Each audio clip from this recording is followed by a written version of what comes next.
With 5 rounds down and only 1 to go, the GT3 Pro Championship may be locked down, but GT3 AM and the GT4 titles are still anyone's game and up for grabs. And today we find ourselves at America's premier endurance racing venue in the form of Road Atlanta, a fast and flowing circuit that requires bravery and a sense of absolute tenacity to master. Over 6 hours of drivers attacking this track are what's in store for us here, and it is going to be fast and frenetic racing to be sure. Hello everyone and welcome to the 6 hours of Road Atlanta, the finale of the World Endurance, the OBS World Endurance Cup, sponsored by OPTIBET. My name is DJ Clark, joined here in the commentary booth, as always, by Joe Peak. And Joe, this one, well, it's just sort of a match made in heaven with this endurance racing at Road Atlanta. It is, absolutely, but this is a track that I often describe of a track of two halves. You see, it's got a lot of elevation change all throughout, but the first half is very twisty, and the second half is very fast. And let's take a look at what happened last time out at Imola. Look to Barney the Flagman. There goes the frame. We are racing here at Imola as they get underway. Already trying to be aggressive coming up to the inside. That's Roadster Racing looking to the outside. A little bit of contact there between Power Hit Radio Racing and Roadster Racing, but they're able to keep things together, and it looks like the majority of the GT3 field is able to get through Tamburello cleanly.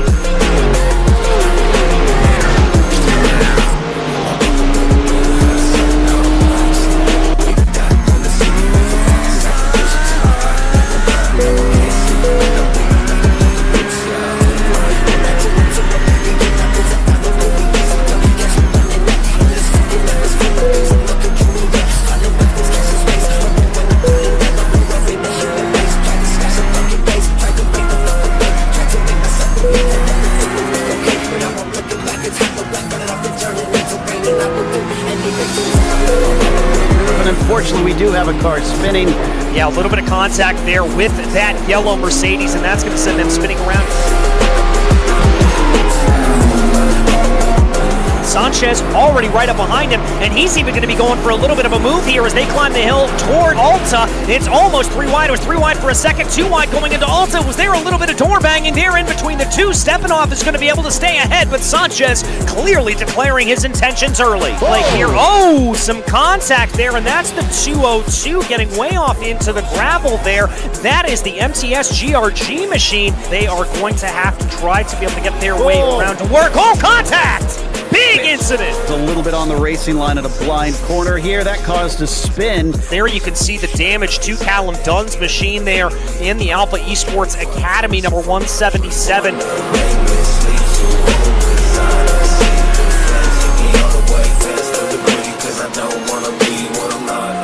BMW versus Mercedes. They're going to have to go the long way around Tamburello, but they're going to be banking on the fact that they've got the draft here, or had the draft, to be able to give them a little bit of overspeed. Let's see if Tramos is able to do this. It's a battle of the late breakers coming down into the first part of the corner. Oh, hopping over the curbs. Shades of Hamilton and Verstappen down into Tamburello. Take another look here on board with Dukowskis as they're going to try to make a way through. That was a little bit of a narrow wiggle there with some GT4 traffic.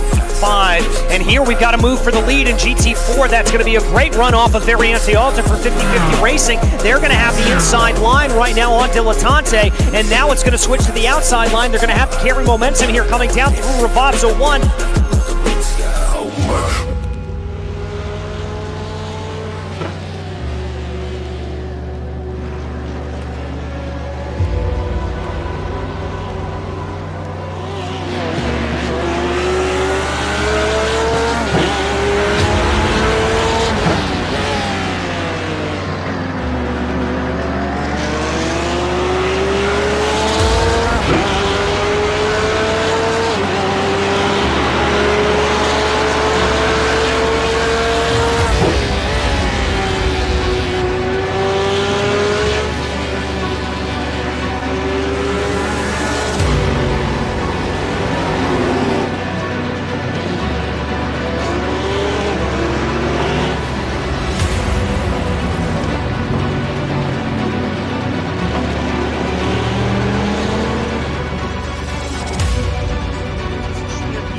We've got a yellow yellow flag out on track. This is for Porsche Club Lithuania. They are stopped out on the circuit.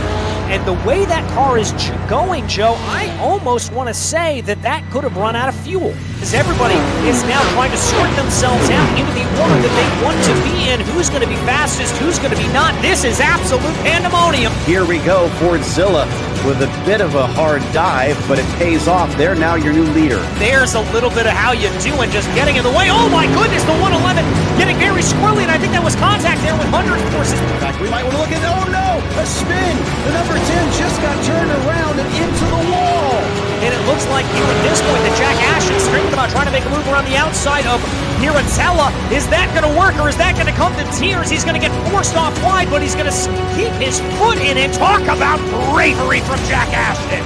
Ford lead is, oh my goodness, Shipsy off into the gravel there. Shipsy has had a pig coming together. I mean, Shipsy pulled a NASCAR move there. They basically rode the wall, and I think they got away with very little damage from it. But that's going to be of no concern to Team Fordzilla 66 as they come out of the final corner and take victory here. And with that, officially, they are the GT3 Pro Champion. That is exactly the kind of racing you want to see here when you come to see GT racing.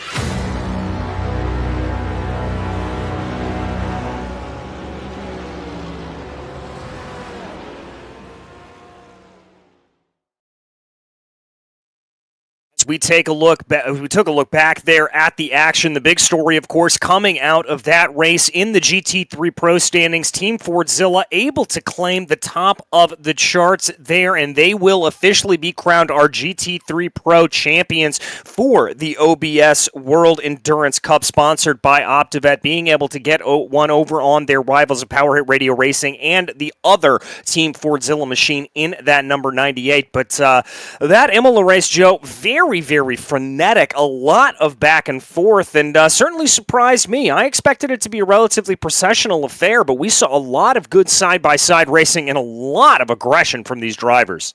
Yeah, Power Hit Radio Racing went up and down the order multiple times, unfortunately. Locals Autosport and RK Foundation not separated by much here, just 10.5 points between them. And then it's only 5 points, 5 more points down to Slow and Confused. So it's all still on for the GT3 AM standings. 100 Force could get onto the podium if they just have a bit of good luck here and some good performance. We'll see if they can get in the thick of it from there. It gets a little bit farther apart in the GT3 AMs. The rest probably just kind of fighting for scraps, but those top 4 definitely could have a chance at the championship. And of course, the GT4s have been an interesting one all season as well. Yeah, they most certainly have been. Up at the top of the charts right now, it is SRB Motorsports, as there you can see with MTS GRG, the 292 and the 202, tied on points there, with both having 68. It's about 11 points back from them. Shipsy Racing, 13 points back, and SRB Motorsports about 14 points back. And again, probably not going to see Tramos GT4 be able to close the gap there. They sit about 22 points back, but looking at those top 5, that's going to be a very fascinating battle to see how that plays out. And indeed, with everybody out on track qualifying right now for the GT4s, I can tell you that provisionally it does look like SRB is looking pretty good here. They have a very narrow advantage, but we'll get to that a little bit later. We've got some track guides to run through as well, but I'm going to have my eye on that battle in the GT4 category, as I certainly think it could be one of the most close ones that we have. I love this. This is one of my favorite graphics that our production team has been able to draw up. This is those battles that we see. There you see it for that GT4 category, just how close all of that is. Separation in the top 5 by only 14 points. Really anybody's fight. Yeah, and it's going to take a lot for a race this long for them to try and make sure that they don't botch it here today. And then, of course, in the GT3 AMs, there we can see the difference between our drivers in contention there with Locals Autosport, just having that little bit of an edge over everybody else. But the edge doesn't mean anything if you can't capitalize on the performance during the day. Exactly, and that's going to run us through here to our track guide, so we'll throw down to the field and check it out.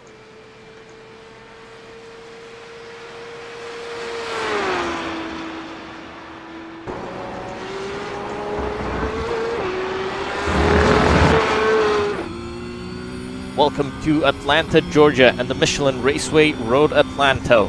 We're here, as always, in the Porsche 911 GT3 Cup car coming down into turn 1.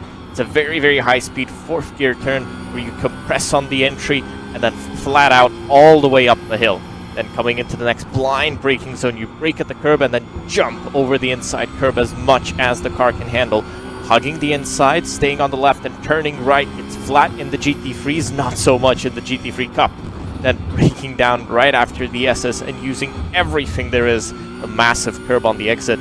It's quite bumpy, but it is faster to run it. Then coming into turn 6, it's a hard braking zone, but keeping it in 3rd gear, a medium speed turn, going out wide and braking early, down into 2nd, and then on power as early as you can, because now you've got your best overtaking opportunity of the circuit.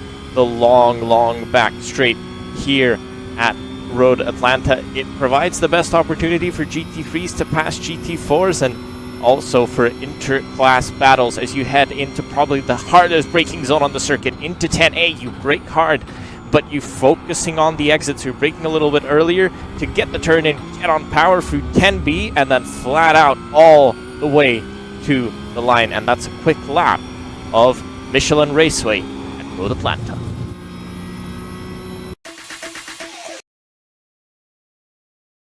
And that is a lap around this Georgia roller coaster of a circuit, Joe. It really has to be said. Lots of elevation change, lots of stuff to be able to throw you around here. A very, very demanding track. And as I said in that intro, one that really and truly requires the utmost commitment and attack to these corners to really get a fast lap around here. Well, attack is really the right word. And I think that's one reason I've always loved driving this track in the sim, is that it requires aggression to be fast. There's a lot of places where you really have to be brave and you have to chuck the car in and trust that it's going to do what you tell it to. You look at corners like turn 1, turn 5 in particular. I feel like turn 5 is one of the most underrated corners in racing because I've seen it catch out just about anyone and everyone over the course of our coverage over the years. It just seems like at some point someone's going to find themselves make a mistake in there and pay for it in the terms of damage, as there's just not much runoff. And like I said, it's high commitment.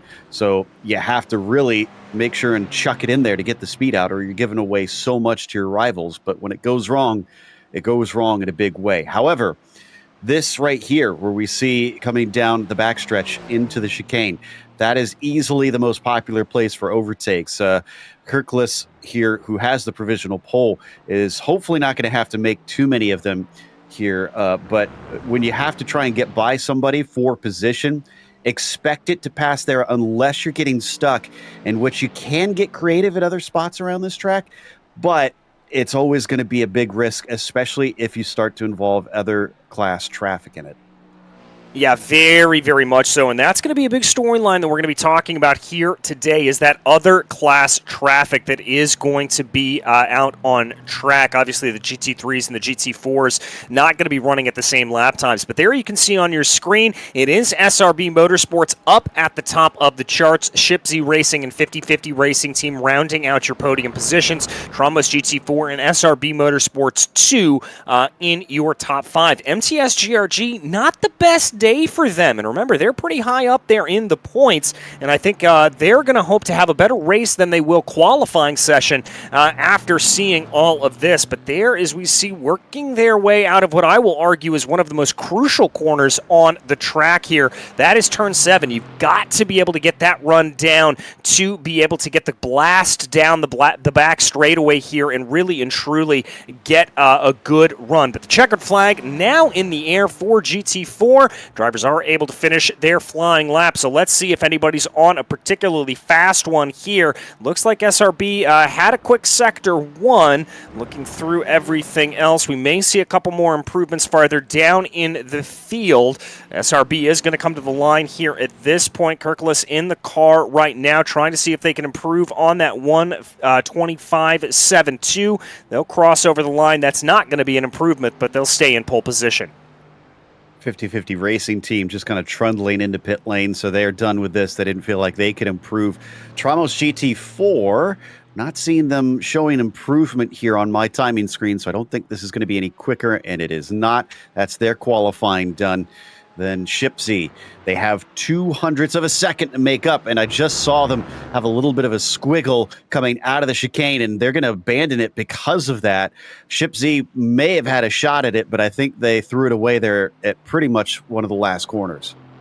Oh, and that's so easy to do. Even with the traction control in these cars, they certainly are not able to do it in race control. Putting down right now, the last car to cross over was Shipsy, and that last lap would have been discounted there for them. But yeah, coming down through those final couple of corners, you can get that squiggle, and that's really a result not necessarily of getting the power down, but just how aggressively you have to attack the curbs coming down through 10 and 10A to be able to get the power down and get a good runaway as they go. And so for them, there you can see it. You've got to be very, very tough over those curbs, and as a result of that, you're going to get some wheels up into the air, and you're going to get a little bit of that squiggliness that we saw. Yeah, there's a couple spots where just kind of being easy on the throttle is going to pay off, especially for the cars with more power. If they have the traction control turned down, I got to think that most of the teams are probably going to have those really cranked up today, just so that they can just mash that throttle as soon as they're away, because especially coming out of turn 7, getting good traction off the turn is going to pay big dividends here today. And then coming off the chicane, we'll often see, even if you don't get the pass done in the chicane, the battles carry on all the way to the first corner, and then when they do, it tends to be pretty exciting. Yeah, it very much does. A very, very exciting battle. And we've seen many a time drivers trying to go side-by-side into turn 1. Now, you can do it. I have seen it done that a side-by-side move into turn 1 can happen. But more often than not, you've got to really be careful there because it is a very, very tricky corner. It's not really a full braking zone. It's more of a brush braking corner that you have to come into, really wind the car up and make sure you hit that apex exactly right. As you can see here by the gaggle of cars, though, getting ready to head back out on track. We're ready to unleash the first of our GT3 entries here on the day. GT3 AM getting ready to go. By far our most populous field here. Quite a few drivers in that, as it looks like a lot of the GT3 Pro entries may have decided to call the series a little bit early. Yeah, even still, though, I mean, this is going to be a lot of cars out there, especially compared to the only 8 that we had in those GT4s. Traffic going to be a big talking point, trying to find your own little space out there. Yes, they might want a little bit of slipstream, but you're going to have to time that right down the backstretch. Otherwise, you really don't want to be caught out by other cars throughout the rest of the lap, just because there are some fast corners where you want the downforce as much as possible. And these GT3 cars, after the latest build back in December, did pick up a lot of aero wake. That was one of the things that we heard quite a bit about from the drivers, that it was a lot harder to follow behind other cars now in these GT3 class vehicles. So you're really going to have to pick and choose where you place your car and when you do your hot lap here amongst your rivals. And yes, it's 6 hours, so qualifying doesn't mean everything, but I think being clear of it at the start of the race is going to be pretty important, because the first corner and then up into turn 3 can often be a little bit crazy.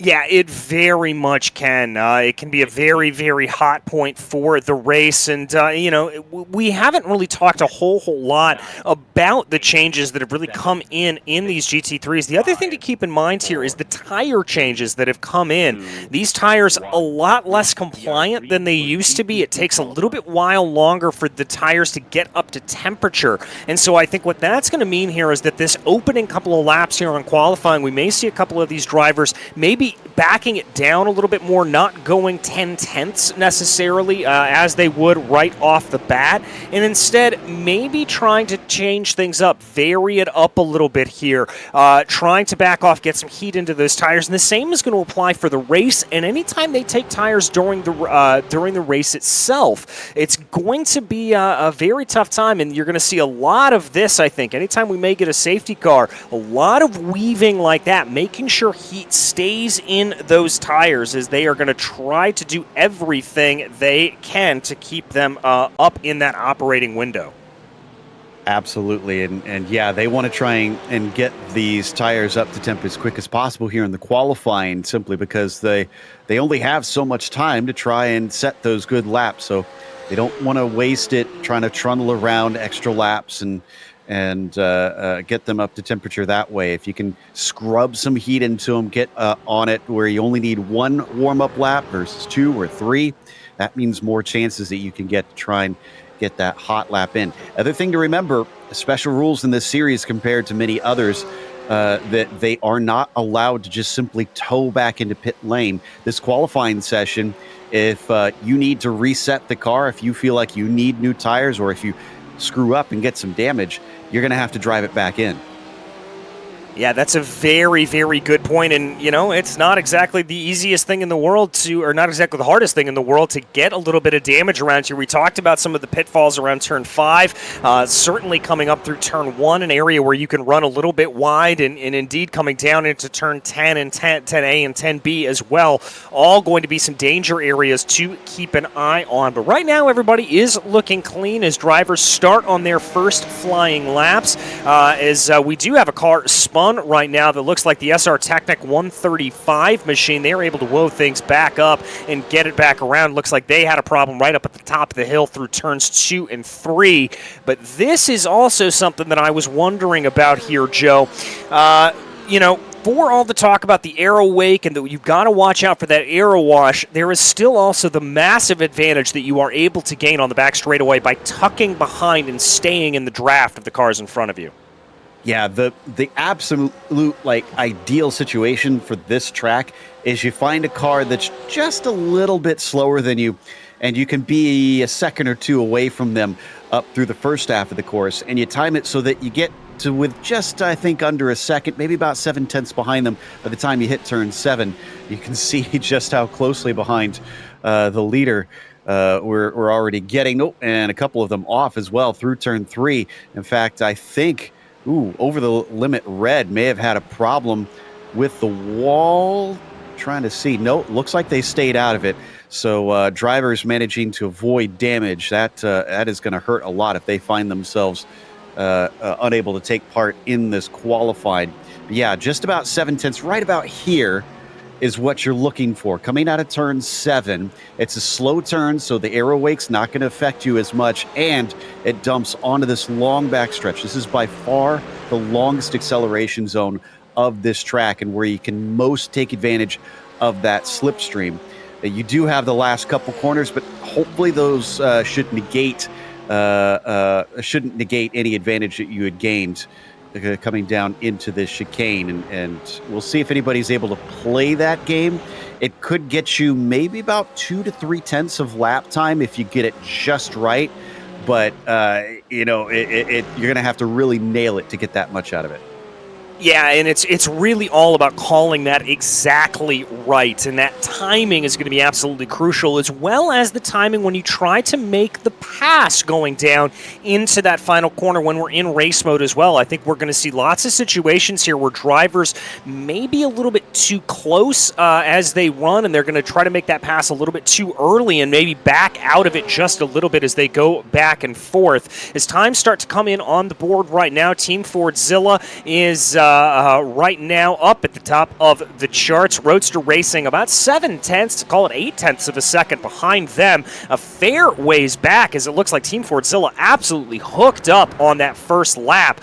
They are really and truly together and absolutely incredible. Then it's Over the Limit Racing Red, a car here that I've got to say I wouldn't necessarily think is going to be the fastest around this circuit in the form of that Lamborghini, but clearly they're doing well with it there, although as we've seen many, many times, the Porsche seems to be the favored car, as it is indeed driven here by Roadster Racing as one of the favorites in the field.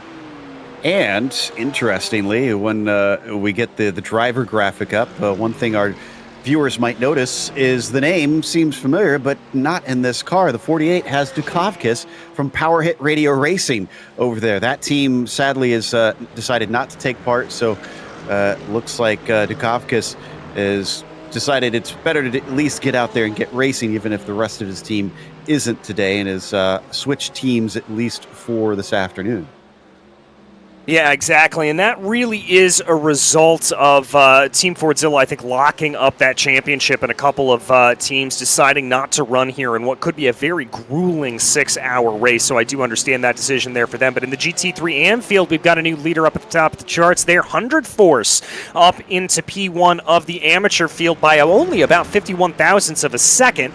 Roadster Racing, by the way, able to close the gap up to Team Fordzilla to the tune of about 5/10 of a second, but it looks like Oliver Stepanov in that number 66 Team Fordzilla Mercedes AMG certainly going to be powering along here, and he looks like he's setting down some good lap times here as Roadster Racing is going to be able to get a draft, though, crucially off of those teams in front of him, and it looks like the Team Fordzilla is running in clean air, so that could be a little bit of the difference. There you actually see that number 66 leading this train right now, the number 112 here on your screen. That's the RK Foundation Mercedes.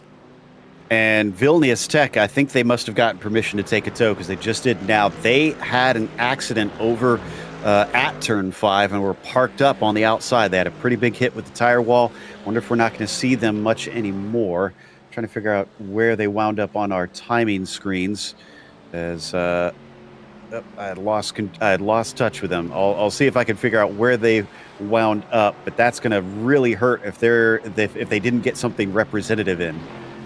Yeah, that's really going to set them back here. They do have about 10 more minutes or so to be able to put in a good lap time, but still you'd rather have that in sooner rather than later. As we continue to watch here, working their way down through the S's, and surprisingly, Joe, that's an area of the track we really haven't talked about here today.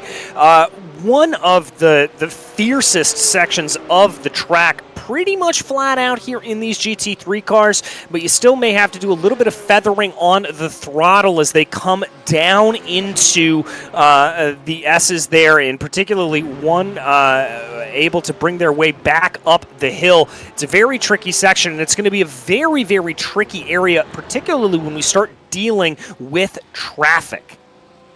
Now, the bad thing for Vilnius Tech is that because they had that accident, remember, the rules isn't just that they can't tow without permission.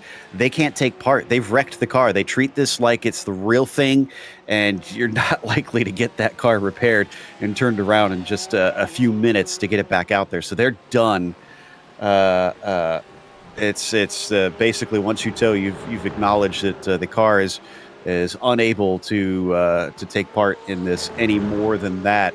So Roadster Racing looks like they've gotten it down to within 0.4 of a second of Team Fordzilla, who's actually been sitting in the pits for some time. They seem pretty confident, and I don't blame them after that impressive second lap. Yeah, I mean, at 1:17.358, that's a very, very good lap out of them. We continue to watch Slow and Confused here as they now hold the pole position for that GT3 AM field, working their way around right now. I think they're going to get just a little bit of a hint of a draft up in front of them, although that may be a little bit too far back from that Porsche to really pick up too much of anything as they work their way now down through 10A and 10B. Trying to see if they're going to be able to improve here. I take a look at my screen. It did look pretty quick there through Sector 2. Not sure if that's going to be enough to actually warrant a full-on improvement, and indeed that is not going to be an improvement there. They're going to be about 0.2 off of their best time. They've got to be a little bit worried there. 100 Force finds themselves only about 1/10 of a second behind them, so I think they'd like to try to put in another fast time here if they're at all possible. And this qualifying is actually pretty important because of things being so tight in the points. It's 3 bonus points for the pole position, and then 2 for second and 1 for third. So drivers are trying to make the best of this as we continue to watch down and across the line here for OBS Motorsports in the 191. Looks like they're not going to make any faster through there. The other thing is fastest lap gives you a bonus point as well. We'll try and keep track of things as best we can, but it could get a little complicated. We might have to wait until the very end to get confirmation from some number crunchers on how it all winds up. Yeah, we very well might, and we're going to try to do that math, but as you and I like to say, never trust a commentator's math. So we're going to hopefully be able to get some calculations in there, but we will have some people behind the scenes checking our homework, as it were, to make sure that we get everything right. Watching OBS Motorsport here, coming through turn 6, down through turn 7, they're going to get a nice tow down the backstretch, and really, as opposed to some of the other qualifying sessions that we've seen here, Joe, it does look like we're continuing to see some times improving here. So as we tick down under 5 minutes to go here in qualifying, there's still plenty of time left for all of these drivers, and it looks like they're able to set some good times. So the 191 clearly hoping to improve on what is about 4th or 5th in class right now as they come down through the corners. I did see an improvement there in Sector 3 from them, as Locals Autosport is going to jump up to the pole position in GT3 AM. Let's see what the 191 has underneath them. That's going to be an improvement of a couple of hundredths of a second, and that'll be good enough to bump them up one spot. Yeah, they're going to drop Traumos Yellow down behind them, so that puts OBS 4th in the GT3 AMs right now. And again, there's no difference between the vehicles that you see out there between GT3 Pro and AM. They're all the same make. It is all down to driver rating. So they can easily start much higher than a lot of their rivals and have some of the pros mixed in between them. So Locals Autosport does want to try and continue to improve on the time, especially considering Slow and Confused still only 600ths behind them. It is extremely tight right now for the pole of the GT3 AMs. Yeah, it is very, very close. I mean, we don't see a gap larger than about half a tenth stretching all the way down through the field here. Really and truly, I think the biggest gap that we have in that GT3 AM category is probably about 56 thousandths of a second. Actually, call it 72 thousandths of a second. Going to get even closer, though, is RK Foundation able to put in a good time. That'll bump them up into 3rd in that GT3 AM field. They're going to have a very good run. Here comes Dukakis for Roadster Racing. This looks like it could be a very, very quick lap as he's going to cross over the line. And no, he's had a little bit of an off there, and that's not going to be enough. Oh man, it's he's trying his hardest out there. He's trying to see if he can maybe put one over on Team Fordzilla, which has been tough this season. Team Fordzilla has been just absolutely phenomenal, both in the races and in the qualifying. And in fact, I think they have only not been on pole in round 1 and then in round 4. Otherwise, they've topped the timing sheets for much of the season. And even on both of those times, round 1 they qualified 2nd, and round 4 they qualified 3rd. So it's no wonder that they've already wrapped the championship up. They're not just fast, they're very consistent. And that is the killer combination here, fast and consistent. That is certainly what you want to be, if at all possible, for those drivers. But we take a look here. It looks like one of the cars ducking out of the way as RSV Motors by OBS works their way on through right now, trying to see if they're going to be able to get a little bit of an improvement. They find themselves 10th in that GT3 AM category. They're going to come across the line here as they cross over. Is that going to be an improvement there for them? No, it doesn't look like it. 1 minute left to go, though, here in qualifying. It's now or never time for these drivers. Not seeing many of them on a flyer, though Team Fordzilla's 66 machine does look like they might be able to improve here and extend the gap. It's been cut down to 3/10 recently by Roadster Racing. They're going to cross the line now, and they do. It's a 17-2, and that puts them back up to 4/10 ahead. Will that wind up being critical? And we got an accident for RSV. Oh, and it takes out another competitor. Trying to make out who that is. I think that may be the 112. I think we were following them a little bit earlier. That could be RK Foundation, and indeed it is. So that's going to take out 2 of them there as drivers having to squirm their way down the back straightaway to get out of the way there. The 192 going to take that tow back down into pit lane to clear themselves. But obviously and clearly their qualifying session done, as is RK Foundation's. So it looks like the first car across was the 47. They're done with this one. Checking to see who else is close to completing here. Looks like Roadster Racing's on their last flyer, and it's a 17.626, couple hundredths faster, but that's not going to do it. second is the best they'll see. All right, that's the best they're going to be able to do. A little bit of an improvement there for them. Let's see if Oliver Stepanoff has got anything in the bank. He was actually able to go fast last time around, and he went purple again in Sector 2 on this lap. Let's see if the number 66 is going to have anything more in the bag as he crosses over the line, trying to improve on a 1:17.25. No, it's a 1:17.31, so he's going to be a little bit slower, but still a very impressive time. And that would, even if that one was his fastest, it would still be about 0.2 of a second faster than that Roadster racing machine behind him. Watching to see if we've got anybody else. I think Locals Autosport may have already completed their qualifying. Trying to see if I can find where that 47 is in relation. They are still coming down towards the chicane here as we look at Stepanov, probably grinning ear to ear, knowing that they've taken another pole and are just stamping themselves on this championship. Yes, I think that is everybody able to qualify, done for today. All right, and that's going to wrap up our final qualifying session of the year for the OBS World Endurance Cup, sponsored by OPTIBET. And massive, massive thank you to both OPTIBET and OBS for coming on board as sponsors of the series here. As we take a look at the drivers working their way back down into pit lane, Team Fordzilla doing what Team Fordzilla does best and holding on to the top of that field. But I've got to think here that the rest of this order going to be very, very tight. I'm particularly going to have my eyes on that GT3 AM category, as it is going to be ridiculously tight up at the top of the field.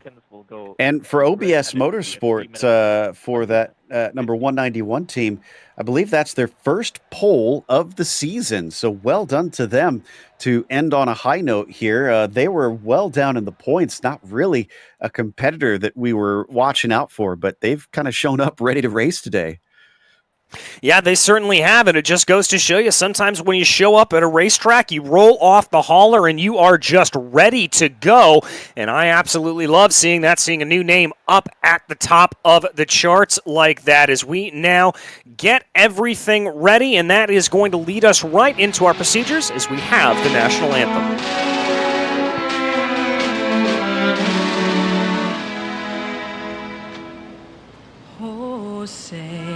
Can you see by the dawn's early light what so proudly we hailed at the twilight's last gleam, whose broad stripes and bright stars through the perilous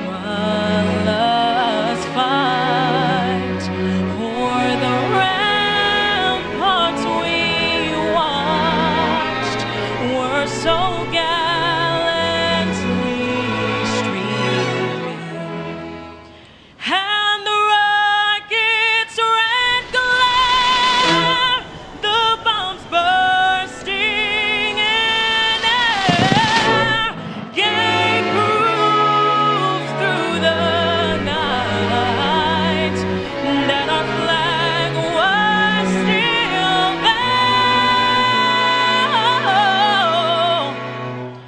Oh, say does that star-spangled banner yet wave o'er the land of the free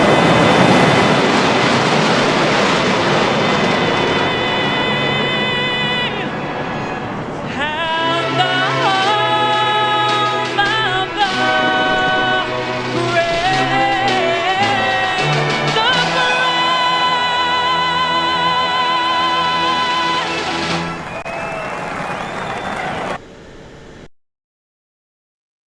And now we have a quick word from our race organizers.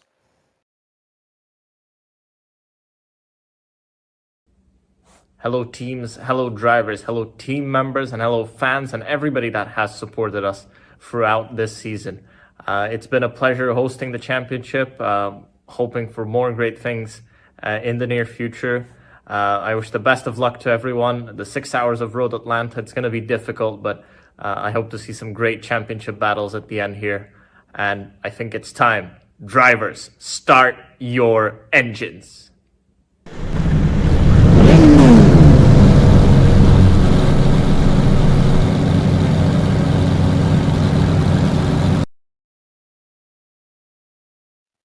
And Joe, that brings us right back into the racing action. Massive, massive thank you to Gustas and the rest of the team for putting everything on. This has been an absolutely fantastic season to be able to be a part of. And I don't know about you, Joe, but it's certainly been one of the highlights of my year to be able to cover the multiple rounds and the fantastic endurance racing action that this series has provided. It is indeed, and there we see our starting grid as well, with just another one up there for Fordzilla in the number 66 Roadster Racing. Going to start next to them. Wonder if Dukakis still feels like he has unfinished business because of Imola, with Fordzilla's other car, the number 98, going to be starting in third. That's kind of been the one that has yet to see a victory, I believe, this season. We'll see if they can finally get one in like their sister team, with Over the Limit Blue and Red. Behind them, you got OBS Motorsport on our pole there for the AM category. Locals Autosport second, and Slow and Confused third. And the AM's RK Foundation right behind them. And then 100 Force rounding out your top 10. Eventually, we get back to the pros there with Alpha Esports, G Performance, and Tramos Yellow starting in 12th. Yeah, as we continue to then work our way back down through the order, it's going to be SRB Motorsports by Latingva in 13th, then Alpha Esports Academy, Porsche Club Lithuania, RSV Motors by OBS. Then it's going to be 4SR Racing and Amazing Stuff in 18th overall, Locals Autosports Black and Transport Engineers by Vilnius Tech, SR Technic 135 and Riding High will be 22nd and rounding out your DG3 field. Then it'll be SRB Motorsports in first in the GT4 category, followed by Shipsy Racing, then 50-50 Racing Team, Tramos GT4, MTS GRG, SRB Motorsports, Dilettante Racing, and the other MTS GRG entry, the 292, rounding out your 30-car grid. 30 cars, about the perfect number here for this grid. I have to say it's just about exactly what you want to see. And now as drivers work their way down the hill, Joe, I guess the real question is, can anybody take the fight here to Team Fordzilla? Yeah, I think that's really what a lot of people are going to be focusing on here. That's kind of one of the flip sides to being so dominant. Suddenly, you've got a target on your back. You've got to keep that performance up. Everybody wants to beat the best, and they've clearly been the best this season. Yes, they have, and they've got one more race to assert their dominance. Roadster Racing looking to try to fight back on them, but as they work their way down the hill, we look towards the flag stand and towards Barney the Flag Man to get ready to go racing here in the final race for the 6 hours of Road Atlanta, and there goes the green. We are racing in Georgia. It is a good getaway there from Team Fordzilla. Oh, the other Team Fordzilla car, though, shoved off to the side, off into the grass, and that's Roadster Racing and Team Fordzilla. The number 98 spun around. It's absolute calamity coming through turn one. Multiple cars involved. Oh, and unfortunately, we're seeing a lot of drivers get into one another, just trying to slow down to stay out of it. That was a massive wreck to start out a 6-hour race. Some drivers already in pit lane here. Not sure if they actually started from pit lane. Dukakis has got to be wondering, what can I do to catch a break? Because he went from Power Hit Radio Racing, where they just had all kinds of bad luck, and then the very start of this one, he's suddenly punted off course. Exactly. Absolutely unfortunate running there for them, and that's really going to string out the majority of the field. Team Fordzilla 66 already holding on to a 3.3-second lead up at the front of the field here right now as we take a look back at your surprise leader in the GT4s. How did this happen? MTS GRG up 14 places, able to pick their way through that traffic, and they're able to be up into the lead of that GT4 field. And by a huge margin, but we are going to get the yellow flag out. No surprise there from that start. Looks like we had some stranded cars that couldn't get away from that. And it was actually Roadster Racing that looks like they had to wind up getting towed. So unfortunate that their start of the race just really came apart without even getting through the first corner. Yeah, and that really was precipitated by, I wasn't sure what caused it, but you heard me call it out there. The number 98 Team Fordzilla team looked like there was a little bit of contact farther back into the field. They got pushed off to the right side of the track, and that threw everything off for them. It just looked like a little bit of a domino effect with them coming back on and trying to pull everything together. And I think those drivers just unfortunately caught the wrong brake there, and there were about 3 or 4 cars trying to make it into a funnel that would only fit about 1.5 down into turn 1. Yeah, I'm going back to watch it on my own screen. I have no doubt we're going to see multiple replays on that. And yeah, it does seem like it almost looks like Dukavka's kind of moved across, trying to defend that inside line. And he was clear, but because Jack Ashton kind of, from what I can see, because he was kind of fed slowly over, he just kind of let himself ease into the grass. And when he did that, he was trying to slow the car down, missed his braking point, and that's what sent him into the back of Dukavkas. And then everything else that came from that is just, it's the madness that comes when you have a wreck at the very front of the field on the very first lap. Yeah, you just get all of that funneling in. As here we're going to take a look, I believe, at that replay as we spool up the replay machine here. Trying to take a look back. Now that's focusing in there on the Over the Limit Racing blue and red machine. They were some of the big gainers out of that. They were able to get through.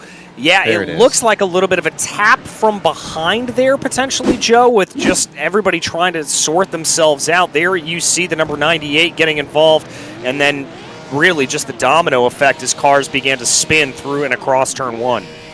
Trying to make out who that was. I think that's Locals Autosport. Yeah, that was, that's one of our big competitors. That was our points leader in the GT3 AMs that got turned around and were kind of prone across the track. Amazingly, yeah, the yellow car managed to get it pointed back forward, but you can see, I mean, there's so little you can do in that situation. You just kind of have to get on the brakes as best you can, hope that everybody else does the same.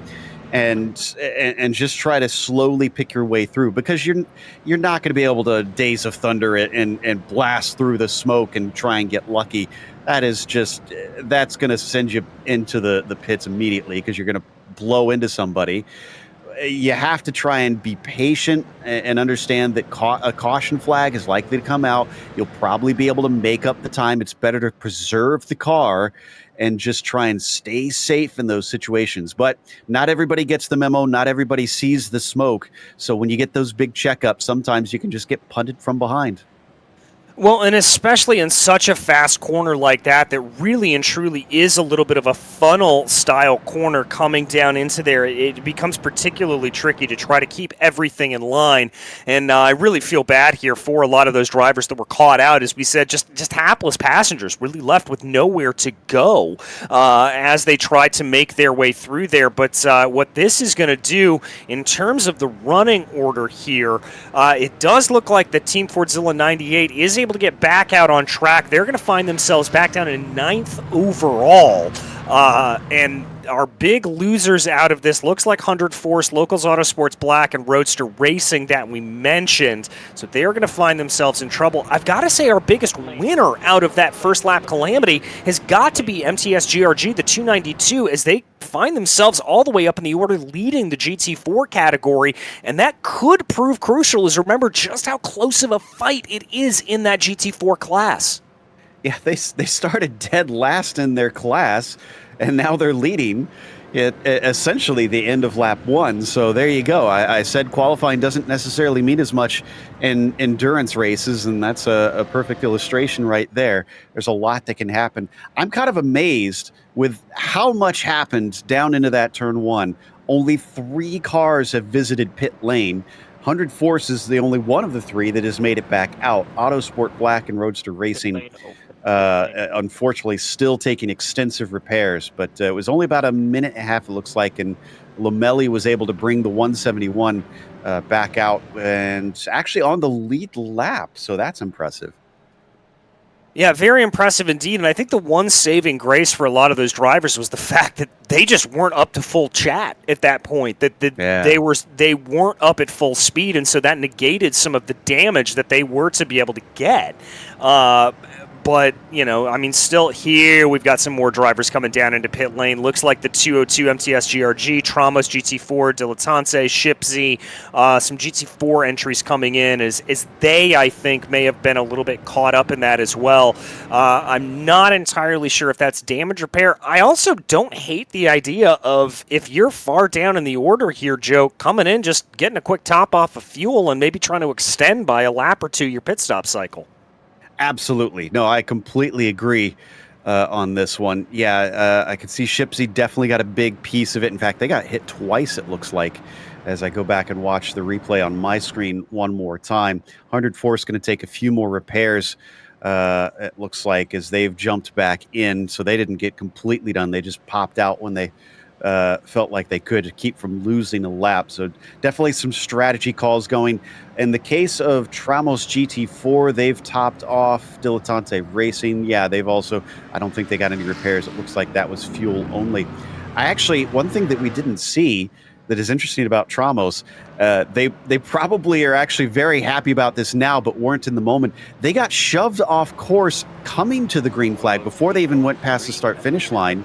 So they kind of missed everything that was going on up in front of them because they were still trying to get the car back on course and going. But it gave them a little bit of safety, ironically, in the end. And like you said, now they were able to pull off a little bit of a different strategy, getting themselves topped up on fuel on top of it all. Well, sometimes you get those bad things that happen, and then it can turn into little bits of blessing. But a lot of weaving here going on, Joe, because that we have gotten the signal from race control that we are going to go back to green flag racing this time by. So that does mean it will be time to get back to racing. I say get back to racing. We really had about a corner and a half of racing before that yellow flag flew. So I guess get racing to get started here. As we take a look there at your leader in the GT4 category, MTS GRG, Team Fordzilla backs up the field coming out of turn 10B right now, brings it down the hill out of 11 and through 12 as the green flag flies, and we get back to the racing action here from Road Atlanta, as that will be MTS GRG getting on the loud pedal, and there is Team Fordzilla 66 up at the front of the field trying to lead away. They're going to lead from Over the Limit Racing Blue and Over the Limit Racing Red. OBS Motorsports leads the way in the GT3 AM category over RK Foundation as they work their way through turns 2 and 3 for the first time, and look at that gap, already 1.6 seconds for Team Fordzilla. Oh, and Tramos is off again. And this time it wasn't because of somebody else. They just went wide at the first corner. So, well, there goes all that they had gained in that situation. But Stepanov up here is already nearly 2 seconds away from Over the Limit Blue. The sister team of Red just kind of trailing behind them. That is where the racing honestly starts. Look at that massive gap. Absolutely massive and very, very impressive there from them. As there you see, that's OBS Motorsport maybe closing in on this Over the Limit Racing pairing up in front of them. A little bit of a look from behind from RK Foundation, just slightly going offline to see if they're maybe able to get anything to go.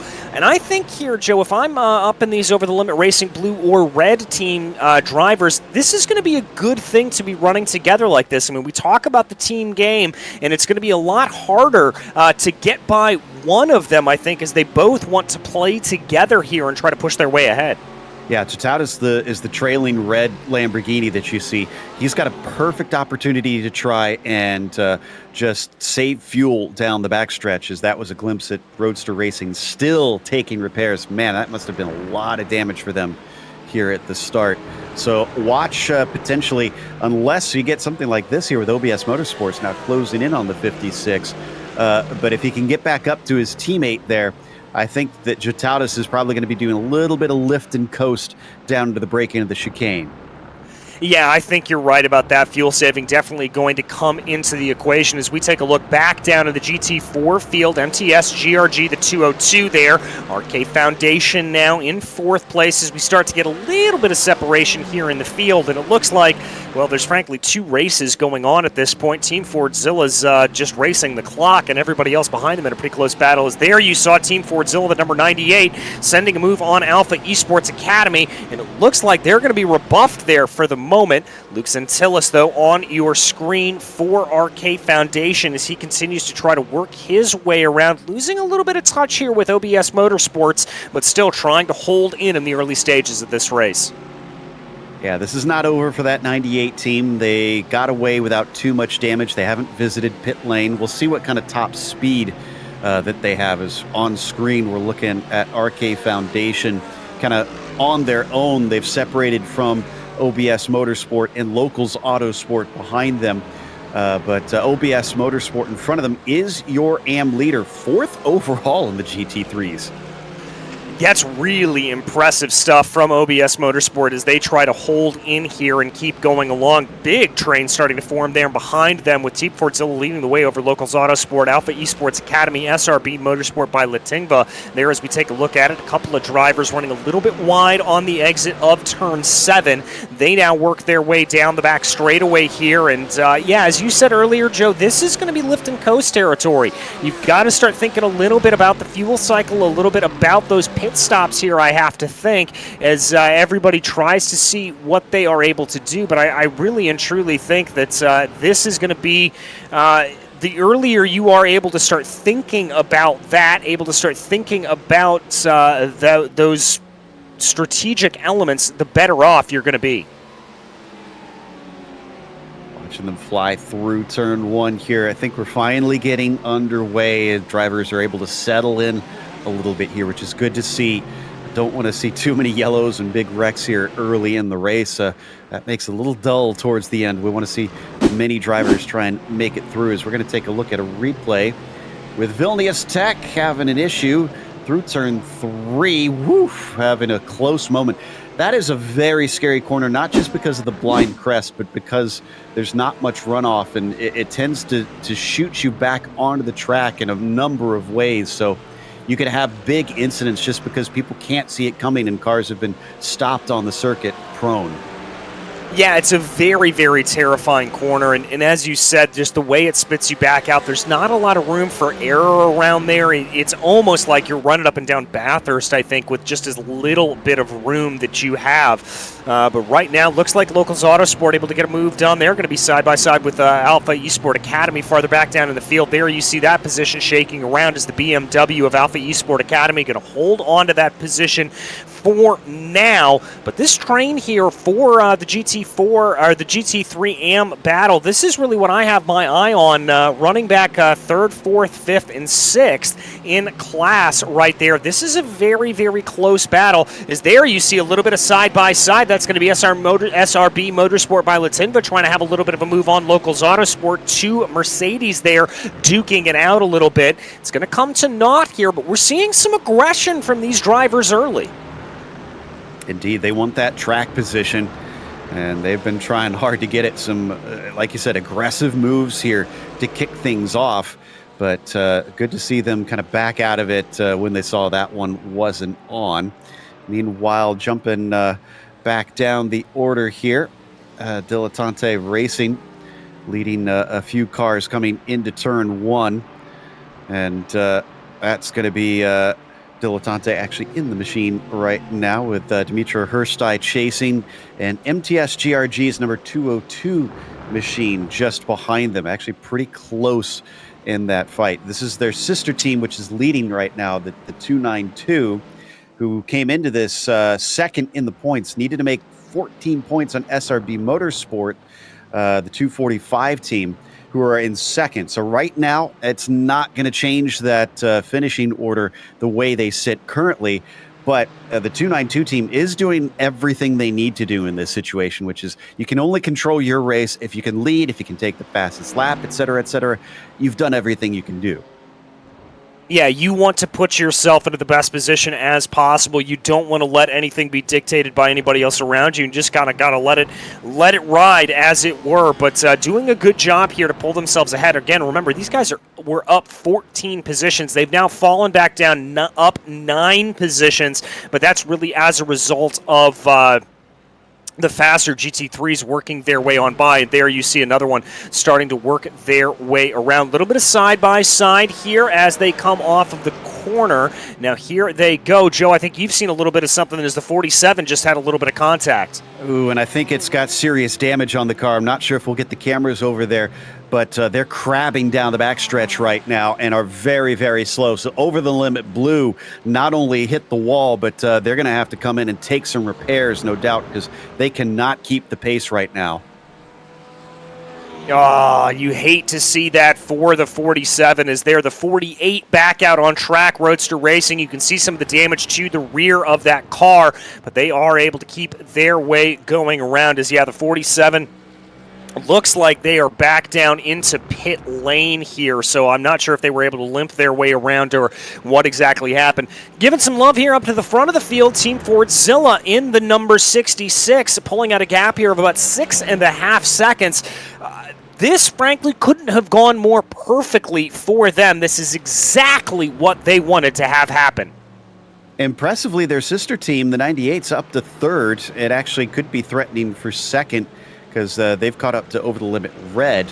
But it's not all peaceful in the Fordzilla camp. I saw word from the stewards that they want to see the team managers from Fordzilla and Roadster Racing. And I mean now, they want to talk to them during the race. That usually says that they need to have a serious sit down with them, as we're going to see a change for second, and that's going to move the 98 into P2.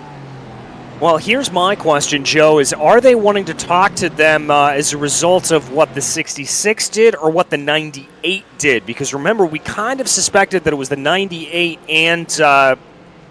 and Roadster Racing, the number 48, that kind of got together and started that whole pileup. I can't imagine here at this point what they'd want to see the 66 for. It didn't look like it was a jump start. It didn't look like there was any problem there for them, so not entirely sure what they would want to see, but we will let you know as soon as we hear what the result of that conversation is with them.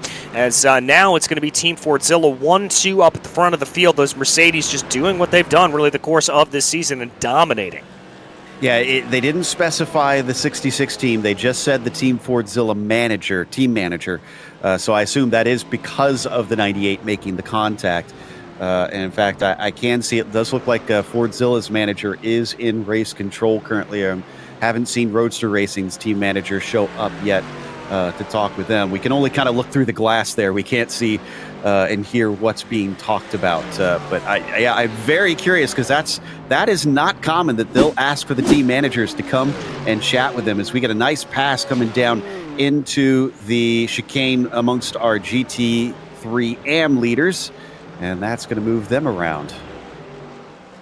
Yeah, that's going to shake them around here at this point as we're going to take a look back here as they run. This is Jack Ashton just kind of slicing and dicing his way through the field right now. That is live pictures that you see, and lost a little bit of time there.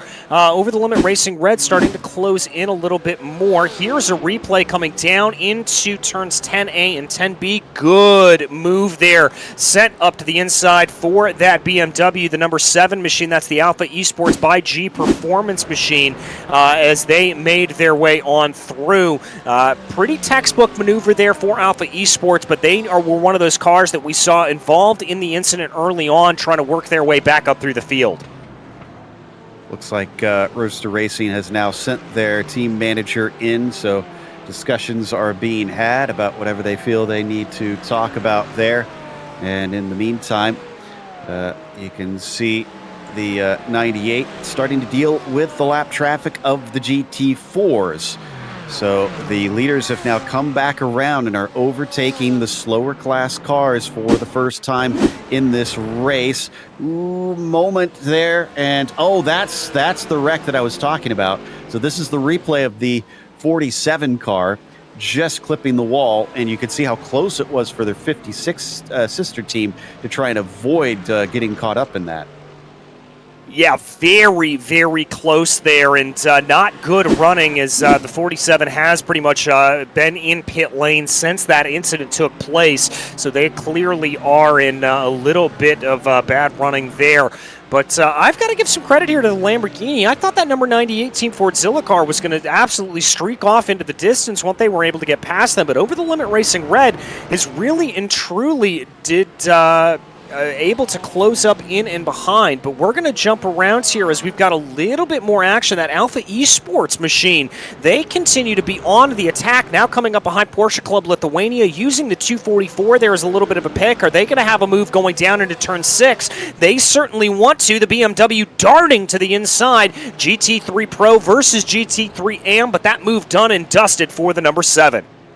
You might see us avoiding a yellow here in a bit because Traumos yellow with Blake Phillips in it has just not had the start of this race that you'd hope for. Not only have they had multiple issues, now they've hit the wall hard enough that they're trying to limp it back home very slowly. They aren't stranded, so I don't think we'll get a full course caution. But I suspect this is kind of day over unless they really want to keep trying to trudging around at the back of the GT3 field. Yeah, and we're seeing a lot of that. Whew, that was a little bit of a quick move there for Team Fordzilla, diving down to the inside there of the Aston Martin through the S's. And, Joe, we kind of hit on it a little bit earlier, but down through the S's there, one of those areas that if you're coming up behind slower cars, you've got to be very, very careful. Even if you are a faster car through there, if you're a GT3 having a little bit more downforce, you do not want to go too wide down through that S's section. All right, so coming down towards turn 6 here as we watch our leader in the GT4s. It is already 6.3 seconds over SRB 245. They have really got this one under wraps here at this stage. And 292 just kind of cruising around and handling this one as we watch a little farther back with the 165 team. Here. This is one of the battles for the GT AMs, and this is for 12th position overall, but I think about 6th in that GT3 AM category. Just behind them, RSV by OBS is very much hounding them, and you've got 2 different makes of cars here. That's the Porsche for the 192 and the Mercedes for the 4SR car. Yes, here they come, working their way up the hill. No, that's going to be a little bit of lap traffic that they're going to have to deal with up in front of them. As we take a look back at the replay here, this is the 202. This is the farther back running MTS GRG entry, as they look like they got a little bit wide there coming out of turn 10. I think they were able to gather everything back up under them, and they're going to keep going around here at this point. But a little bit of separation now as they try to get around that slower GT4 entry, and it looks like here that that number 165 is going to be able to try to hold on here. Yep, so they're now pretty much in the clear. The 192 a little bit too far back for anything at this point. They'll have to try and get back on the horse, but still lots of racing left to go. Don't forget, we haven't even talked much about pit stops. We saw a couple people have some, in the GT4s, have some alternate strategy coming in, topping off on fuel, but other than that, we haven't even mentioned the fact that they're going to have to be starting to employ strategy on tires and various things, because let's not forget, they have a limited set of tires and they have a limited fuel tank that makes the tire changes a little bit trickier than normal, considering they have to stretch them beyond an hour usually. Very, very true, and let's not forget the fact that iRacing did recently put in that update to the tire model that makes these tires a little bit more susceptible to wear. They do wear a little bit more they do wear a little bit faster. They are a little bit easier to get those problems to come in there, and so I think that's going to be a big, big strategy call for these drivers. They are certainly wanting to have to figure that out here for them. It's not going to be the easiest thing, and I think I've heard a lot of people talk about double stinting on a traditional stint in these GT3 cars, where a traditional stint is about, let's call it 60 to 65 minutes. Granted, here the stints are going to be much shorter, but I even think double stinting on these short stints, Joe, is going to be very tricky for these cars to do. Yeah, some of those high load corners are going to really eat through the tires. They're going to have to try and manage them over the course of the race. Stepping off using every inch of track, as you can see him kicking up the dust coming into turn one. That is the kind of the line you got to do. Is there's that access road you can use to open it up into there. But it's up to 9.8 seconds, and that's even over their sister team. That's not even other teams that they're having to worry about behind them. It's 11.9 seconds down to Over the Limit Racing Red. So this is already early on looking like a rout. But that said, what we learned from Imola, DJ, is that anything can happen. And yes, you might have a massive lead, but those yellows can really eat them up. You read my mind about that, Joe, that we don't know what those yellows are going to do for the rest of the running, and that could certainly change things around here like a drop of a hat, at the drop of a hat, rather. We check back in for the battle for P2 in the GT3 AM category right now as RK Foundation moves their way up forward, and Alpha Esports Academy really starting to charge up through the field here now. Remember, the Alpha Esports by G Performance is the car that had to work their way back up and through, but their sister team. But this BMW stalking behind the footsteps here of RK Foundation. They're doing a great job, and I like what they're seeing here at this point. Just slowly but surely trying to put a little bit of pressure onto the back of this field and see what they're able to get done. Yep, they need to worry about Locals Autosport right now, who are sitting farther back in sixth position currently in that GT3 AM category. They need to try and get as high up as they can. So yes, they're up to second. They've only got OBS Motorsport ahead of them, who they aren't as concerned about in that championship, but they could use the extra points because they got to make up 12 and a half of them to take the championship today.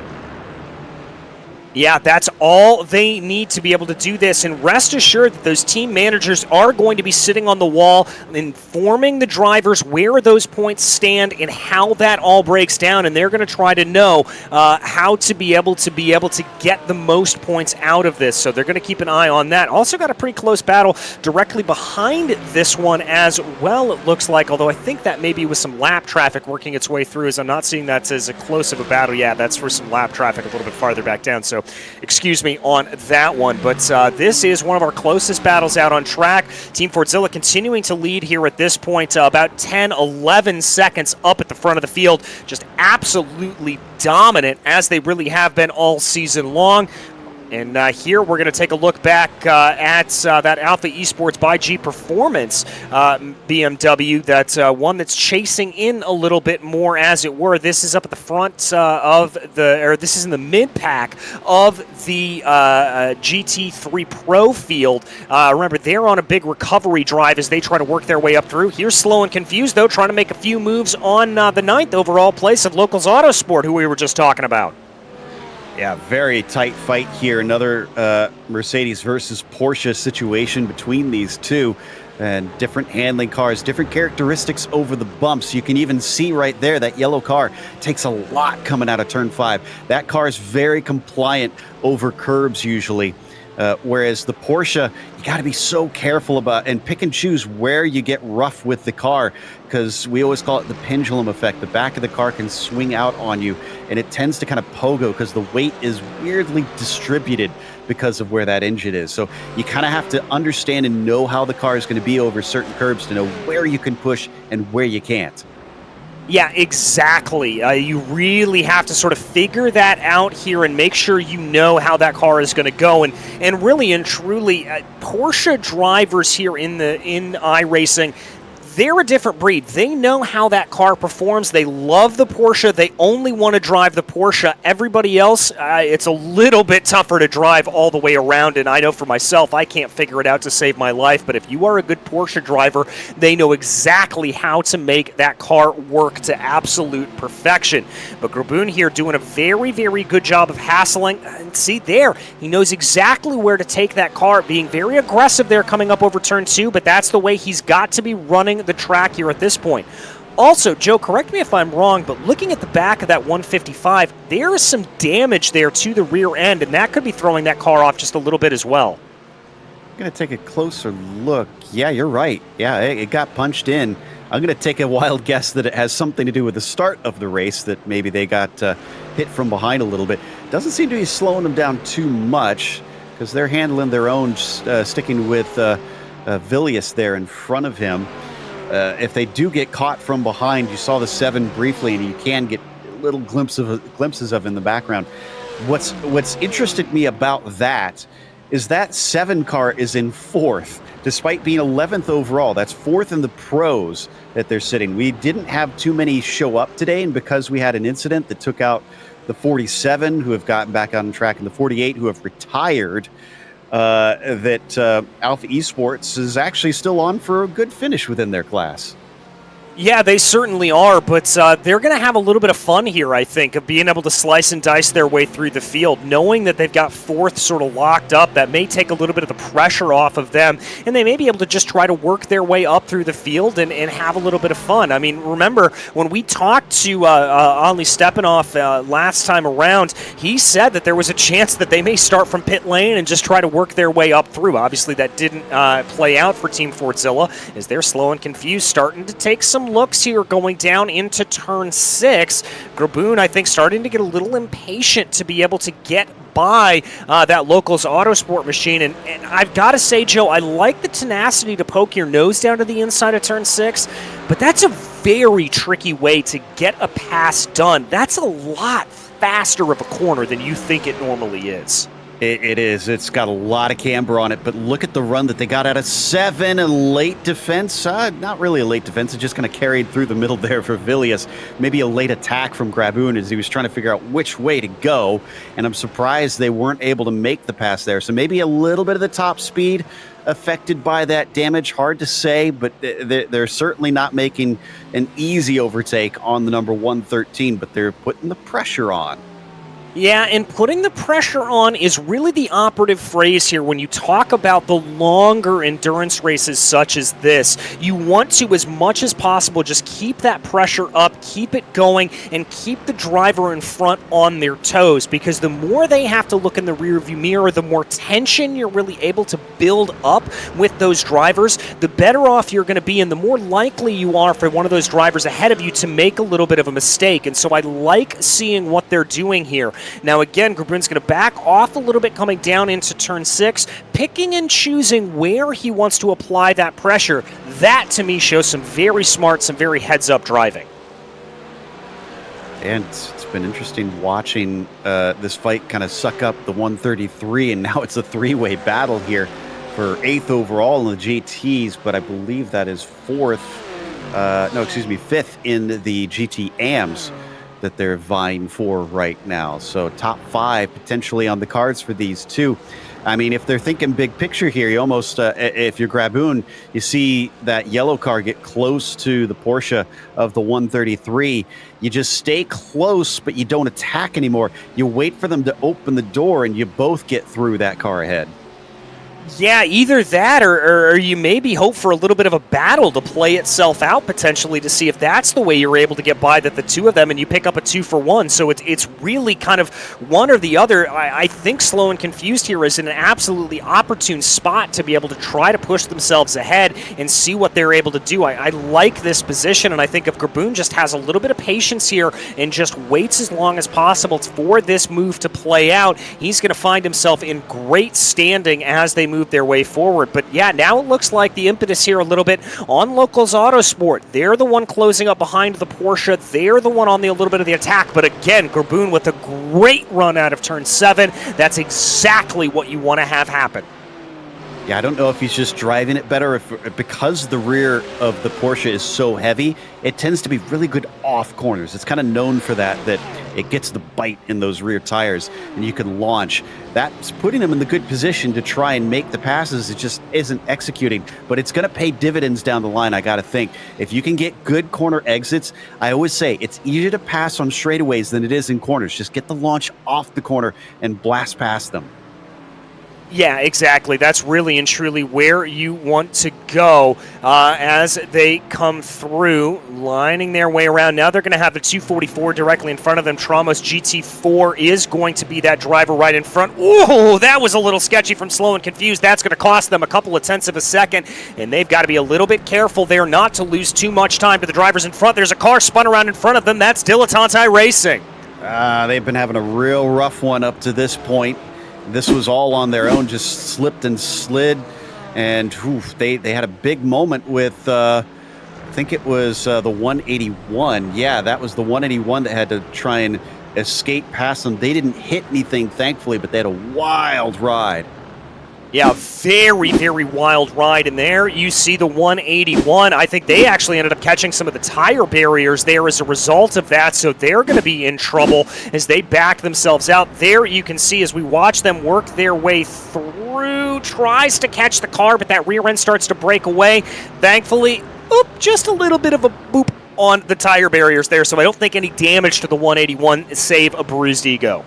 That was some impressive Georgia drift there coming through turn 5, and then in the midst of traffic on top of things.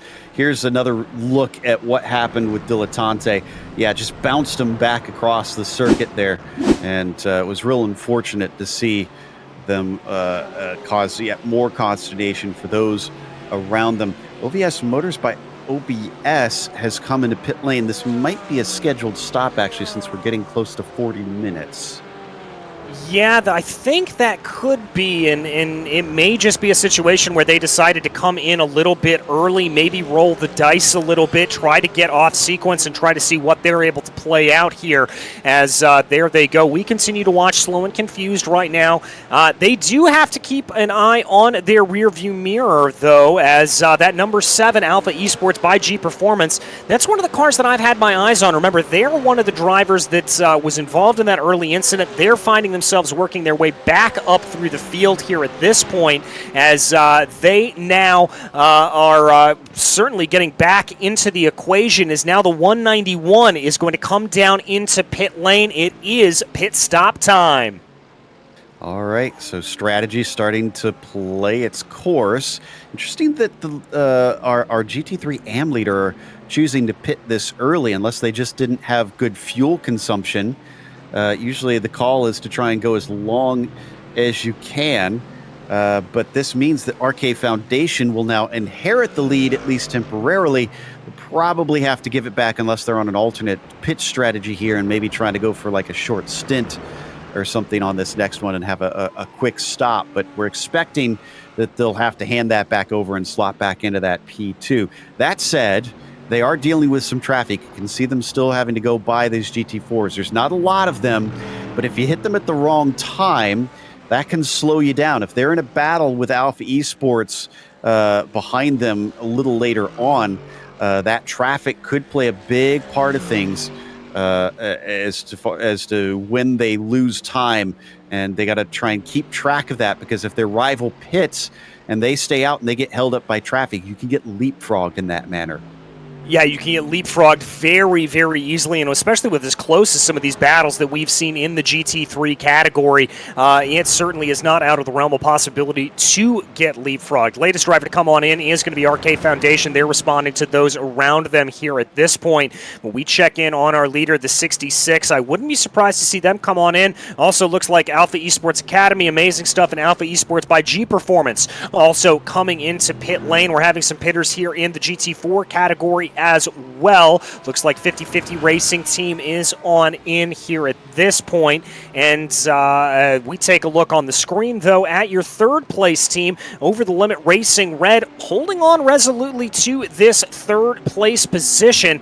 They have been able to grow a pretty significant gap over Locals Autosports to the tune of about 16 seconds. Nothing to shake a stick at. And this Lamborghini looking pretty strong here, it has to be said.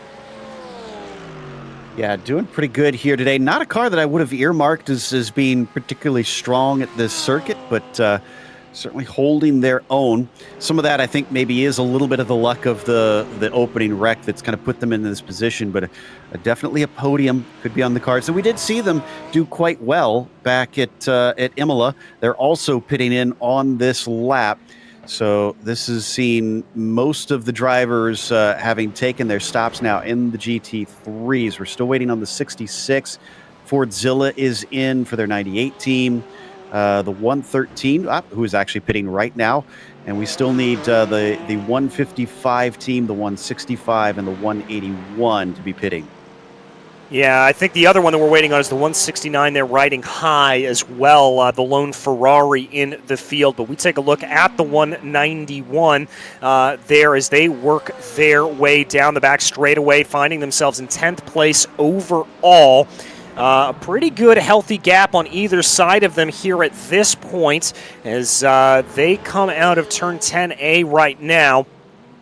Trying to see if they're going to be able to go, what their timing is going to be like as they cross over. Obviously, the majority of the field here coming down into pit lane, so that's going to shake things around a little bit for them as they come on out and on by, and it does look like they're going to rejoin at about 6th overall. That's going to be 3rd place in the GT3 AM category right now.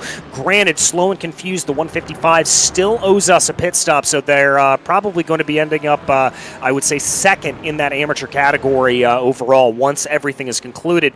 Got a little bit of a race here turning in for the lead, though, or what the lead is now for the GT4 category. Now, this is a little bit interesting, Joe. Remember that we mentioned some of those GT4 entries pitting early and coming down in pit lane under that yellow flag. Well, this is where it's coming out to play. This is where it's coming out to an advantage. Shipsy Racing, MTS GRG, and Tramos GT4 all able to go a few laps longer, and that's just going to help them be able to stretch this fuel stint.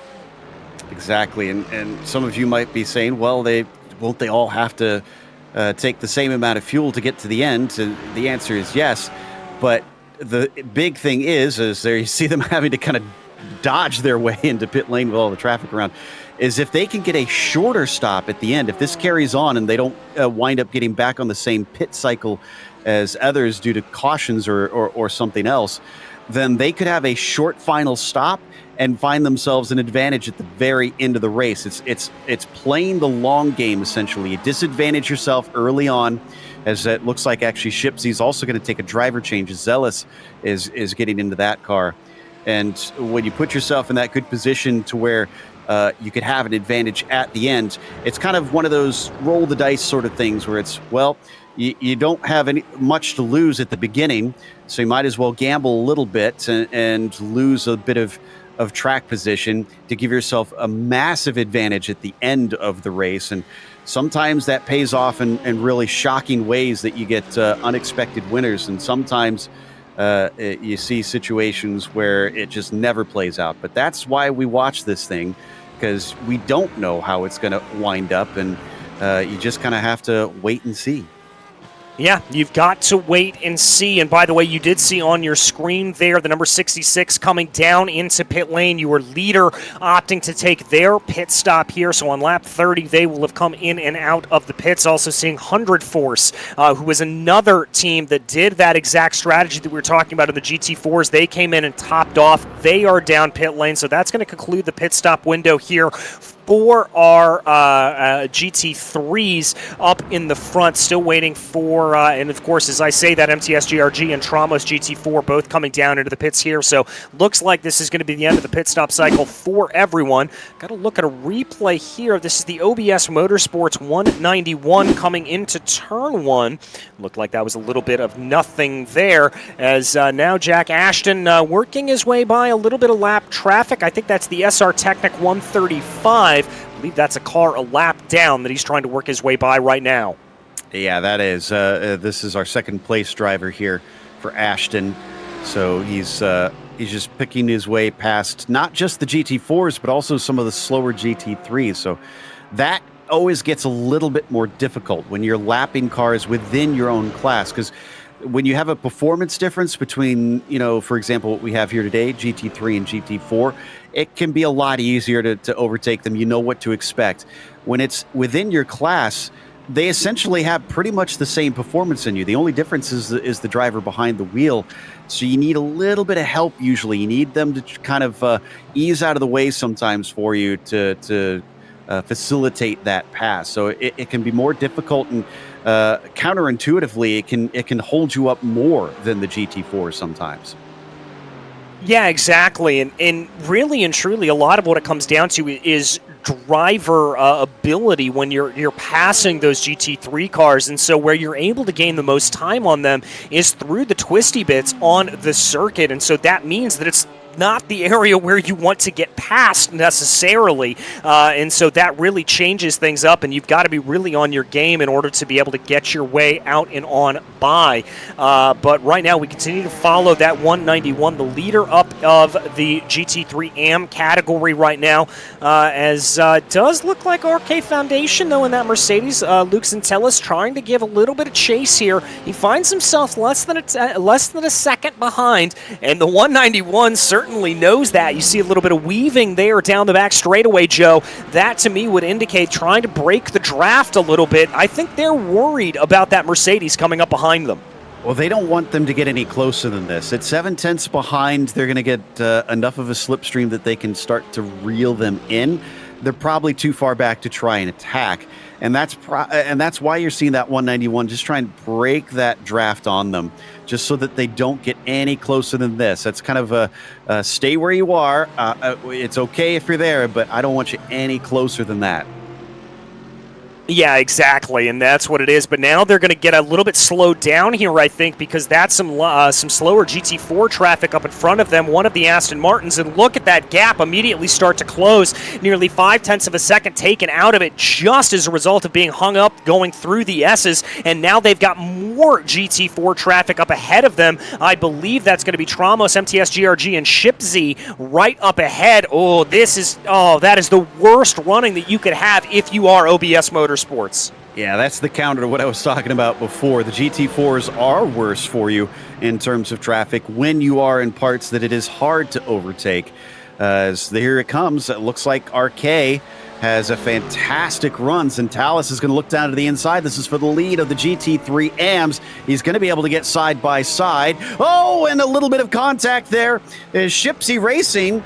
That was one of our former leaders there in the GT4s, got tipped off the track. Oh, and he just about backed into Alpha Esports Academy's 177 as he came back onto the track just now. There's the contact. Unfortunately, because of the pass ahead of him, just didn't anticipate that Mercedes slowing up as much as they did. Yeah, and that's one of the things, if you are a slower car, that you really have to be cognizant of is not only what the drivers in front of you are going to be doing, but what the driver in front of them are going to be doing and how that's going to back everything up out on the track. And so that can certainly throw things off for you there. Shipsy able to recover a little bit to the best of their abilities. Thankfully, they still have about 5 hours left to go in this race, so they've got time to recover, but not what you want to have happening here in this opening hour as we watch OBS now, I think, trying to just hold on and be able to close back into the back of RK Foundation. Looks like they had a great run there coming through turn 7, able to gain about 0.3 of a second over that Mercedes, but now as they go on the back straightaway, they're not going to get the benefit of the draft here, and they're going to have to kind of re-rack, restack, and figure out how to get themselves back on a round. It almost looks to me like RK Foundation has much better pace here. The fact that they pulled it up to 1.2 seconds, that Mercedes has got some legs underneath it. OBS Motorsport going to have to respond here. Klepikas in the car right now, and they don't see who their teammate is right now, unfortunately, so I have to dig that up a little bit later, but it's one of those things. It is a team race. We haven't talked about that a lot. Your teammate might be the anchor, might be the ringer. Whoa, car right there. That was SRB's 245. That's our points leader. And how did they get there? Oh, Fordzilla's there. Is this? Nope. No contact with him. Yeah, and that can happen, Joe, really with the camber coming up through the corner. If you don't get down to that apex exactly right, you're going to find yourself out to the outside there. Up until that little spin, though, I want to give credit to the 245 as they really held that together well. Carrying that much speed around the outside, very, very easy to find yourself out into the outside grass, and they were good to be able to hold that pointed the right way. Obviously, didn't necessarily want to have that big spin happening there on the outside, but nevertheless, certainly a good run there for them, as it were. Well, This is pretty bad for the 245 because the MTS GRG's 292 car is leading this race. They can still lose the championship here. With MTS GRG winning, they don't want to slip that much farther down the order. No, they certainly don't, and they're going to have to get back on the wheel here at this point and try to push themselves ahead if they can. Look at this as there they come back down through everything. OBS Motorsport closing back in on RK Foundation. This battle's certainly back on here. Is the Porsche looking strong? Oh, it's got to be careful. Every time I see those Porsche clobbering the curbs like that, it just scares the dickens out of me. Got some penalties, unfortunately. The 169 has a drive-through penalty for making contact with the 188. And then the 111 had a pit lane blend violation. So they have been sent down to serve their drive-through here. No, excuse me, they've been given a warning for that. So no drive-through for them. It's only the Riding High team that must come down into pit lane within the next couple of laps to serve that black flag, which they have already officially been given within the sim. If they don't serve that within 3 or 4 laps, they will automatically be DQ'd. So they can try and contest it if they want, but they've only got so many laps before it'll be taken care of automatically. Yeah, and so that will be something that they'll have to do if they do not serve that penalty. That will be an automatic disqualification. I don't think we're going to see that happen necessarily. I've got to imagine they'll be coming down into pit lane shortly.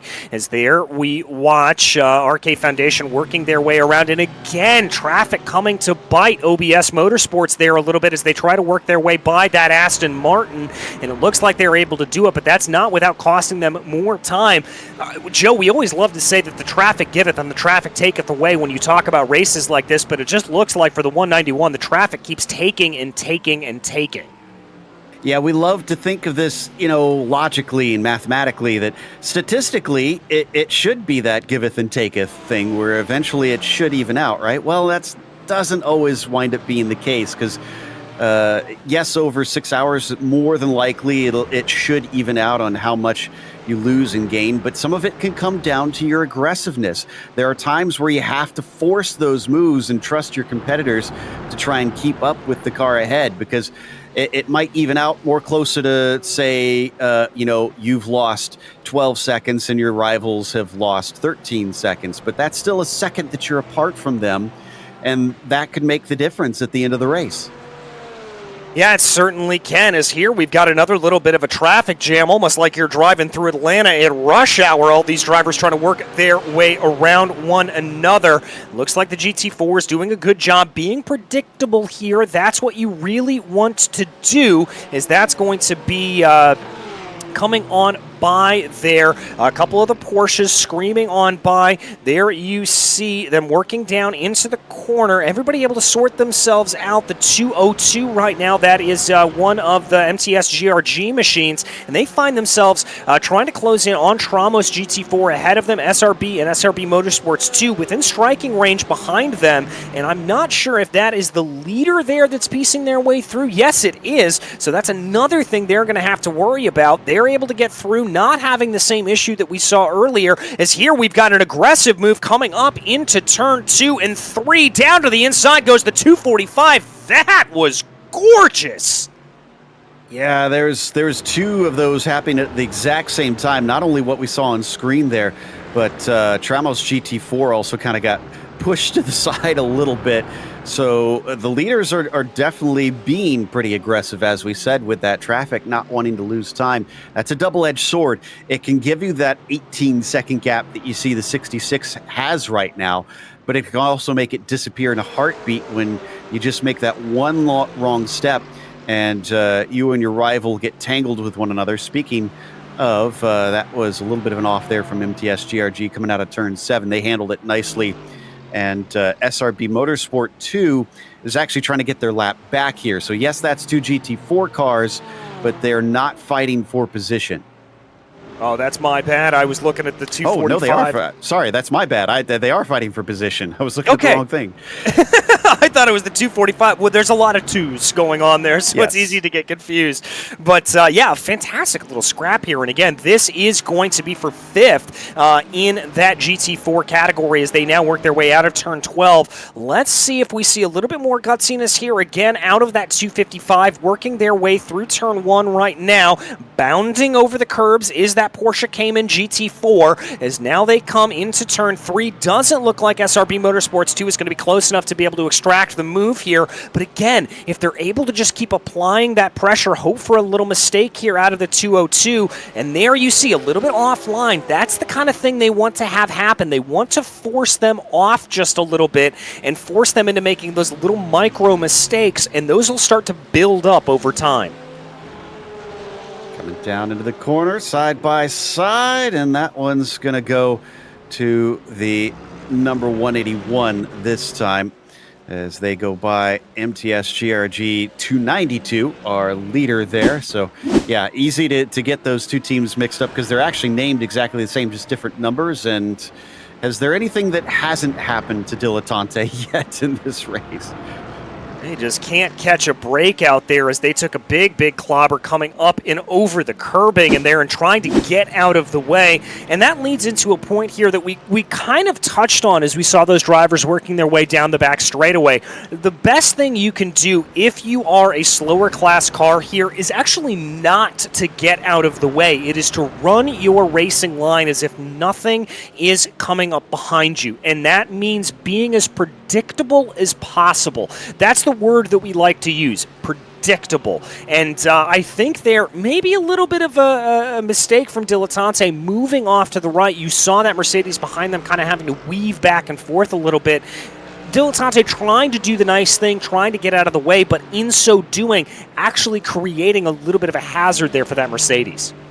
Yeah, the reason we talk about that is because in the vast majority of the series, and including this one, the rule is it is up to the trailing car to make a safe overtake. So is the leading car, even as a slower class, that's not your concern where that car is other than the safety of your own car. So that's why we say always just run your racing line, let the other car do the work. Now, obviously, you want to keep half an eye on your mirrors because if they make a wild dive, you want to try and watch out for that. Oh no, OBS Motorsports, the 191 is off.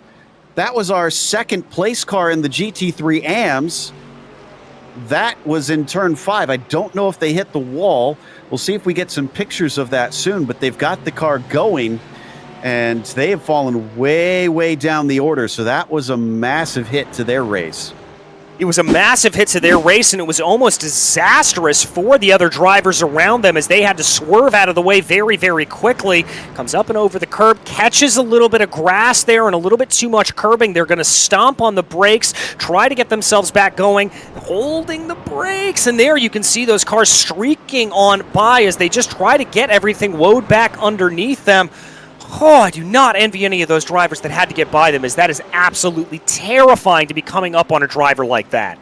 Around a blind, fast corner, a full commitment corner, that is a huge thanks to everybody's skill and attentiveness that we didn't have a massive accident because they were right across the racing line. Everybody saw it soon enough that they were able to go wide, which is probably the right decision in that situation.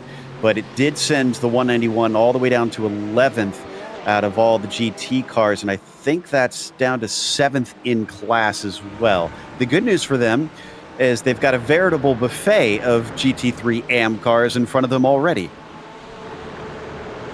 Yeah, they really and truly do. So now they're going to have to try to work their way up ahead and try to be able to go here.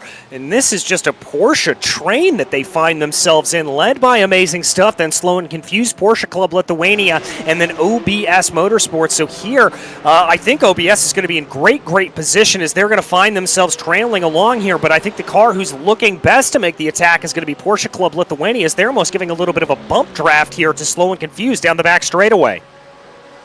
Slow and Confused is going to use it as they got that extra speed with Amazing Stuff to the inside, defending down into the chicane. You can pass on either side here. It depends, and you can defend on either side as Amazing Stuff is going to get the launch off the chicane. Here they go, down through the corners. Not seeing too much of a change here. A little bit of a look in behind from OBS. They're not going to be able to make that run. As there, we're seeing a little bit of pokes and prods down to the inside of turn 1, trying to sort themselves out here a little bit. A little bit of gap starting to go. Everybody just slicing and dicing. They're trying to overtake at every single corner they can, Joe. Indeed, it's been pretty frantic here. And poor Aris Kvaratskhelia is basically having to deal with all 3 of the cars behind him, because if one fails to attack, there's others that are just waiting to pick up the slack. You can see the little pokes and prods from Graboon. He doesn't like being in the second position. He really wants to be ahead of that Porsche in front of him.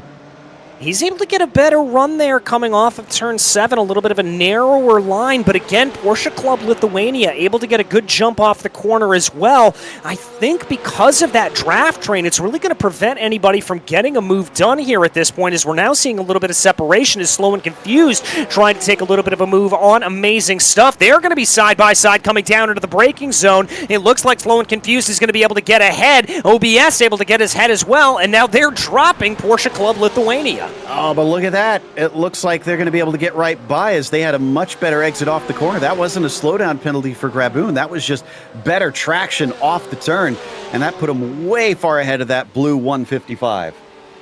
Yes, it is, as now they go trying to see what they are able to do. And now Slow and Confused going to be able to hold on into that line. They're going to still be trying to close on in. They're going to be coming up on a slower Porsche GT4 up in front of them. Here at this point, that Shipsy Racing trying to dive out of the way. There is going to be Amazing Stuff. Almost contact there with Slow and Confused as they had to check themselves up coming out of turn 5. But they are going to get the position. They go by Aris, and now there's going to be a second one as Enriquez is going to try around the outside of turn 6. Doesn't quite stick. That's going to make him slow.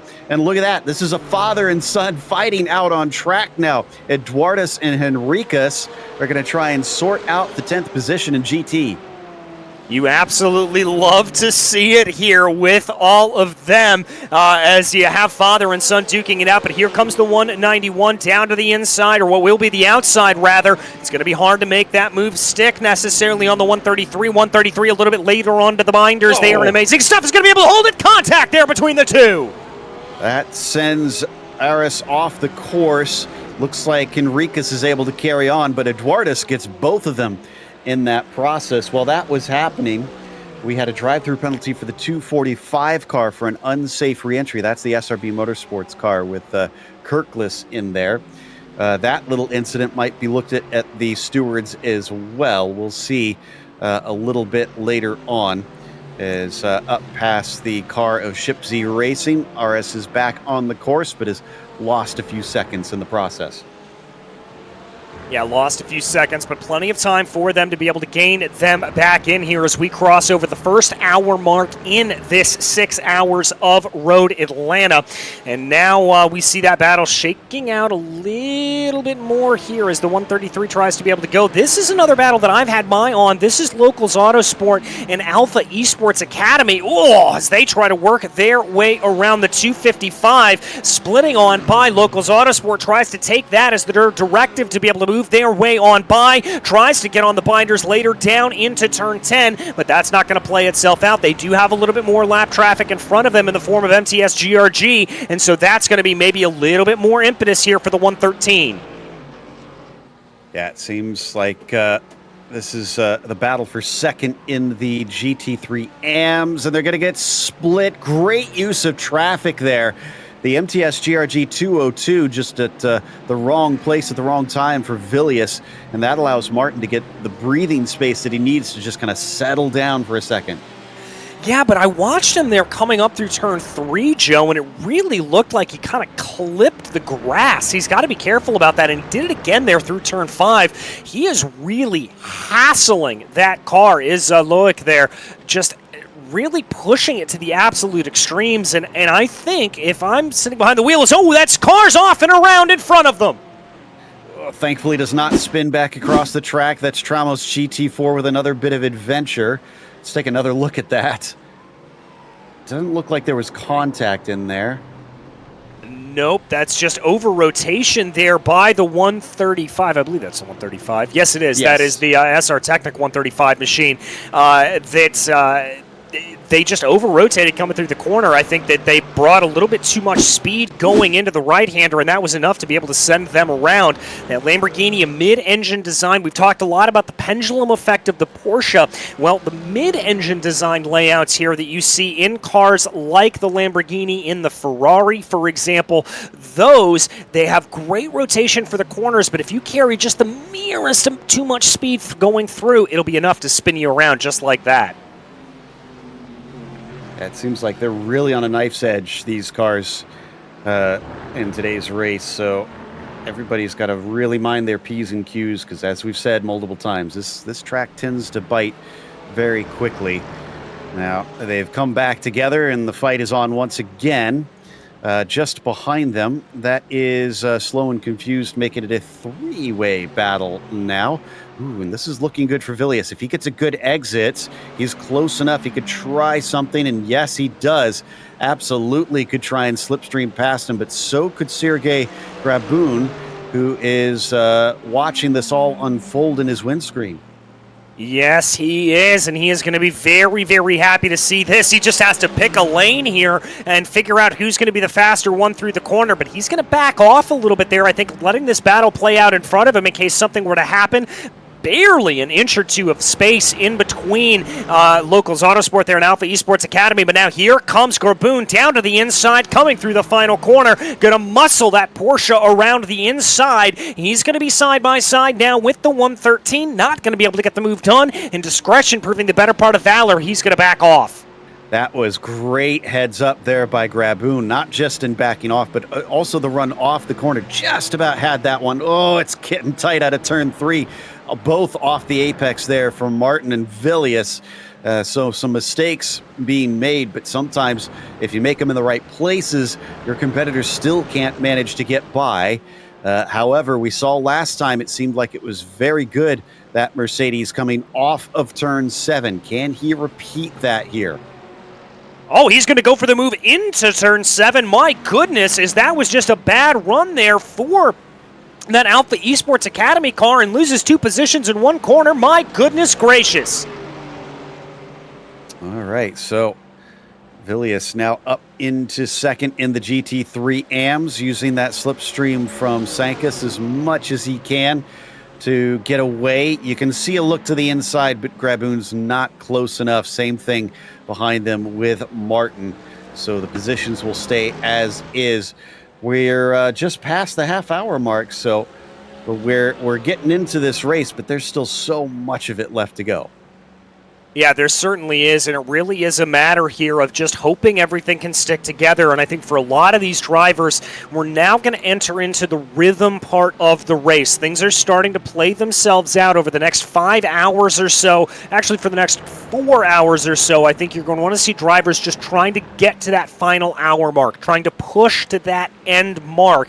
And then once that plays itself out, then we're going to see the gloves come off once again. We're going to see these gaps start to expand a little bit more, and we're going to see a few battles like this that start to emerge, but you're going to see drivers trying to take less chances and just really focus on getting to that checkered flag.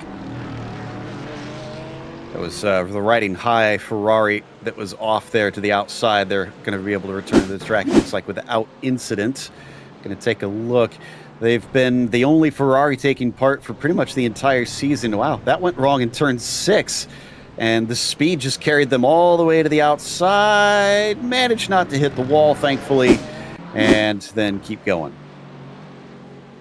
Yeah, they're able to keep themselves going around there. Obviously, the Ferrari 488 that they are driving, Ferrari officially debuting the 296, the new model for GT3 racing this weekend. I know I am very much hoping we see that on iRacing sooner rather than later, Joe. A bunch of great new Evo models as well as new GT3 additions into the field that are being debuted at Daytona this weekend. So hopefully we'll see a few additions there in the field as they continue, as iRacing continues to add and expand to its litany.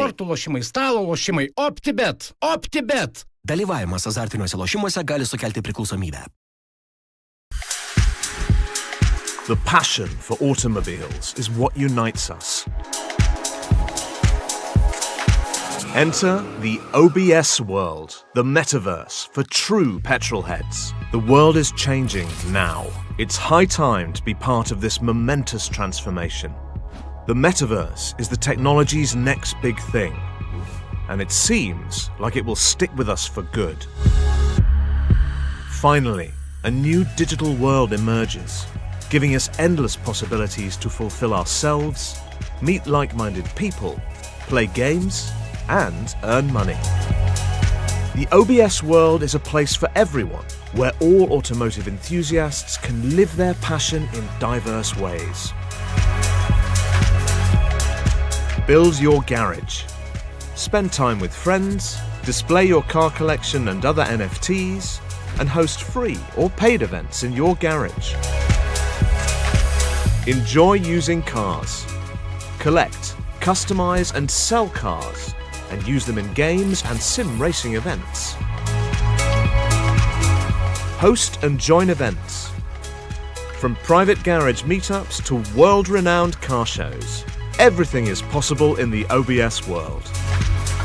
Enter the NFT gallery and marketplace.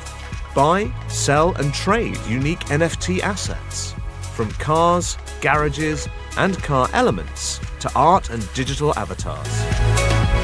Play games. Dive into an exciting world of automotive games. Use your NFTs to play and earn money. Train and race. Improve your racing skills. Climb up the leaderboard, join sponsored teams, and go for the podiums. Enter the expo and event area. Promote your business's products and services. Organize events to boost brand awareness and attract customers. Join the Founders and Investors Club. Become a member of the exclusive club with 911 seats only and enjoy its perks. Each seat is backed by a particular founder's or investor's NFT with robust benefits and opportunities. Take a metaverse ride with the OBS world. Pursue your automotive passion, thrive, and make money.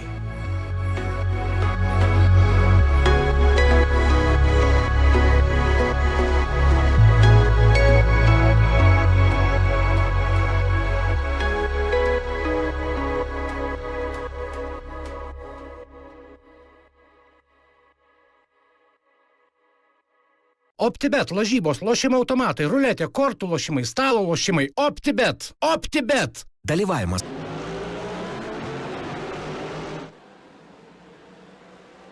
Welcome back to the 6 hours of Road Atlanta. Well, off of the start, it was a little bit of calamity as multiple drivers got into it with one another, including Team Fordzilla and Roadster Racing.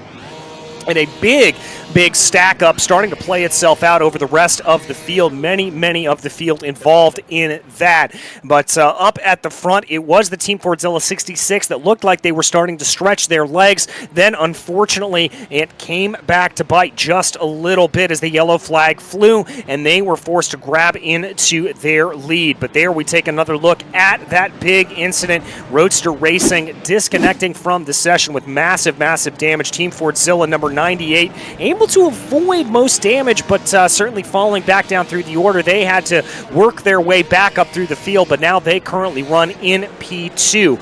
After the yellow flag was ended, we got back under racing conditions here, and Team Fordzilla 66 absolutely scampered away at the front of the field, dominating their way along. Oliver Stepanov still continuing to be behind the wheel of that car, just running the 66 to absolute perfection. There, and then the charge from their sister team, the number 98, with Jack Ashton behind the wheel. He was able to make his way by Over the Limit Racing Blue and Over the Limit Racing Red. Over the Limit Racing Blue having a little bit of trouble earlier on as that Porsche got things wrong. Another car that got things wrong was Dilettante Racing. There you see the heavy impact to the barrier barriers coming through the S's at the bottom of the hill. The 202 of MTS GRG also found themselves under a little bit of trouble here with a fantastic move coming up into turn 3, put on them by SRB Motorsports. They would continue on to this battle and still find themselves only about 0.4 of a second separated from one another.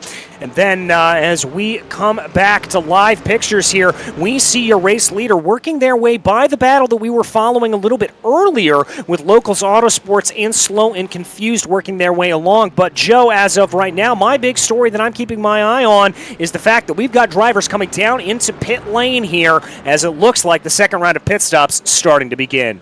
Yeah, this was our leader, the 112, and in the GT3 AM class. They've just pitted and have their service done. The 98 team, looks like they're swapping drivers. Javier Roman is currently getting into the car, and then Over the Limit Red just found their pit stall. So yeah, a lot of the leaders in the GT categories are just coming in. Looks like Over the Limit also changing drivers. Looks like Justus is now in that number 56. Yes, he is. So we're getting those driver changes here, and this is one of the intrigues that starts to play out is you see the different tendencies among the drivers and what they are able to do and how they're able to change things around. Who is going to be faster in the car? Who's going to be a little bit slower? As we watch the 165 coming down into pit lane right now, that's the 4SR racing machine coming on in. We take a look here at the 170-100 force as they are now able to be moving their way around, and they're going to find themselves in a little bit of a battle here with Over the Limit Racing Red, at least until they come down into pit lane. But none of that is really any concern here up to the leader, who has a minute gap here at this point over their teammate in the number 98. You can actually see it. They're about to lap them. Granted, Team Fordzilla 66 does still owe us a pit stop. Yes, indeed, and he's looking like he's kind of doing what they've done all season, which has worked for them, which is just go long. And contact between Dilettante and what was our leader coming through turn 6, and Tallis getting turned to the inside. Doesn't look like he'll get much damage, if any, from that, but that's going to cost them valuable time. Yes, it certainly is, and there you see a couple of the drivers having to scatter to get out of the way. That's the 133 as well. That's amazing stuff that's going to have to move on back and by them. But again, a little bit of miscommunication there, I think, coming down into turn 6 and 7, and that was enough to throw them around. My goodness. I joked earlier that what hasn't happened to Dilettante today, well, tick that box off now, is running into a class leader in the middle of the race and spinning them. So and look how careful they're being with them now. They're trying to make sure and take their time. That tends to happen when drivers. We always joke that they have the memory of elephants, and it's so true. You have to, for these sort of survival situations where if someone does something that ruins your race, you don't want to let that happen again. So you give them a little bit wider berth to make sure that you don't repeat the same mistake.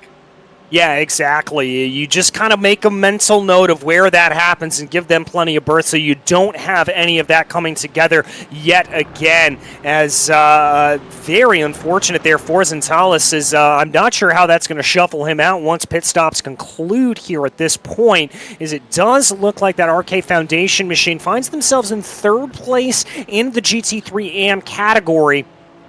And it may be a little bit of a close running here between them and Slow and Confused when Slow and Confused comes down into pit lane, but we will have to see how that will shake itself out. Now we look behind, as that's going to be Alpha Esports Academy, now coming up behind Dilettante. Whoo, again, almost a close running there, Joe, and looked like Dilettante trying to get out of the way, and again, that's not the way you want to handle it. You want to be predictable. Stick on your racing line. Absolutely. And that 223 team, I mean, you can't blame them for wanting to keep rolling. They're last in their class, and they're currently 3 laps down. They're 11 laps down from the overall leader, so they're probably about 4 or 5 laps down from class leaders. Things get spicy here for Graboon on screen. So the 223 probably wants to stick with it because it's a long race. They could still make up positions, but they're not fighting with anybody. So the fact that they're kind of getting in the way, not really making friends out there right now.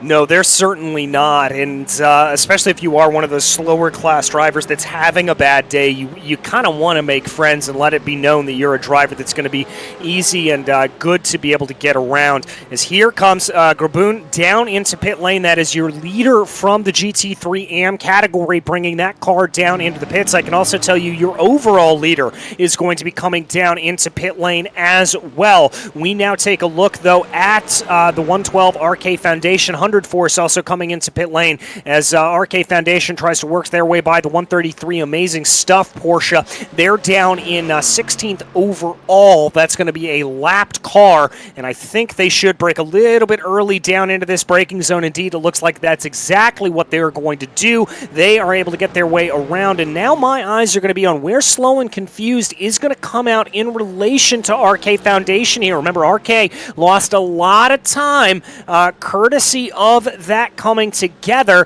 Slow and Confused still getting their service here, so RK not going to lose the lead of that GT3 AM category. Is that car that you see coming out right in front of them? That is your overall leader, and going to try to put RK Foundation a lap down. But now the gap between RK Foundation and Locals Autosport, which is the next place car in that GT3 AM category, looks to be about 7-8 seconds.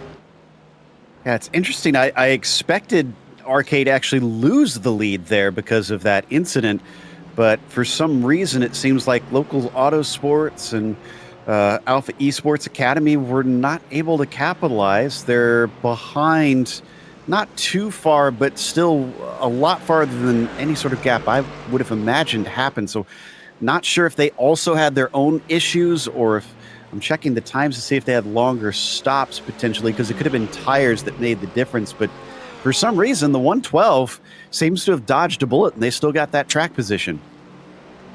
Yeah, they certainly did. So they're can count themselves lucky here, I guess, at this point. But certainly, I think for the rest of the drivers, they have to know that there is a little bit of a break in the armor for them. And like I said, 7 seconds, that is certainly down from what we thought it was going to be. And we'll have to see if Local Autosport is able to move their way ahead. Now, they actually find themselves, as everything shook out, they find themselves split between Slow and Confused, with Alpha Esports Academy running in the middle of them. So I think they're going to be looking in their rear view mirror potentially a little bit more than they are up ahead of them. But we'll have to see what shakes out here for them. As we take a look a little farther back in the field, here is OBS Motorsport right now. They are closing down on 4SR Racing in the 165 right ahead of them. Interesting to note that the soap opera that is that first lap incident just keeps carrying on, because I noticed for a while there we had some communication between race control and Jack Ashton, who was the one that made the contact in the back there. So I guess they wanted to get his side of the story. It looks like they've now departed, so not sure what all was said and decided in there, but obviously, it wasn't completed yet. The story isn't over. We'll see if we get any more information or if there's been any penalties handed out now. Yeah, we'll have to wait, and we will update you as soon as we hear anything from race control or from any of the drivers necessarily here. As that will be a storyline that we continue to follow, as you said, Joe. Watching right now, the 191 just stalking behind here. OBS Motorsport able to get a good little run, taking full advantage of the draft, and a great run off the corner. Again, that rear engine design on the Porsche, that rear, the weight over the rear axle there really does help under acceleration. It gets a great bite off of the line, and it certainly came to fruition there coming through turns 12.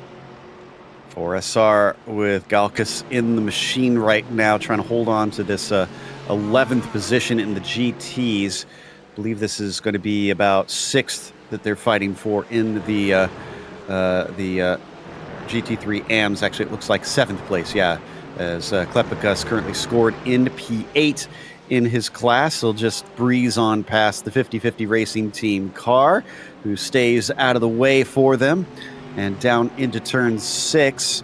However, they've got their own class in front of them with Locals Autosport Black next up the road, and that was a great exit there by Henriquez. Yeah, it certainly was, and now let's see what's able to play out here as they run.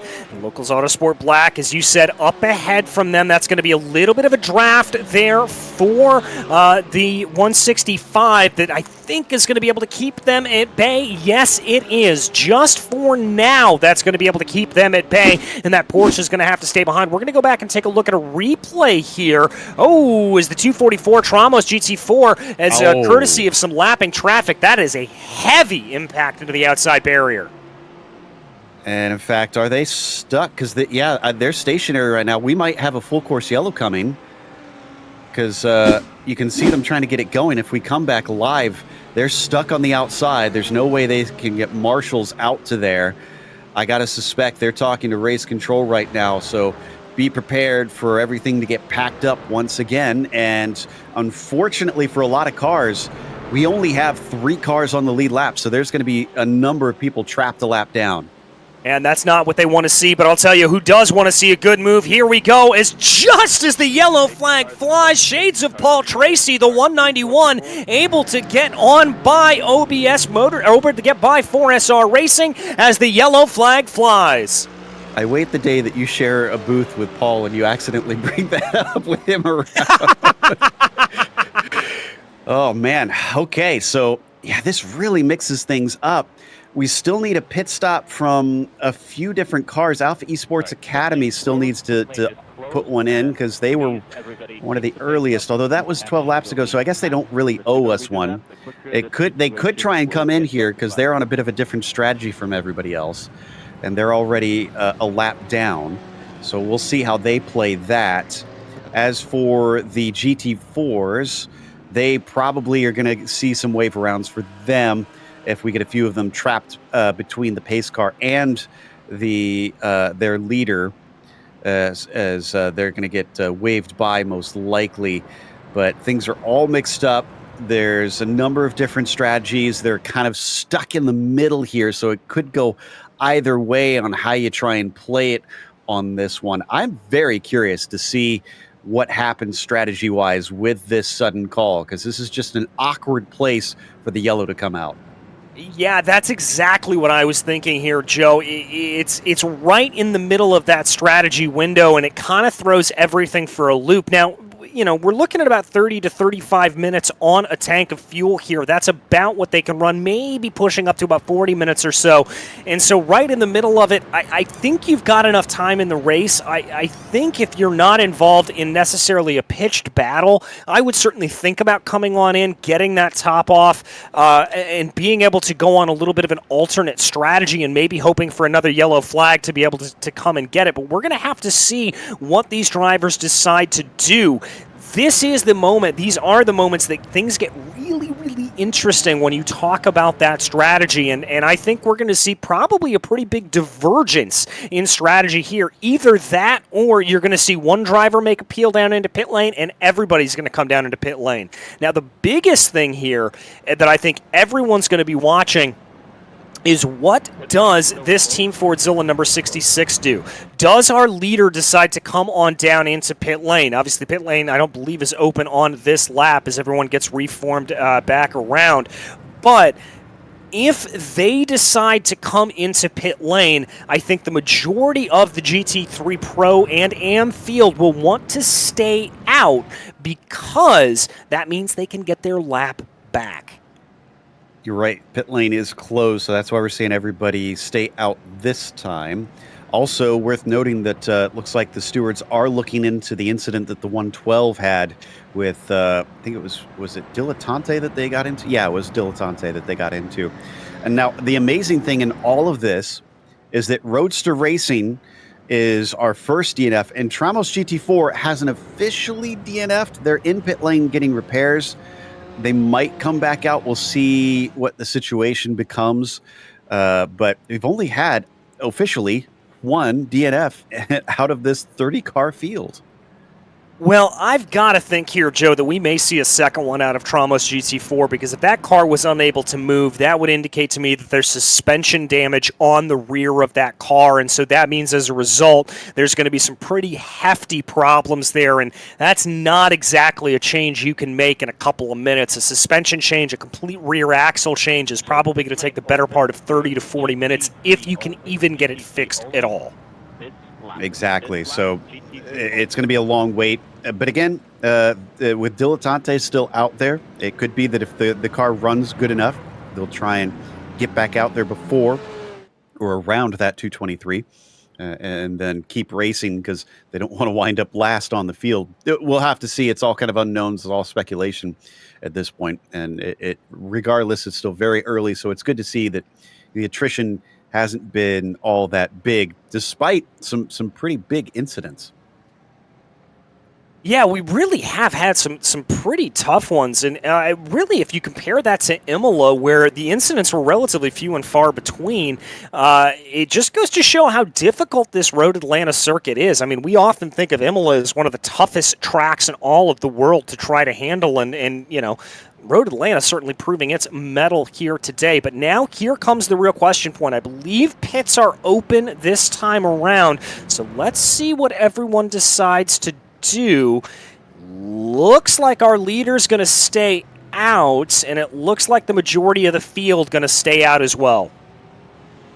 Yeah. Oh, there's someone coming in. That is Over the Limit Blue, who are already well down the order, so kind of makes sense for them to try and use this now. The OBS Motorsports 191 pits in, and I see a couple others. Porsche Club Lithuania, RSV by OBS also pitting in, and that's it. So just a couple takers, but a few willing to roll the dice since they're already a little bit behind the 8 ball. Yeah, and I think rolling the dice is the right way to do it, especially if you are a little bit farther down in the order. I like that call from OBS. I like that call to come in. I especially like the call if you're Porsche Club Lithuania or RSV Motors, as they were the last 2 cars on only 1 lap down. Everybody else behind them, amazing stuff, riding high, SR Technic 135 and Locals Autosport Black, all find themselves multiple laps behind. So why not come in, get a little bit of a top off, see if you can roll the dice on that strategy and see if that'll play out. I mean, we're only an hour and a half into this race. There's certainly plenty of time here for more strategy to play out, for more things to go, and we'll have to see what they are able to do. But right now, Team Fordzilla continues to just roll around behind this pace car, and the biggest thing that I think this has done is one of the battles that I was keeping an eye on, Joe, and that was the battle for 6th place overall, 2nd in the GT3 AM category between Locals Autosports and Alpha Esports Academy. They are right close together, and then the other battle that we were following was Slow and Confused and SRB Motorsport by Latingva. They are right involved in this as well, so it's now a 4-car scrap for the podium in GT3 AM. Wow, this has spiced it up a treat there. Amazingly, only 3 cars left on the lead lap in the all of the GTs, and that's just the 2 Fordzillas and Over the Limit Red with RK Foundation hoping to get back on the lead lap eventually, but the AM leader is the first one a lap down right now, which does give us that tasty little fight in the GTM category for the podium positions. So we'll keep carrying on. They're still going to take care of some stuff here, it looks like, as we have not been given the 1 to go quite yet. Oh, I thought I saw somebody else coming down pit lane. MTS GRG, okay. That's the leader in the GT4s. Interesting that they are deciding to come down into the pits here. It also looks like the MTS GRG number 202 coming down as well. So both of those teams opting to come in. It looks like a lot of the GT4s coming in here. Shipsy also coming in too. I think they've opened up pit lane to the GT4 class now. So I think they separate it by class, and that's why we're seeing all of them pit in this time. But does seem like most of them feel like it's been enough time since the last pit stops. Might as well bring it in now. and get that over with. What this does do is it means that 50-50 Racing Team is now your new leader in the GT4s, and SRB Motorsports 245 inherits second, with the 255 sister team inheriting third. Okay, so definitely a change there for the order in GT4, and that's going to change things up a little bit. Remember, the fuel tanks, though, relatively the same for all of these drivers, so it's not like we're going to see too much of a change here. But I'm going to be very interested to see what is going to happen in regards to all of the different plays here for strategy. As we said, this really and truly does change everything, and I'd make an argument for the better. It's going to be pretty interesting to see just how everything plays and just how much we can see these drivers working their way back and forth, hearing a call from race control, and Joe, we're going back racing this time by. Yep, lights are out. You can see there on the screen. So cars starting to weave to try to get some temperature in the tires. You may have noticed that it's been getting darker and darker. We started the race relatively late in the afternoon, and it's currently 7:41 p.m. virtual standard time out here. So we are going well into the night for this race. Probably by the end of this hour, it should be past sunset and pretty much fully dark. Yeah, I think it should be, and so we will have to see how drivers are going to handle that change, handle everything as it goes. As here we see the 66 already getting onto the loud pedal, coming around through turn 11, down through the diving dip of turn 12, and the green flag is back in the air from Road Atlanta. As there we see the 66 already getting out to a pretty good lead over their teammate, but the battle really starting to come in behind, as that is going to be Alpha Esports Academy trying to throw a move on Locals Autosport going down into turn 1. That's not going to play out, and they're going to fall back into line as the rest of the field gets their way back up to speed. This has been the MO for the 66 today. Just basically take off at the start and leave everybody behind. Have a replay of one of our contenders in the GT Amp category here. The 191 seems to have had a bit of an adventure there across the track in the chicane, and then got back on it without having to hit anything. So that's the good news. That's the good news there for them, and Team Fortzilla already holding about a 10-second advantage over their teammate as they get onto the long back straightaway here.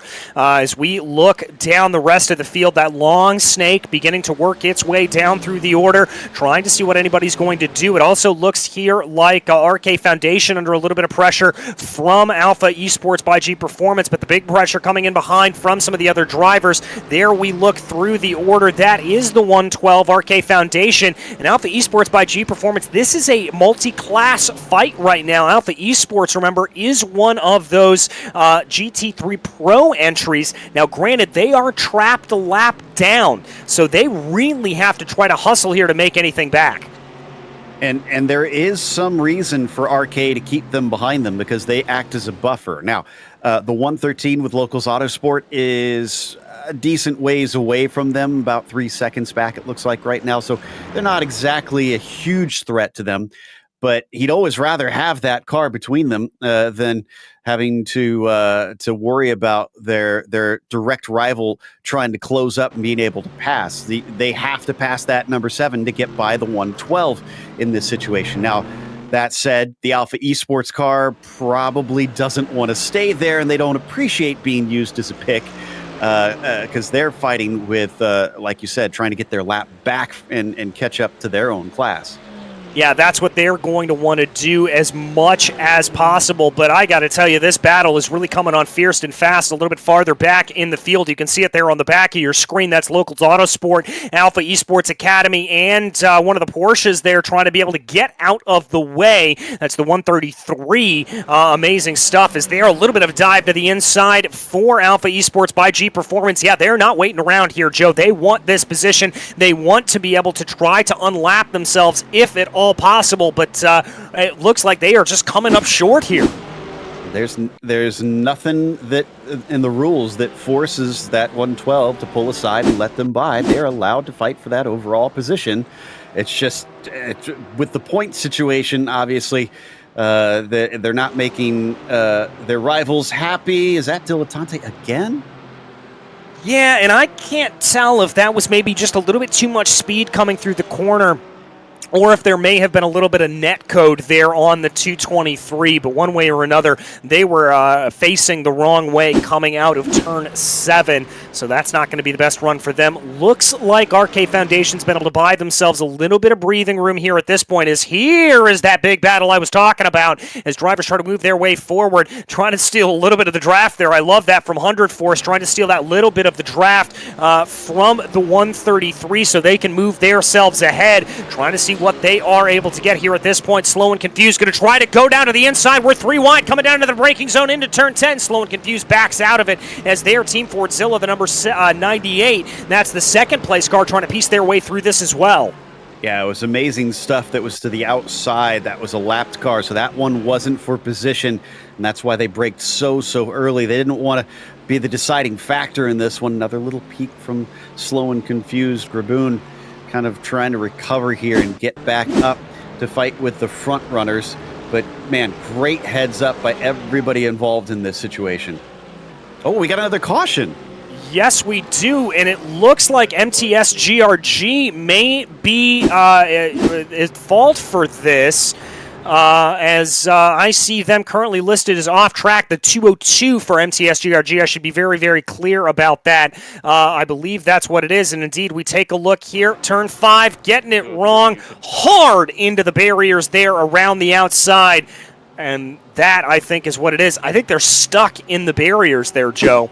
I think so, yeah. I watched it on my screen as well. Here's a better angle of it where you can see the impact, and the car snags when that happens, unfortunately. Yeah, they can't get out. Oh, man, that is an absolute shame. That happens less and less these days with iRacing. It's becoming more rare, thankfully, but when it does happen, it's so frustrating. Yeah, it's just so tough to have to deal with, and you certainly don't want to have that play if you're there. But again, we're going to re-rack here, and now I wonder if this is going to allow for maybe some of these drivers to think about trying to take a pit stop this time around to see if this is going to be what they decide to do. We are a little bit farther along in the stint, and this is getting closer to the point where I do think that pit window would normally be open. So I've got to imagine when it does open up, when the pit lane does open up, I think we could see some more drivers taking down to pit lane. The other interesting thing is that we saw MTS GRG's 292 team, who came in second in the points, pit this last caution flag, but SRB Motorsport, who they're fighting with in the 245, did not pit. So will they pit in this time, or are they going to wait for green flag racing and try to run the fuel dry? Because they're going to give up track position if they pit now, and they'll be behind them. But obviously they'll be pretty close on strategy, and honestly probably a little better fuel-wise than MTS GRG. If they decide to go long, though, that might save them a pit stop. It all depends. This one is a really tough call if you're SRB Motorsport. I think what I would do if I were them, since they are 14 points ahead, if they just finish directly behind MTS GRG, they're not going to lose the championship. My call would be kind of just flank and mirror what that 292 team does. As long as you're close to them and your strategy is pretty much the same, you're safe. Yeah, I think that may be the call here for them. At least that's what I would agree with as well, is be focused on the championship. Don't necessarily be focused on the race result as much. But again, Joe, it comes down to that old adage. If you tell a driver to relax a little bit, what's a driver going to do? They're going to push. I mean, you can't tell a driver not to attack, because that is just what they're going to want to do. But with the strategy call here coming into play, we'll have to see what shakes out. Still plenty of time here for everything to go. Pit lane is closed right now, so we're not going to see anybody coming down. We won't know until the next lap exactly who decides to come on into pit lane. Now, I can tell you what this will do is this is really going to stack up that midfield. Everybody that was caught a lap down, they are all over one another. RK Foundation, Alpha Esports by G Performance, Locals Autosports, Alpha Esport Academy, SRB Motorsport by Latingva, 100 Force, and Slow and Confused. They're all noses stern here at this point, so that's going to be a huge battle. Yeah, when you get those back-to-back cautions in endurance racing, that tends, or multi-class racing, that tends to happen, which gives us a lot of thrills now that they've all been scrunched together and separated from the other class. So this is going to be a lot of fun to watch once we get that green back and rolling. Also, interesting to see the complexion of how this race has been unfolding, because yes, we had that big opening accident and that kind of slowed things down, but I think everybody kind of saw that and said, okay, we don't want this race to be like that. They put in a good long stint. We went, I think, more than an hour before we got our second yellow flag. And then suddenly now we've got one immediately. So I don't know if this is yellows breed yellows here in the middle of the race or what's changing. Usually at this stage of the race, we don't see cautions because everybody's just kind of focused on doing their own thing, and it's not a high pressure portion of the event. So I'm curious to see where it goes from here. Are we going to get another quick one right after it because everybody's kind of frantic to make up positions, or is everybody going to take this as a heads up? You gotta calm down and try and get to the finish here. Well, I think that's going to depend on what calls are coming back into pit lane. I mean, it wasn't like we had these incidents coming out because of dangerous driving among other cars. This last incident that we saw was just a simple slip-up that, frankly, caught things wrong. So if I'm a driver, if I'm a team coach here at this point, I'm not going to tell my drivers to make any change into their setup or their approach to the race. I'm going to want to tell them to just keep on doing what they're doing and kind of treat this last caution here as a little bit of an errant caution, just kind of a fluke. But, all right, here it comes down to the crucial moment. Who is going to be coming on down into pit lane here? Looks like Team Fordzilla is going to stay out. The majority of the GT3 field going to opt to stay out, and I think Team Fordzilla staying out, that's really what is signaling that for the rest of the field here. I think if you saw Team Fordzilla come in, you'd maybe look to have a couple other teams thinking about it, but everybody looking like they're going to stay out. A couple drivers coming in for SR Racing, Porsche Club Lithuania, OBS Motorsport. Now, those are some of the teams that we saw come in last time, so I think for them, they're just doubling down on this alternate pit stop strategy, and I like that call from them. Yeah, exactly. I always describe it as it's kind of NASCAR rules when you race in this style of racing with full course cautions on the roadside, where if you're at the back, you just have to remember you're not going to lose a whole lot if you just come in and top off, but you could gain so much by doing so. So it's one of those calls that you have to just really be on your toes. You have to understand the nature of the racing and use it to your advantage. The one I'm kind of surprised on is the 177. Yes, they're in the big battle. They're third in the GT3 AMs, but they're 22 laps into their stint. And they're the most laps into their stint of anybody around them. In fact, any of the GT3s up there. So, again, I feel like, yeah, they're a little higher up the order, but I feel like probably would serve them. They'll lose a lot less time pitting now under yellow, being this far into the stint. Now, though, we wait for the GT4s to come around for the pit lane to open for them to see if SRB Motorsport 50/50 Racing and the other SRB Motorsport 2 come in pits in this time. Yeah, that's going to be a big question here with that GT4 field to see what they will do. I wonder a little bit if we will see it. I wonder exactly how it's going to go. I think we're probably going to see more of the same, that the drivers that came down last time around are going to try to double down on their strategy here and see what they are able to do. But we'll have to wait and see. The strategy games here really and truly coming out to play. I'm loving some of these strategic decisions that these drivers are making. They're certainly keeping us guessing a little bit. They're keeping us on our toes. As there we watch your leader coming down through turns 10A and 10B right now. Again, we're not going to see any of these GT3s, I think, coming down into pit lane. Race Control confirming there that they are going to be wanting to make themselves work and wanting to make themselves available here.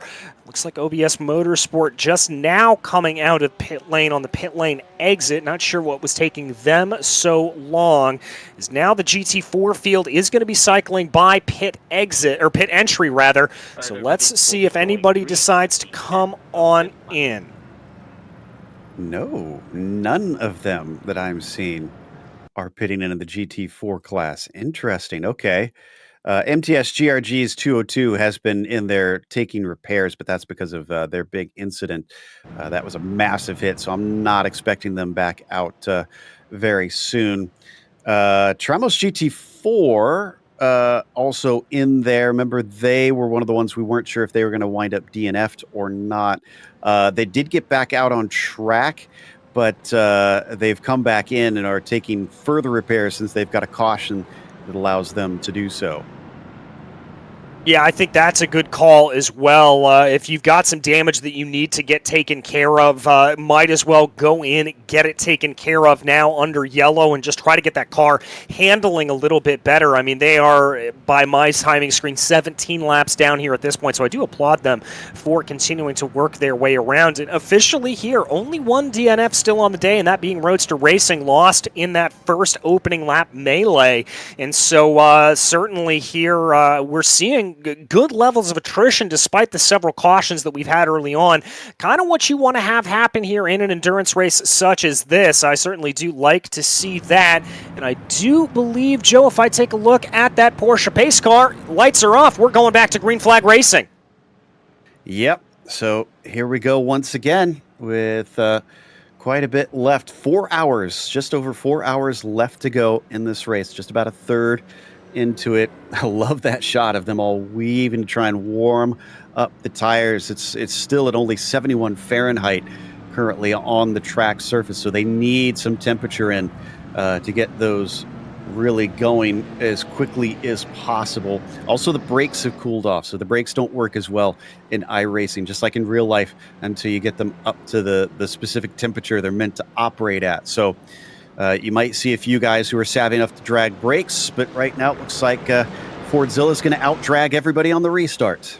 Yeah, it's the team, the strategy that we've seen them do multiple times over the course of this race. They are going to be off like a shot, and there you can see that long train of cars that we were talking about, really the battle for P2 in what now is up to P1 in that GT3 AM category. No big moves coming up and around. We follow here the 6th place overall car. This is second in the GT3 AM's local Autosport with Villius behind the wheel of the car. He's going to be having to play in some pretty fierce defense, as that's going to be Alpha Esports Academy right behind them trying to make a move. As we've got a little bit of a replay here. This is farther back down in the field. It's the 191 able to send a little bit of a sneaky move there on the 111, it looked like. Speaking of a sneaky move, it looks like Alpha Esports Academy is going to be able to get by Locals Autosport. They had a huge moment coming off of turn 5. Villius had to save the Mercedes from going into the wall when it slipped and slid back and forth.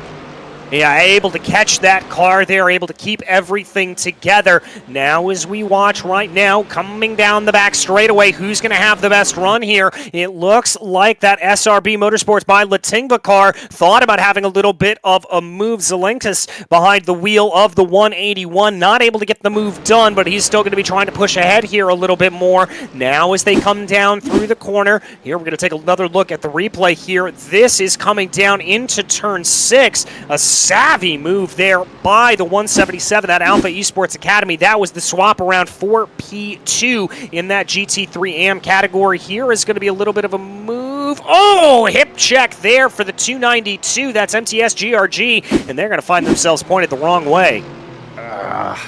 That's not what they wanted. They need to make up positions. By the way, we saw the replay of the 191 and here's another off, I think, for amazing stuff. We got tipped around to the chicane. I think that replay may have been during caution because they just got a black flag and a drive-through penalty for passing under yellow. I think you're right about that, Joe. It did seem like the cars were a little bit slow out on track, so they were black flagged for that, and they're going to have to come down into pit lane and serve that. I'm also seeing, this is big, Jack Ashton has been given a black flag, and so he is going to have to come down into pit lane as well. Unfortunate running there for him. Big move down to the inside, though, for SRB Motorsport. They're finally able to get that move done on Locals Autosport. That penalty for the 98, that was for the contact at the very beginning with Roadster Racing. So the stewards were looking at it. They just wanted, I guess, to take their time, make sure they made the right call, because that probably was a really tricky one. But that contact definitely is going to bite them now, because They were in a very handy position up at the top of this field, and they're going to lose so much time here. The only good news is because there's only 3 cars on the lead lap, they're only going to lose 1 position, but they're going to have a lot of time between themselves and the 56 team. Yeah, they're going to have a lot of time there, and they may lose. They might find themselves getting perilously close to being a lap down, and if that were to happen, they could find themselves slipping off of the podium, which would be my big concern there for them. But as we watch right now, Locals Autosport working their way around, there is that Team Fordzilla machine. We anticipate them coming down into pit lane sooner rather than later. Again, iRacing mandating that you have to serve that black flag within 3 laps of it being brandished, and so that's not going to be too much longer from now.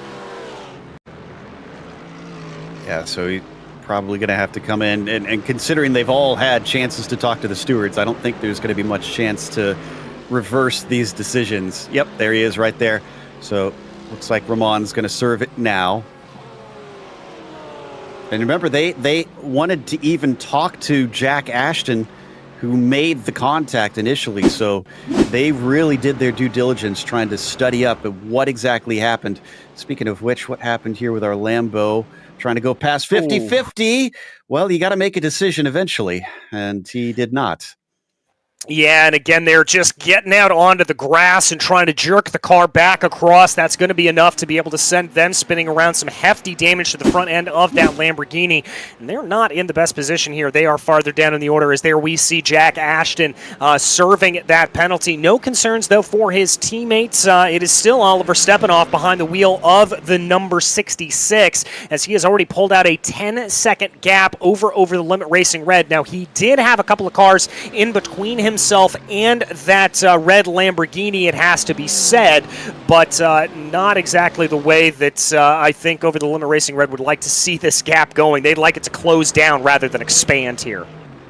So the good news for Fordzilla's 98 cars, it's back out on the lead lap. Remember, that was a 20-second stop and hold, which is a pretty big penalty. Usually they give drive-throughs here, so that must have been considered serious enough, I guess, because of all the consequences for so many drivers that they decided the 98 needed a bigger lesson on that. We come back to Zentalis.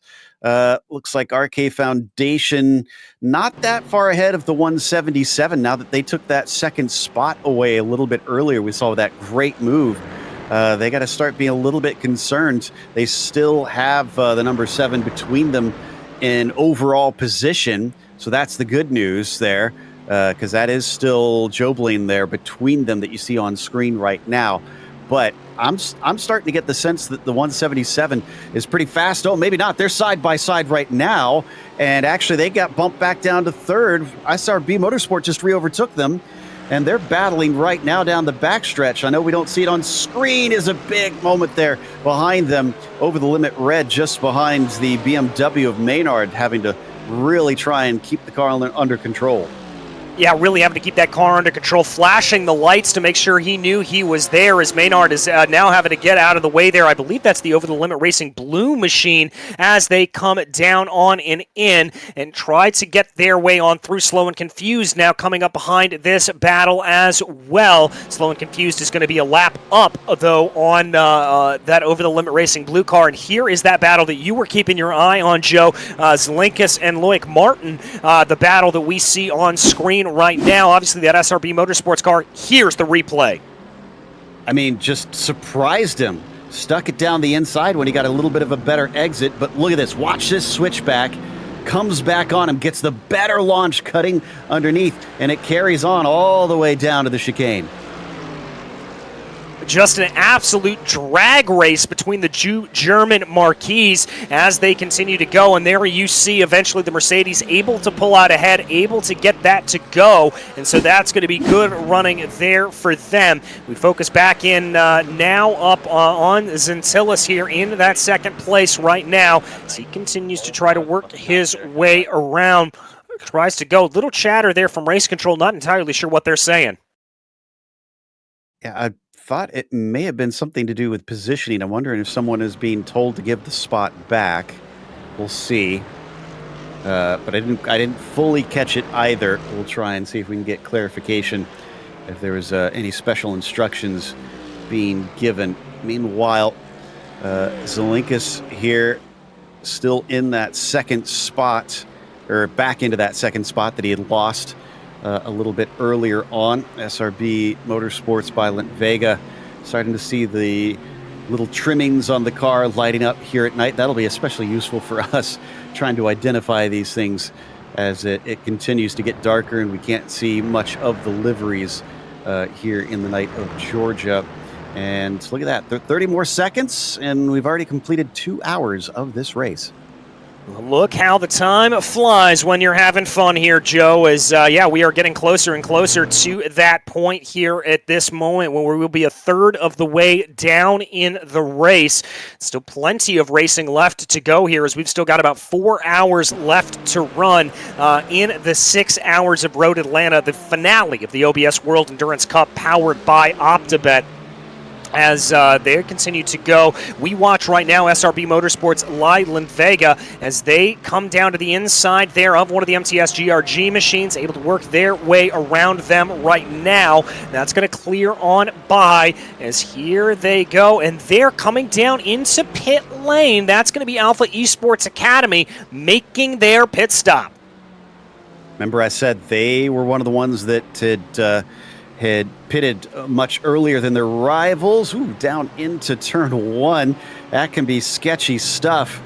And they're going to carry on side by side. Nope, ducking in behind a Vilnius Tech, finally giving way to the 113. That was for third in the GTM. So nice stuff from that yellow 113 playing defense. Ahead of them, I think we had a little bit of contact with Dilettante Racing. Let me double check that. It was Zentalis. No contact, excuse me, but he did hold up Zentalis through turn 3. Let's see, what have we got on Galcus here? Actually, I think this is going to be, break. Here's Oliver Stepanoff now coming by Ship Z Racing down the back straightaway. That looks like a pretty simple move there.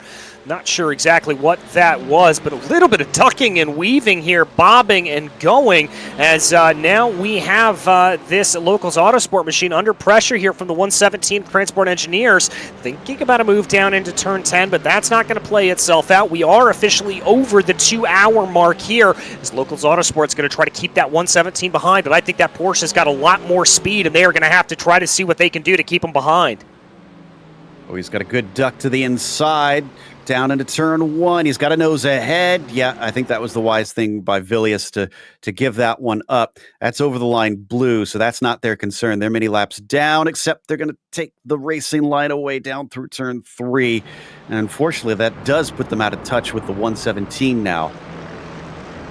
Yeah, it's going to put them a little bit out of touch there, and so that's not going to be a good run there for them.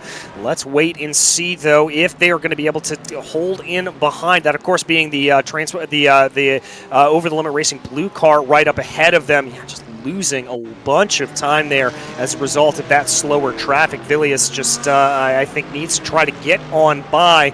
And then you can see there behind them, over the limit racing red, still coming up behind them. They've got some more speed. They are a lap up on all of these drivers.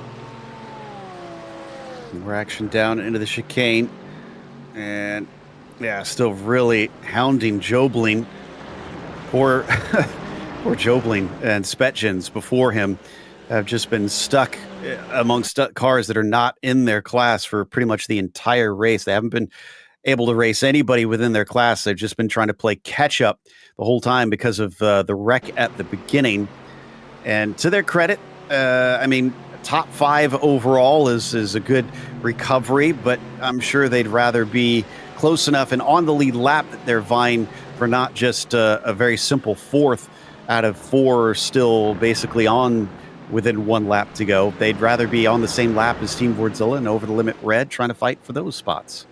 Yeah, I'm sure they would as well, but sometimes you've just got to play the cards that are dealt here at this point. And I've got to say, putting up a good scrap here, putting up a good fight, and you never know. We may see another caution here that can turn things around if one of these drivers, if Team Vordzilla, comes down pit lane and we get another caution, things could turn around here very, very quickly and change everything potentially for the better on them. But now as they work their way by the 245, that is going to be your leader there in the GT4 category, able to get on by them, all three cars, and going to keep that battle looking very, very strong as they come down through turns 10A and 10B. Little bit of a wiggle there for the 181, just the slightest little bit of motion there out of that car, and you can see how much it cost him. Here comes the move, though. Nope. Not going to fall back into line. There is the Alpha Esports by G Performance Machine as Transport Engineers by Vilnius Tech comes down into pit lane. Right, some more drivers starting to affect their strategy now. The 7 is playing this smart, I will give them. But I know I would be probably a little frustrated if I was in that cockpit having to deal with this for this whole race is behind them. SRB Motorsport has closed the gap up once again. They want to try and battle with Zentalis for that AM lead. And there we go. There's the move that finally says, I've had enough. And it looks like Zentalis might be able to get it done. But it does indeed open the door for Zelinskas. He's going to get the slipstream, but it's a much better exit for Zentalis, so he throws his weight in with that blue machine down the back stretch and then makes it 3 wide. Battle for the GT3 AM lead, coming down into the braking zone of the chicane. Outbreaks his rival, and look at that. The 181 is your new leader in the AM category. And look at that, crucially, RK Foundation and that Alpha Esports by G Performance Machine went side by side coming down through 11, and that's going to slow them up massively and give a huge boost here to the 181. They're going to be able to streak off into the distance a little bit, growing that gap up to 1.2 seconds. And your second place driver overall over the limit, Racing Red, they're down into pit lane, Joe. Okay, so when do we see the 66 pit in there on lap 27? SRB Motorsports lap 29, Alpha Esports lap 31. Same thing with RK Foundation, but Lent Vega now to the lead of this race. It's interesting seeing the ebb and the flow here, because RK Foundation, we have to remember, wasn't the leader for the entirety of that first stint. It kind of swapped around, and then he just took off running. Now it's swapped around again. Seems like some cars are maybe a little bit better in certain weather conditions because the track does continue to cool as the sun comes down. Yeah, that was my thought here, is that we could be dealing with just a little bit of that balance of performance coming back into play for all of these drivers, and we could see some of these cars starting to have some stronger areas. It may also be a situation where drivers may be feeling just a little bit less confident as the sun starts to go down and visibility starts to dip. Alpha Esports by G Performance and RK Foundation, by the way, both popping down into pit lane, breaking up that battle here at this point. So I think that confidence factor also may be a big talking point as well, Joe. Well, as we check back in here once again with Slow and Confused, just and losing control. That's going to be 100 force. Oh, big hit into the wall with the nose of that BMW. Nobody's around, so they're able to recover pretty quickly. Hopefully, since they hit it pretty square, it didn't damage the suspension, but it is a front engine car, so that could hurt the engine power. Yeah, it certainly could. As you said, able to get back underway. That's going to be good news for them, but not exactly what they wanted to see have happen. That is going to send them down the order here a little bit, and they're going to find themselves in a world of hurt. The 192, though, that we watch right now, RSV Motors by OBS, trying to be able to find what they can here at this point, trying to close down on Slow and Confused as your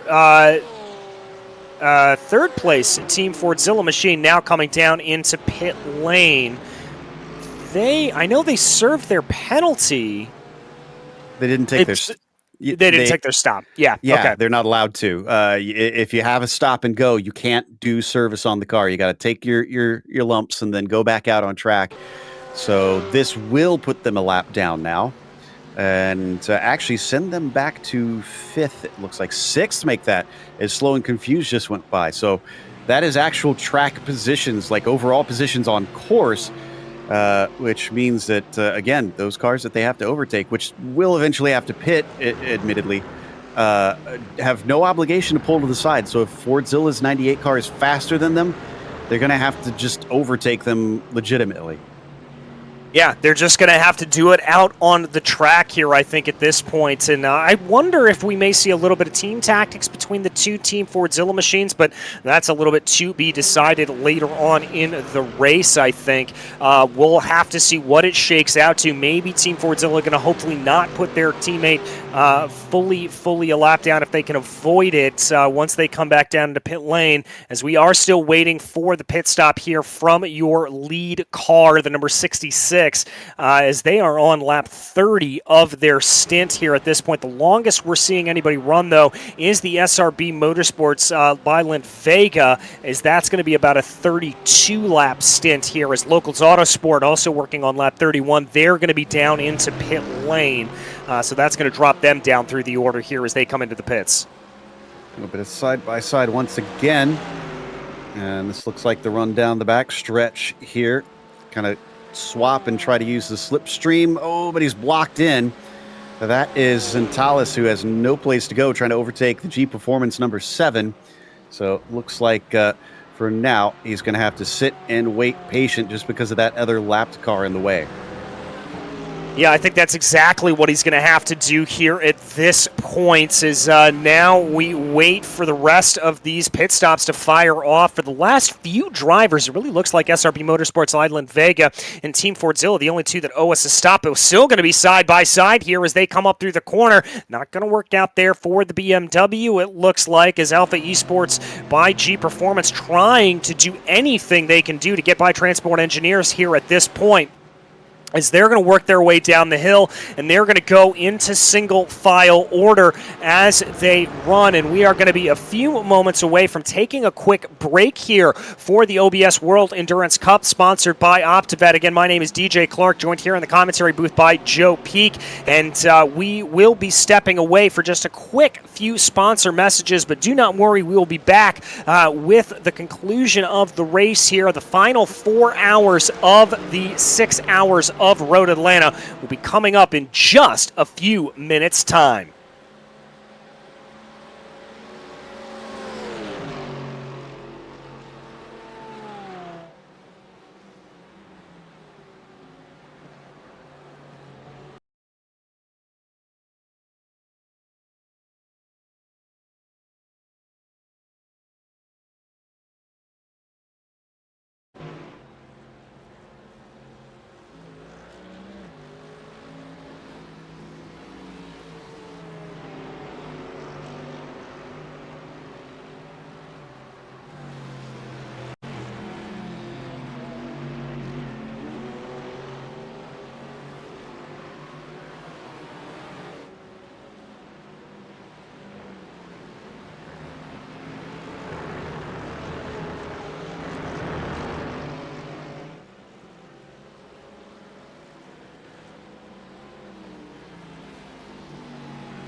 Рулетė, kortų lošimai, stalo lošimai, OPTIBET. OPTIBET. Dalyvavimas azartiniuose lošimuose gali sukelti priklausomybę.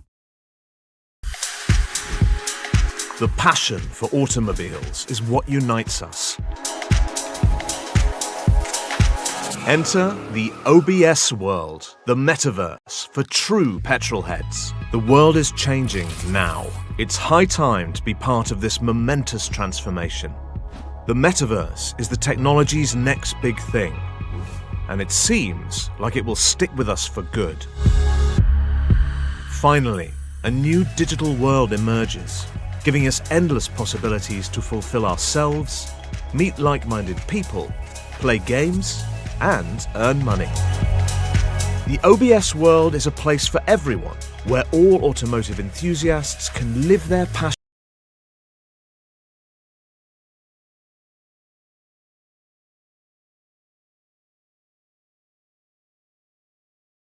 Other NFTs, and host free or paid events in your garage. Enjoy using cars, collect customize and sell cars, and use them in games and sim racing events. Host and join events. From private garage meetups to world-renowned car shows, everything is possible in the OBS world. Enter the NFT gallery and marketplace. Buy, sell and trade unique NFT assets. From cars, garages and car elements to art and digital avatars. Play games. Dive into an exciting world of automotive games. Use your NFTs to play and earn money. Train and race. Improve your racing skills.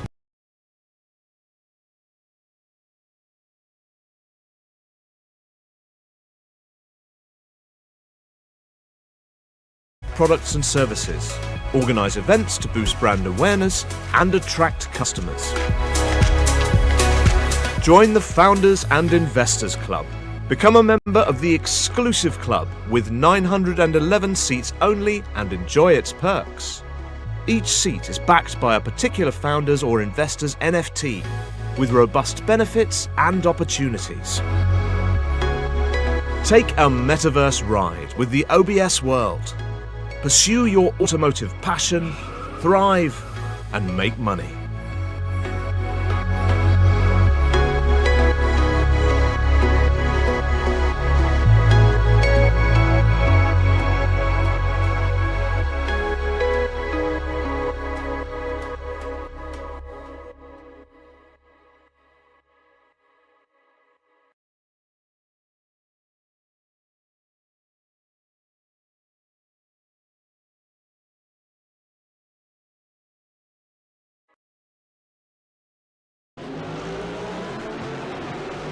Welcome back to the 6 hours of Road Atlanta, part of the OBS World Endurance Cup, sponsored by OPTIBET. As we take a look back at the highlights, the early story of the race was the massive kerfluffle that we saw that put our only DNF in the race, Roadster Racing, out. We did see Team Fordzilla number 98 penalized for this incident, and they having served that penalty not too long ago. As the yellow flag was issued as a result of that, and that stacked up the field for the beginning portions of the race. But then once that was going, it was all business as usual for the number 66, who began to streak away at the front of the field. Again, taking another look there at Roadster Racing, getting into that incident. And there is the number 98 Team Fordzilla.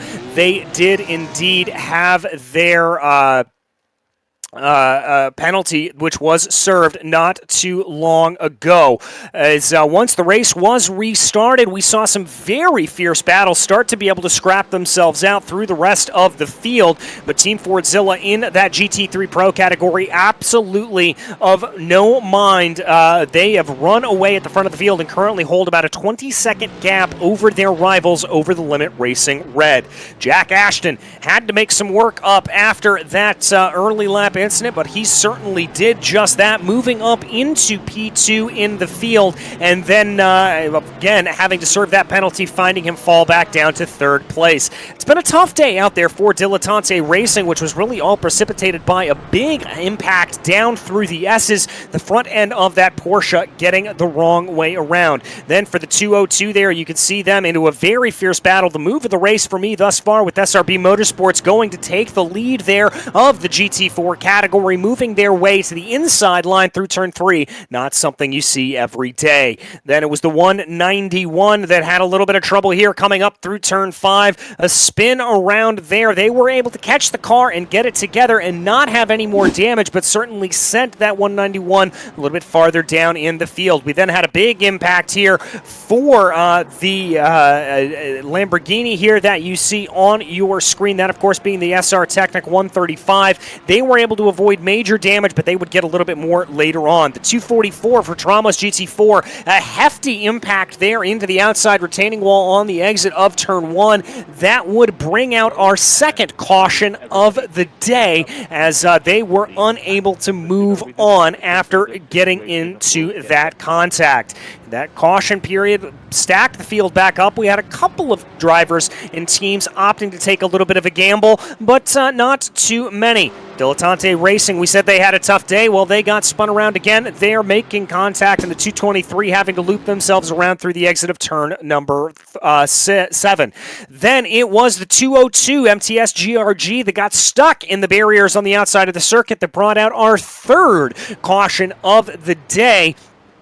And that's stacked the field up back once again. We saw some of the drivers that immediately came down in having that problem. And then here is the issue there. There's the 191 coming down into the corner, and then the 292, your former leader in that field for MTS GRG, having a little bit of problems. Then this wasn't too long ago. As we check back in, the 133 there, just getting it wrong, getting into the side of the 165 and finding themselves pointing the wrong way around. And now as we jump back into live pictures, darkness continuing to set on here, and a good battle, Joe, starting to form itself up for the final 2 podium positions in that GT3 AM category, with Transport Engineers by Vilnius Tech leading RK Foundation. Yeah, but critically, RK Foundation is just a few points away from Locals Autosport if they finish as they are. If RK Foundation manages to get the win. They really need to get up there. They've lost the lead recently, but that is because we're still waiting for a pit stop from the Porsche Club Lithuania. However, Transport Engineers by Vilnius Tech have actually jumped them in the pit stops and are ahead right now. They've been fighting with them since, and actually were overtaken by them not too long ago. So it's been pretty interesting stuff here. Between 2 of our different classes, unfortunately, it all kind of unraveled up through turn 3. It's always a little bit tricky when you try and go side by side through that corner.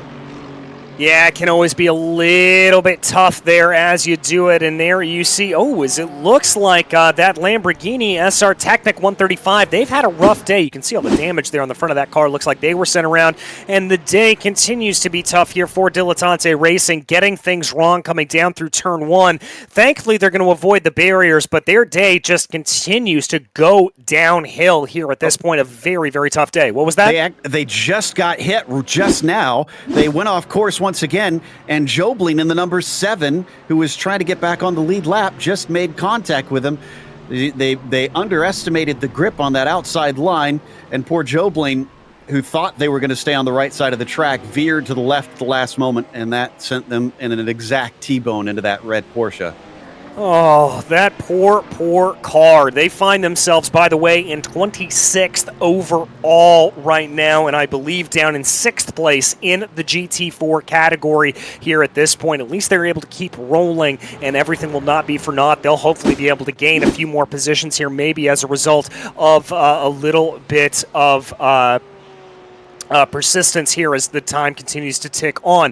Porsche Club Lithuania, though, having made 4 stops, they're one of the drivers that rolled the dice a little bit on that last pit stop cycle. They find themselves in the lead of the GT3 AM category, but this is the battle that I've had my eye on. Transport Engineers by Vilnius Tech and RK Foundation running very, very close to one another. That car you see up the head, that's just a Stakiokas in the number 47. That's Over the Limit Racing Blue.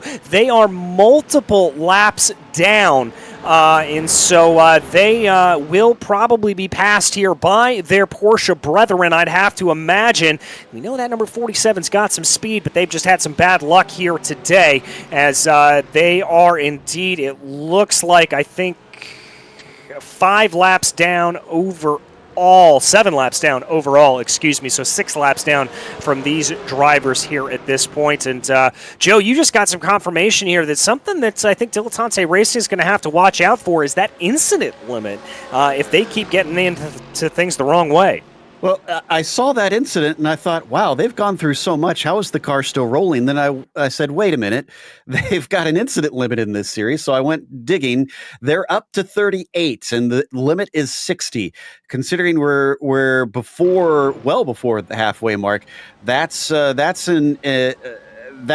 trend that's going to send them into the penalty box here if they don't clean up their act. But they're actually not in the worst position. The 191 team, OBS Motorsports, has the most right now at 40 incidents. And they've also had a bit of a rough day. Their last car 1 lap down right now. with them being 13th overall in the GT3s. But it's there's a few drivers that do need to be concerned that they don't have to serve an extra penalty here, because that's a drive-through if you get over that 60 incident limit. Yeah, and that drive-through penalty can serve to be very, very detrimental here, so we'll have to keep our eye on that as they go.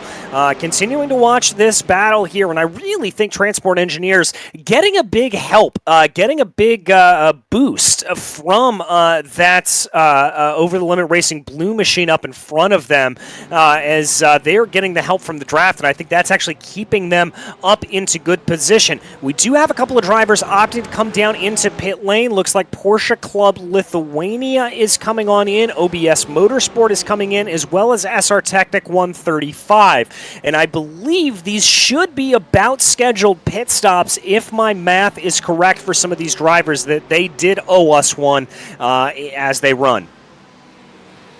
Double checking things over on the point situation for GT4 as well.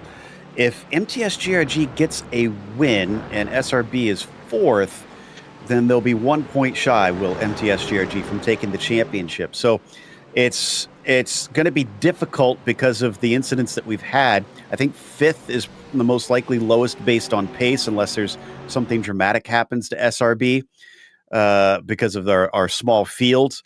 But if they wreck, they can still definitely lose this championship. But right now they're sitting good. 245 is leading this race. So whereas MTS GRG is on the reverse trajectory, they're the ones having trouble today. Yeah, they certainly are. And they're going to have to hopefully not be losing a position here. Now, if I look at that, they're in good position not to lose any more positions, because the closest driver to them is Dilettante Racing, and they are 15 laps down, as opposed to MTS GRG, which find themselves 9 laps down. So about a 6-lap difference there between those two cars. So they should be okay, Joe, but with all of, frankly, I keep saying different words to say calamity, kerfluffle, whatever you want to use. With all of that we've seen today, I've got to be focused on keeping my nose clean there if I'm MTS GRG. I have just got to be focused on running my race. I'll borrow one from the Brits. A right mess is what that was at the start. But Vilnius Tech here got quite a bit of advantage from the traffic there going through turn 1. Eustace and over the limit blue. No, excuse me, that's not the one he's fighting. That's Zentalis, rather, was held up quite a bit there in the RK Foundation car. So he's starting to really run away. The Vilnius Tech car is just basically kind of streaking off with that lead. Seems like they've got their hot shoe in the sim right now and is making best advantage of it possible to reach that halfway mark of this race. We'll see what happens after that, though, because remember, while we don't know exactly who is in the car when on our side, the stewards are watching them. They have to swap drivers out after a certain amount of time, and they follow the rules of all the other teams that they do. It's just they're all running it on the exact same sim. They physically are getting in and out of the seat. And I really wish there at that point, Joe, we had a camera to be able to see that. Too. It would be so much fun to be able to see, making that quick adjustment on the wheel and all of that kind of thing. It'd be a good view to be able to have. I would certainly love it.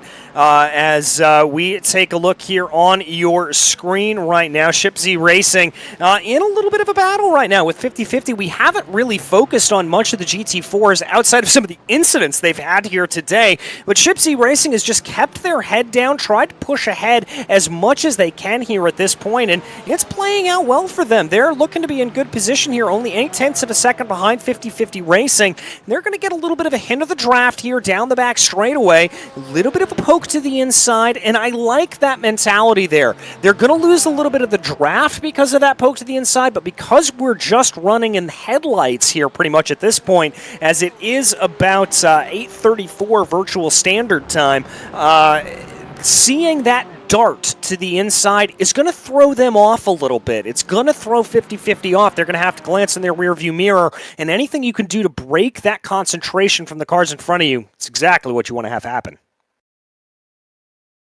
And honestly, it's been a bit rougher for the GT4s than I would have anticipated because it's a small field. It's only 8 of them out there. So the GT3 cars aren't having to barge past them all that much. But they've been kind of rough with them today, if I'm honest. Because I think about Shipsy Racing has gotten pushed around. 50-50 has gotten shoved off, of course, a number of times. And the first half of this track is difficult to deal with traffic, but patience is a virtue. And the drivers do need to try and have a little bit of self-preservation. But I would feel aggrieved if I was one of the GT4 drivers in this race, because we've seen a lot of situations where major players just kind of got pushed off to the side. Yeah, exactly. And it's a little bit unfortunate, and it's really not something that we've seen over the course of this season. We've seen some relatively respectful driving. I mean, really the only couple of incidents that come to mind are just a few little taps here and there when we were at Imola last time out. And other than that, it's all been pretty respectful, pretty good heads-up racing. And I think just maybe a little bit of the pressure on the season finale here, building on some of these GT3 drivers, and that's really what's causing some of this coming together that we've seen. And well, now, frankly, I think we're going to have a little bit more, problems as they run, because we are going to get into the nighttime here as they go, and that's not going to be the best running. But as we continue to go along here, Shipsy Racing that we follow right now, pulling out a little bit of a run here as they can, trying to close down on that machine. You see this that BMW closing in behind. Excuse me, that's a Mercedes. I could just tell by the headlights there. That is SRB Motorsports by Latingva as they now try to be able to, Lintvega, excuse me, as they try to get their way through. That's going to put 50-50 offline ever so slightly, and that could set up a little bit of a good run. We take a look back here farther in the field. That's Alpha Esports Academy, I believe. No, excuse me, that's the 192. That's RSV Motors. Oh, they had a big off coming up through turn 3, having to rejoin the track on the club circuit there is what it looked like that happened there. So not entirely sure. I don't believe that was any contact there with them. I just think that was a little bit of a problem that they ran into one another as they went. But now they're going to be pushed back on their way, and it does look like we're starting to see some of these battles starting to separate here a little bit more. Slow and Confused, our closest battle out on track right now, as they duke it out with Alpha Esports by G Performance, and that's actually not a battle for position in class. That is actually a multi-class fight that we see. We continue to follow RSV Motors by OBS right now. They're in, let's call that a pretty close battle here, is Alpha Esport Academy leading the way there. That's going to be about 4th in the GT3 AM category. RSV Motors finding them, or Locals Autosport finds themselves about a second back, and then RSV Motors finds them about a second and a half back and behind them. So they're going to continue to try to work their way through. Ooh, big check up there by Slow and Confused, as they're going to lose some time now to Alpha Esports as they come working their way there. You can see Locals Autosport on your screen. That's the yellow machine. For a moment, the 192 trying to close in here. They're going to be put offline just a little bit on running there. That's MTS GRG that they had to work their way around. BMW there behind that. Not a car for position that they're going to have to deal with, as darkness, has to be said, really and truly setting here at Road Atlanta.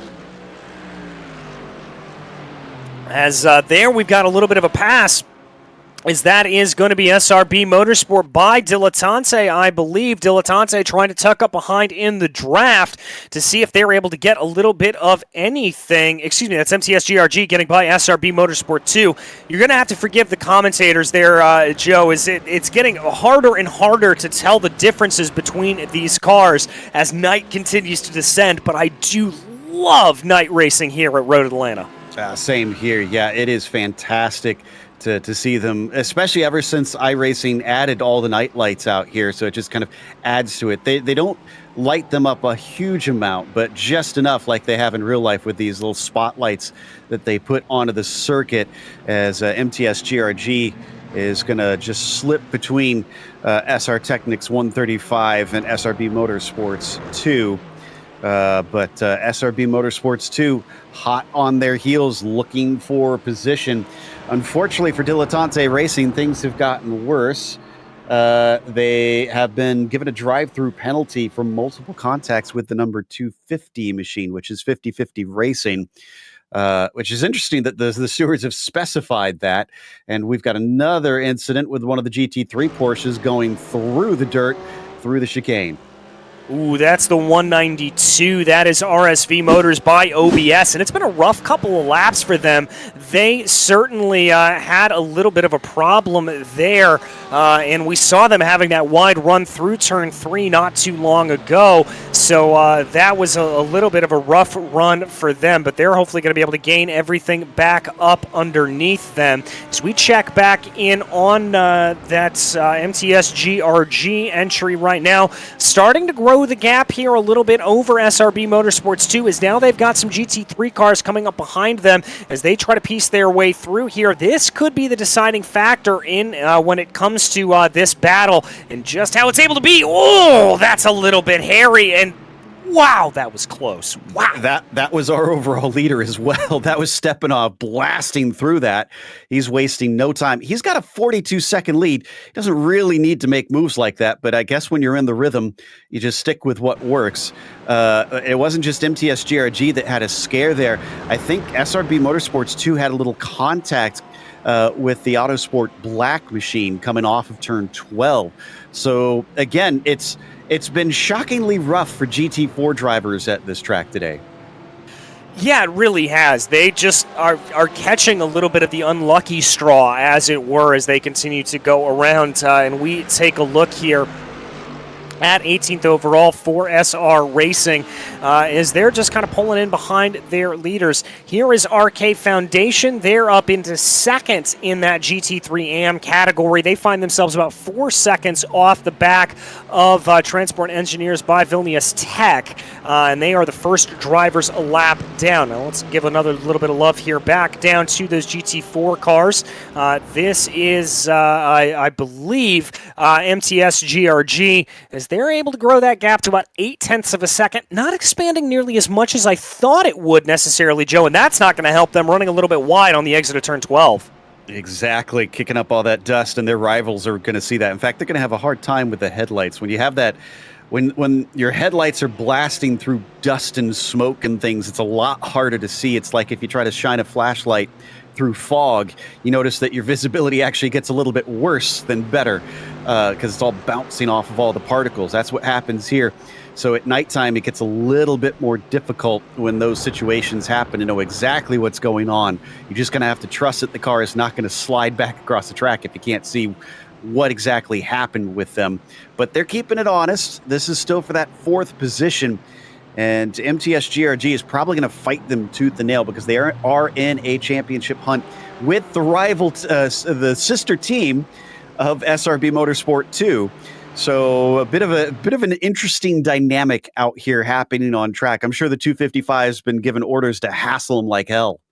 I'm sure they have as well, and that's always an interesting thing that comes to play here when we talk about endurance racing, is that team tactic that really will come into play between the drivers, as you'll certainly have that, whether it's between different classes, when you've got one driver running up in GT3, one driver running down in GT4, and what the communication will be there for them, or if it's two of the same manufacturers and you just find themselves running together out on track. It's one of the things that always fascinates me and is very, very interesting for them, as now we continue to watch. That looks like some good lines there, as here comes riding high in that lone Ferrari in the field, able to work their way on by. It looks like Transport Engineers going to be coming down into pit lane. That's going to give the lead of the GT3 AM field over to RK Foundation. I'm sure they're glad to have back, but they'd probably like it back not just on pit strategy, because that's got to be a little nerve-wracking for them, knowing that they're trying to go for a championship here at this point. Locals Autosports, actually, where are they right now? They're currently sitting 9th, and they're about to inherit 3rd in the GT3 AMs, I believe. No, it looks like Slow and Confused got back out on track in time. So Locals Autosport will be 4th in the GT3 AMs. We'll continue to do the number crunching and see exactly how that's going to shake out for them, but I do believe that Locals Autosport should be okay if they're sitting about this far back from RK Foundation. They definitely have a lot of actual track position between them right now, but in terms of positions on course, I think they're sitting okay, because if they're close to the podium or just off of it, they're probably not going to be able to be overtaken by RK. Yeah, I've got to agree with you there on that, but we will have to see as things continue to go around. We take a look here at RK Foundation as they work their way through the corners. And yeah, thank you, Joe, for doing all those combinations and permutations of the math here that we are going to have to deal with. As we will do our best to bring you the best math that we can, but as we say, never trust a commentator's math, and we certainly have enough to be able to back up for us here at this point. Looking like most of our battles are really starting to separate out here, and part of that is a result of those varying pit stop cycles that we've seen play out for these drivers. If you remember, we had some drivers opting to come down into pit lane off of that first run in the pit stop cycle when we had the yellow flag being thrown, and other drivers opting to stay out. And if you ever doubted, by the way, if Team Fordzilla, the number 66, was taking it a little bit relaxed up at the front of the field, have no fear, because they just set the fastest lap of the race with a 1:16.75. Oh, my goodness. I'm curious what that speed is like for the 98 team then after that, because I'm actually looking at it, and they're on a similar strategy to the 56, and they've cut it down to about 20 seconds. There's more than 3 hours left in this race, and I mean, that's not even taking into account a yellow. I think there's a realistic shot that Fordzilla could still get the 1-2. Yeah, I don't think it's out of the question at all here. And now, especially as Over the Limit Racing Red's going to come down into pit lane, I will say that it's relatively similar pit stop cycles here for Team Fordzilla, the number 98, and Over the Limit Racing Red. So that should be a little bit more interesting to see how they're going to be able to do that. I think Team Fordzilla probably should be down in pit lane here within about a lap or so if we see everything playing out the way that it does. Does look like here we continue to follow RK Foundation as they work their way around. And let's not forget that one of the other things that's going to be crucial here is that point for the fastest lap of the race, Joe. If somebody's able to pip that away from Team Fordzilla, that could drastically change around some of the standings here in this final half of the race. Absolutely. And we got someone coming in to pit lane, so it looks like more drivers going to work their way in there. I think that was Zentalis. Okay, so yeah, the 112 team is pitting in, and their Mercedes. Glad to see that drivers have respected the pit in on this one. I've seen so many cars wreck trying to overshoot that one, but there's been, I don't think, any problems on the way into pit lane. No, I don't think there are, and likewise, there haven't been any problems coming out of pit lane. On that pit lane exit, always one of the most dangerous pit lane exits that you can possibly be able to take is, by the way, that car sort of blipping in and out of existence there. That signifies a driver change in that RK Foundation machine with Tadas Ivanauskas getting behind the wheel of the car. So a driver change for RK Foundation. We're going to have to see if Tadas is going to be able to keep up the speed there that we had saw earlier. But there they go, and we are getting confirmation, by the way, that fastest lap is for each class. So, well, we can see things change around there, and that's going to make our jobs as trying to do the math here a lot more complicated. But we'll try to see if we can figure that out. Yeah, coming down into the chicane one more time. We are truly into the thick of the night, which means more than half this race in the darkness for these drivers. So hopefully you're comfortable here. We haven't had that a whole lot this season. There have been some races that have gone into the night, but not many of them have done so up till now. Not a series that, even though they've got a lot of long races, it's all endurance races. We haven't really seen much of that. So SRB Motorsport, Limp Vega, fourth overall and leading the way, but still needing to come in and give us a pit stop as the 155 of Slow and Confused. Back from them by a pretty hefty 17 seconds. Also needs to come in for a pit stop. And then one of our rivals for the GT Am championship here, Locals Autosport, in third, but also owing us a pit stop. They'll probably lose position back to RK Foundation. They've been behind them for much of the race. Not what they wanted to hear, but they are still leading in the points last I checked. Yeah, I think they are still leading in the points based off of what I can see here on my running as well. So we'll have to keep an eye on that. We'll keep you up to date as exactly what that is. Oh, cars around there, multiple cars around, as that looks to be one of the Mercedes that was pipped around, and I believe that's 50-50 Racing Team. Let's go back and take a look here. Dilettante having another off there coming up through turn one. That was the spin around there for them. Let's look and see what happened. Doing the nice thing, getting out of the way as courtesy there to that GT3 that was coming up underneath them, and they clipped the grass on the entrance into turn one, and that's what spun Dilettante around once again. Well, that's a few more incident points for them, so they're getting ever closer. They've already been penalized specifically for their racing standards out there on track, and they got to try and watch themselves, because I don't think the stewards are going to take kindly to them getting into yet more trouble out there as we watch Locals Autosports get a little bit stuck behind MTS GRG, now second in the GT4s. And this is kind of more what I expected through here is down through the S's. If you're in that GT3 car and you're behind one of the GT4s, don't try to force the issue. Just wait patiently, let the corners finish, and then blast past them out of turn 5. Yeah, exactly. It's all going to be about patience, patience, patience around here. That's really and truly what I think you're going to want to see here from these drivers. And that is going to be really and truly the kind of the only way that I think we are going to be able to get through safely at this point. That's going to be a huge, huge thing here as they go. But now making the run down into the corner. Little bit of a late move there from the GT3. They're going to be able to get that move by, but that's really only a result of some heads-up moving by SRB Motorsports that they were able to see that coming and jump out of the way, and that is certainly good heads-up there from them. Looks like Locals Autosport is now taking their pit stop. So there we go. They're going to hand back position to those that have stopped, which includes RK Foundation. I believe, Transport Engineers by Vilnius Tech have already stopped, still leading RK Foundation. Need to check if Transport Engineers, yes, okay, I believe, no, they have not had a race win, now that I'm looking at it. So it looks like they still need to get a victory this season.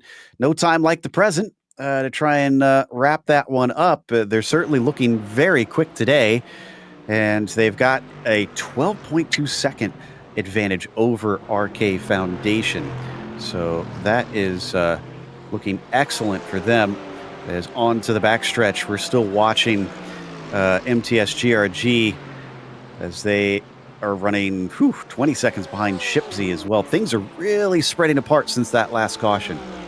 Yeah, they certainly are, as we're really getting into that stage of the race that I think we would have seen a little bit earlier had we not had those cautions that came out and certainly thrown things around here. So we're going to have to see how things continue to shake out. Big gaps being turned out. SRB Motorsports, Leidland Vega coming down into pit lane here. I believe that's the last of the drivers.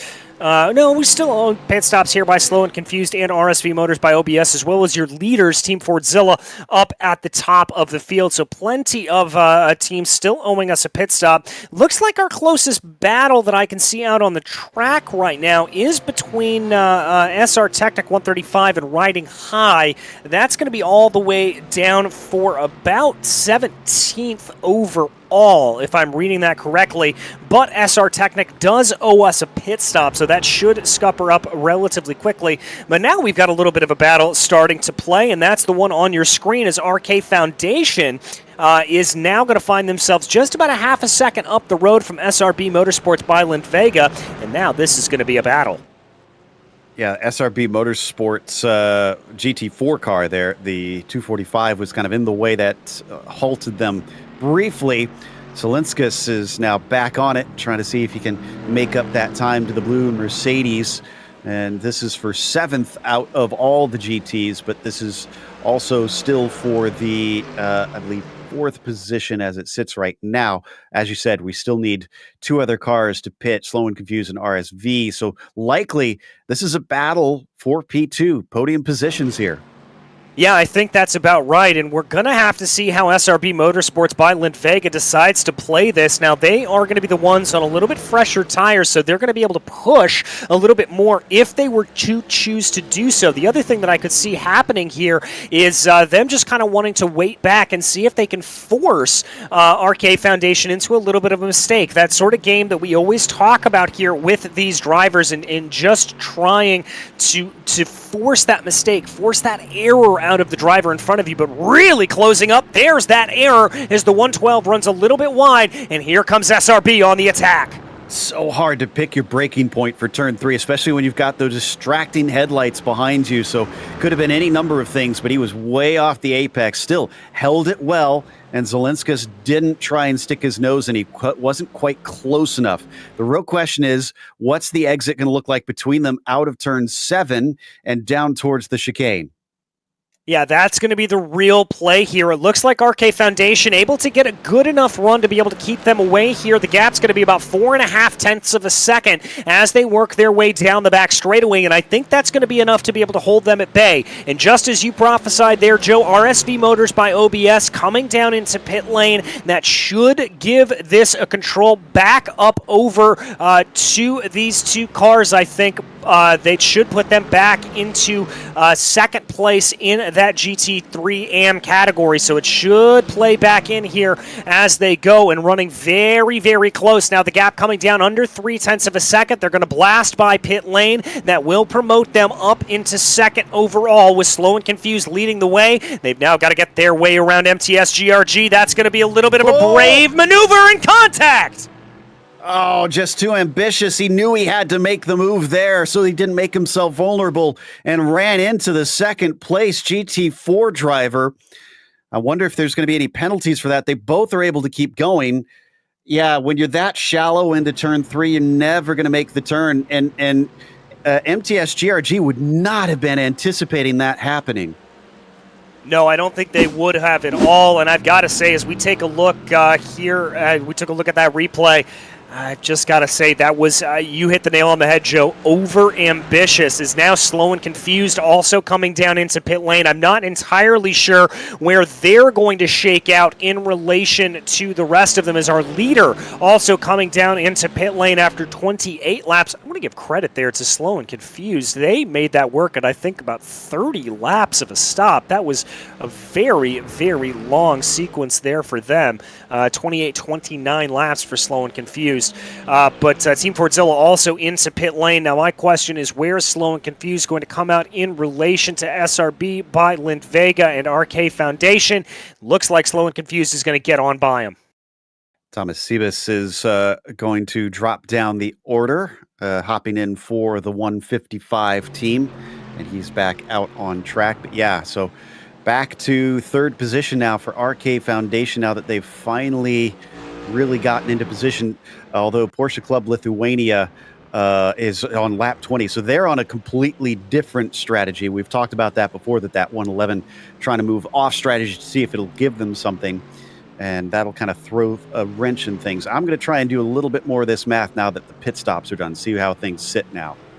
All right, as Joe does that, we'll walk you through what we are seeing out on track. You follow here RK Foundation, who after that coming together has really seen a big, big separation. SRB Motorsports by Lint Vega with about a 3.3 second advantage over them, and that's just about our closest battle in the entire field here at this point. It is very, very close running, or not very close running for the rest of the field. The biggest gap that we have really and truly is up at the front as Team Fordzilla and the number 66 leads by about 2 minutes over the limit racing here.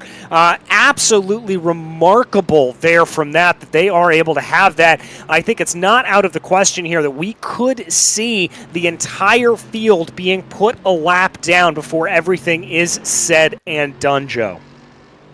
Yep, and what I'm seeing now for, I guess, still gotta do local Autosport here. So they are actually in 6th position, it looks like, in class. So they're only 8 points. It's still in the hands of Locals Autosports, but by about 5.5 points. That's not taking into account the bonus for fastest lap. I haven't figured out who's got that. I feel like that's going to be something we'll need to wait until close to the end of the race to really get a better picture of who's going to hold on to that. But currently, it's still very much in the hands of Locals Autosport, even though they haven't been troubling the lead for much of this race. And they do have to be concerned. While RK Foundation seems to be struggling at this stage of the race, they were leading at one point. And actually, let me plug in and see what happens if they were to suddenly get 25 points here. They'd still be 4.5 shy. No, they'd be 4.5 above, excuse me. So they would actually take the championship at that point. Interesting. Very, very interesting. And again, those with margins quite that tight, it could be a situation where we see those fastest laps come into play. So plenty still to race for here as we tick closer and closer to the halfway point here in the 6 hours of Road Atlanta, part of the OBS World Endurance Cup powered by OPTIBET. And thank you so much for being able to join us here. There we see that's 50-50 Racing trying to work their way around. This is actually a battle on screen right now. This is 50-50 Racing and MTS GRG. This is going to be for, I believe, 3rd place in that GT4 category. So this is that final podium position right now, and it's got to be said, MTS GRG looking pretty strong here. They did take a little bit of a later pit stop, 50-50 coming in about, let's call that 22 laps ago. Here it's Aston Martin versus Aston Martin. That's going to be MTS GRG down to the inside of turn 10. Are they able to make it work later on the binders? It looks like the 250 of 50-50 backs off, and there they go on by. Oh, but they spun the wheels up coming off the corner. Unfortunately, being on the outside, it looks like the 50-50 car is not able to get the advantage. He might be able to duck back underneath. How hard is he going to defend? Oh, no! He gets into his... That's Zentalis? No, it's RK Foundation. Zentalis has gotten out of the car. More contact with MTS GRG because of that. They pitted immediately after they had just had contact with RK Foundation through turn 3 before. They are not friends right now, no doubt. No, they are not, as again, we're seeing a little bit of rough running. Let's take a look at this replay. And that's on 50-50, though. Yeah, it is. I think what happened there, Joe, is if you watch that, they got onto the grass there coming down the start-finish straightaway, got a little bit of a wiggle, tried to steer it back the right way, and just found themselves drifting into the side of RK Foundation. That is 100% on 50-50. I've got to agree with you. They wanted to get into that slipstream, just put it a little too quickly over to the sides there. You got to be aware of your surroundings. By the way, Shipsy Racing, we're just finding out, was given a penalty for speeding in pit lane. Now, that is automatic by iRacing, so they probably had to serve that either by coming in extra time, or if you speed on your way into pit lane, you have that often added with a stop and hold in your pit stall. So the 222 falls down to 5th because of that, losing a lot of time to SRB Motorsport 2. You hate to see that there, and that's one of those things that's probably just a result of not putting on that pit limiter at the exact right time. It's not like you're racing the Lotus 79 or the 49 or some of the old classic cars that are here on iRacing, as we're getting confirmation that it was on pit exit that they sped. So that is just a simple result of releasing that pit limiter a little bit early, and we're actually getting confirmation that it is being deemed way too early. So very, very tough break there for them. But we give a little bit of love here up at the front of the field with Team Fordzilla now that they've made their pit stop, finding themselves a full minute ahead of Over the Limit Racing Red, doing a fantastic job to be able to keep themselves in good position here at this point. Having to work their way by some lap traffic. I believe that is one of the... whoa! Oh, that was close down into turn 6, Joe. Also, Team Fordzilla's 98's down to 10 seconds behind. Remember, it was 20 seconds, not too long ago. I think it was, about half an hour ago I had brought that up. So, yeah, they are chopping away at that quite quickly as we're about to hit the halfway mark. And we go 3 wide coming down into the braking.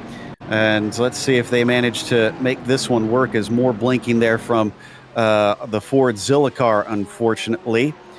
Let's hope that they can get that cleared up soon. And they are going to make it out the other side past SR Technic and MTS GRG's 202 machine, who's unfortunately running last of the GT4 field.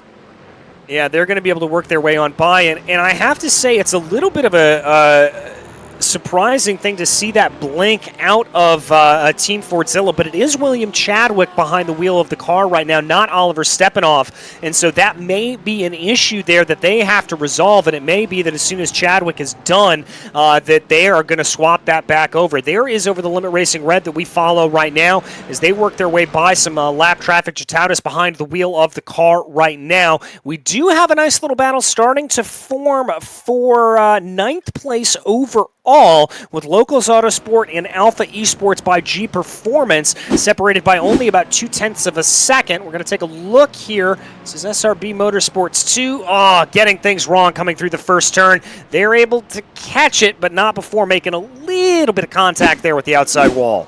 The grass outside of that first turn is so slippery, and you're going in there so fast that most times you don't get away without damage out there. We've seen a number of cars actually get pretty lucky in today's event, but usually that's what happens right there, is the car just keeps going and going, and you can see that wall coming from a long ways away. It's the worst feeling in the world because you can't really slow it down enough. It's on a trajectory and you're just a passenger. Yeah, and sort of one of the things we always talk about here on ice racing, iRacing, is the ice grass, as it is known, because once you get onto that grass, it is like ice. And really, with just the way that the track runs around that portion of the corner, it is so difficult to be able to gather everything back up under you.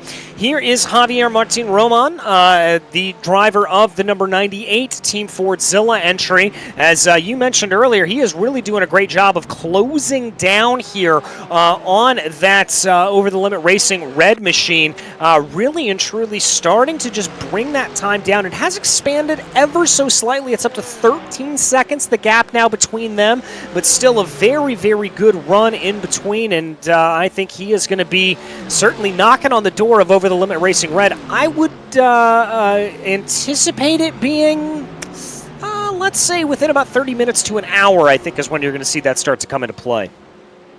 Okay, this is an interesting one. The stewards do have more time to look at things than we do. They disagree with our assessment on the 50-50 team. They gave only a warning to them and gave a penalty to RK Foundation for the contact with MTS GRG. Really? Really? Yeah. I find that a little bit surprising, if I'm honest, but if that's what the stewards say, that's what the stewards say, and so I guess we've got to kind of go with what they believe in there. Oh, excuse me. Sorry. We're getting clarification. It was for the contact in turn 3. Okay. That makes more sense now. Because I was like, no way. He's not. There's no way the 112 is at fault for the front stretch incident.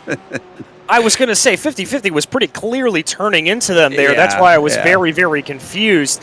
But as of right now, we are getting Yeah, that confirmation, that was going through turn 3, not down the front straightaway. So, okay, we've got that resolved, and we take a look here at Transport Engineers by Vilnius Tech as they do their thing up at the front of that GT3 AM field. They have a gap right now of about 18 seconds over SRB Motorsport by Lintvega, doing a very good job of just keeping everything together here. It's so easy, Joe, when you're at this point in the race to focus in on the end, and I've got to say they're doing a fantastic job of just focusing down, keeping everything underneath them, and not letting anything come in the way of a good result.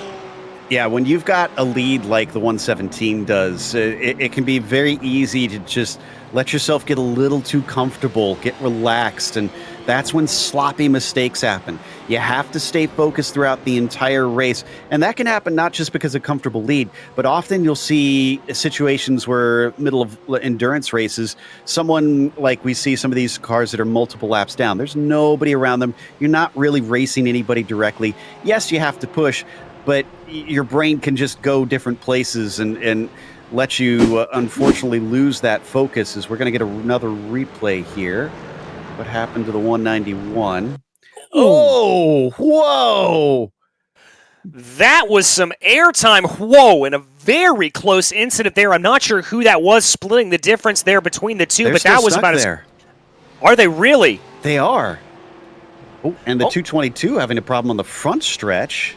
Yeah, that's the Shipsy Racing Machine. Not sure there what happened to them as they're able to get back going around. But do we have any update there on the stranded car? They're still there. Oh, they've been hit. I think we need a full course caution here. That was amazing stuff that got run into. And trying to see who was the other car. Ironically, that was Shipsy Racing that was also given a little bit of contact by that touch. There it is right there. And there's the yellow flag in the air. We have our caution period being thrown. Massive, massive damage there. And I think we may have a driver or two who played the long game here. Unless I'm greatly mistaken, I just saw a couple of teams dive down into pit lane. And so there may be some drivers that were trying to take advantage. So let's see. Well, we had RK Foundation serve their penalty. Seen who else was in recently. Porsche Club Lithuania, but they're 2 laps down. So theirs isn't a part of that. Is it the GT4s? I'm not seeing anybody who's been in, but OBS Motorsport and Amazing Stuff, who were part of that incident, did have to take a tow. So they are in pit lane now that they've been given permission to take a tow. But man, that was really, they must have really been stuck there because they were, again, in that blind position, OBS Motorsport, off the crest, and just couldn't do anything in that situation if the car really was stranded, but sit there and hope that they can get a tow soon, because you never want to be the one that ends somebody else's race unintentionally. No, you certainly don't, and I think part of the reason was there is you saw that sort of double smack into the wall, and I wonder if they picked up some engine damage and they were unable to get the car back going. I wonder if that's what happened, and that's what prevented them from being able to move at all.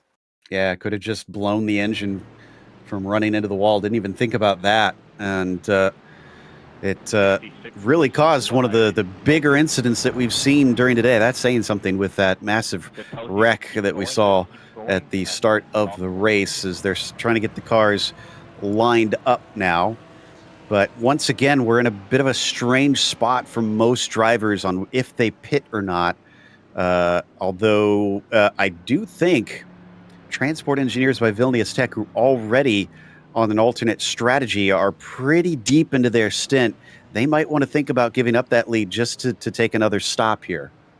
Yeah, it wouldn't be the craziest idea for them to do it. I think, again, what we're going to see here is this is going to be a lot of action dictated by Team Fordzilla up at the front of the field. Depending on what they decide to do, I wouldn't be surprised if they decide to stay out, if we see quite a few drivers deciding to come in. But then the flip of that being is that we see if they come in, I wouldn't be surprised if we see more than a few drivers opting to stay out as a way of trying to get a lap or two back on that dominant Team Fordzilla car. Yeah, that's a good point. But again, Transport Engineers by Vilnius Tech, they gotta worry about the win in class here, so they'll want to try and stay ahead of 188.1 Motorsport by Vega. And pace car has already picked up that top driver, the 66, just kind of following him. But they did get a message from race control just now that the pit lane is closed. They need to circulate around at least one more time. All right, so that one more time, what's it going to come down to here? As we take a look as they come down the hill here out of turn 11 through turn 12.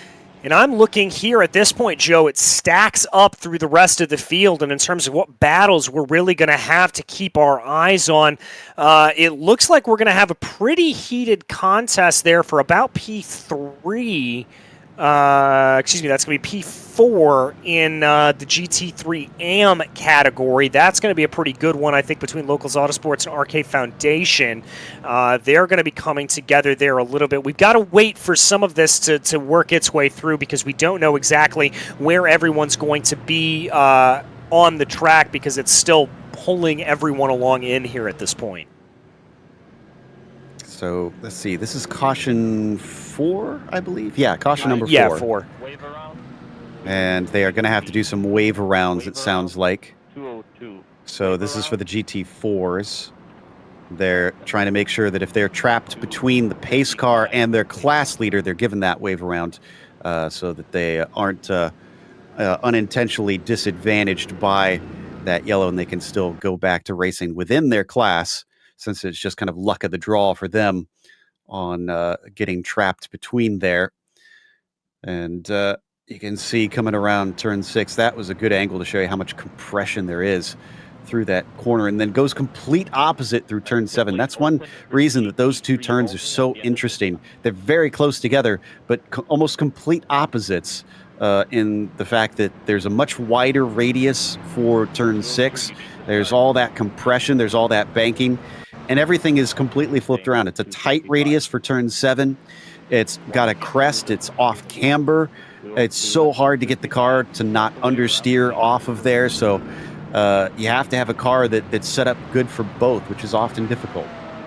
Yeah, it really and truly is, and like I talked about a little bit earlier, you can take so much more speed into turn 6 than you think you can, and you can take so much speed, so much less speed into turn 7 than you think you can. It's really, really just a contrasting opinion, as you said, Joe. Two very difficult corners that when you look at it on a map, look like they should be about as easy as you come, but unfortunately they're really anything but.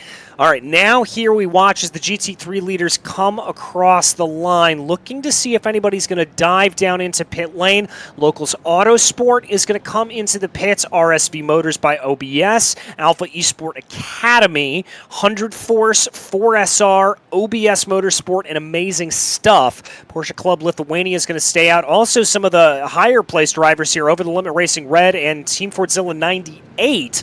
Crucially, Team Fordzilla 66 is going to stay out. Looks like it's pretty much a dead even split between those who are going to stay in and those who are going to stay out. And as I was saying before, the 117 team decided to pit in.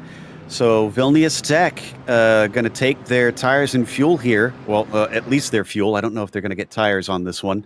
And that should set them up. Let's see. It's still, it's only halfway, so it's going to be hard to try and figure out how many stops they have left here. But they are certainly using this to their advantage. Now they lost the lead to SRB Motorsports Vega and Slow and Confused. But unless they get a caution, they're going to have to lose a lot more time, just because if they pit under green, it's close to a full lap that you lose coming in for regular service in these cars, because it's such a short lap around here. So I still think this is the absolute right call for transport engineers.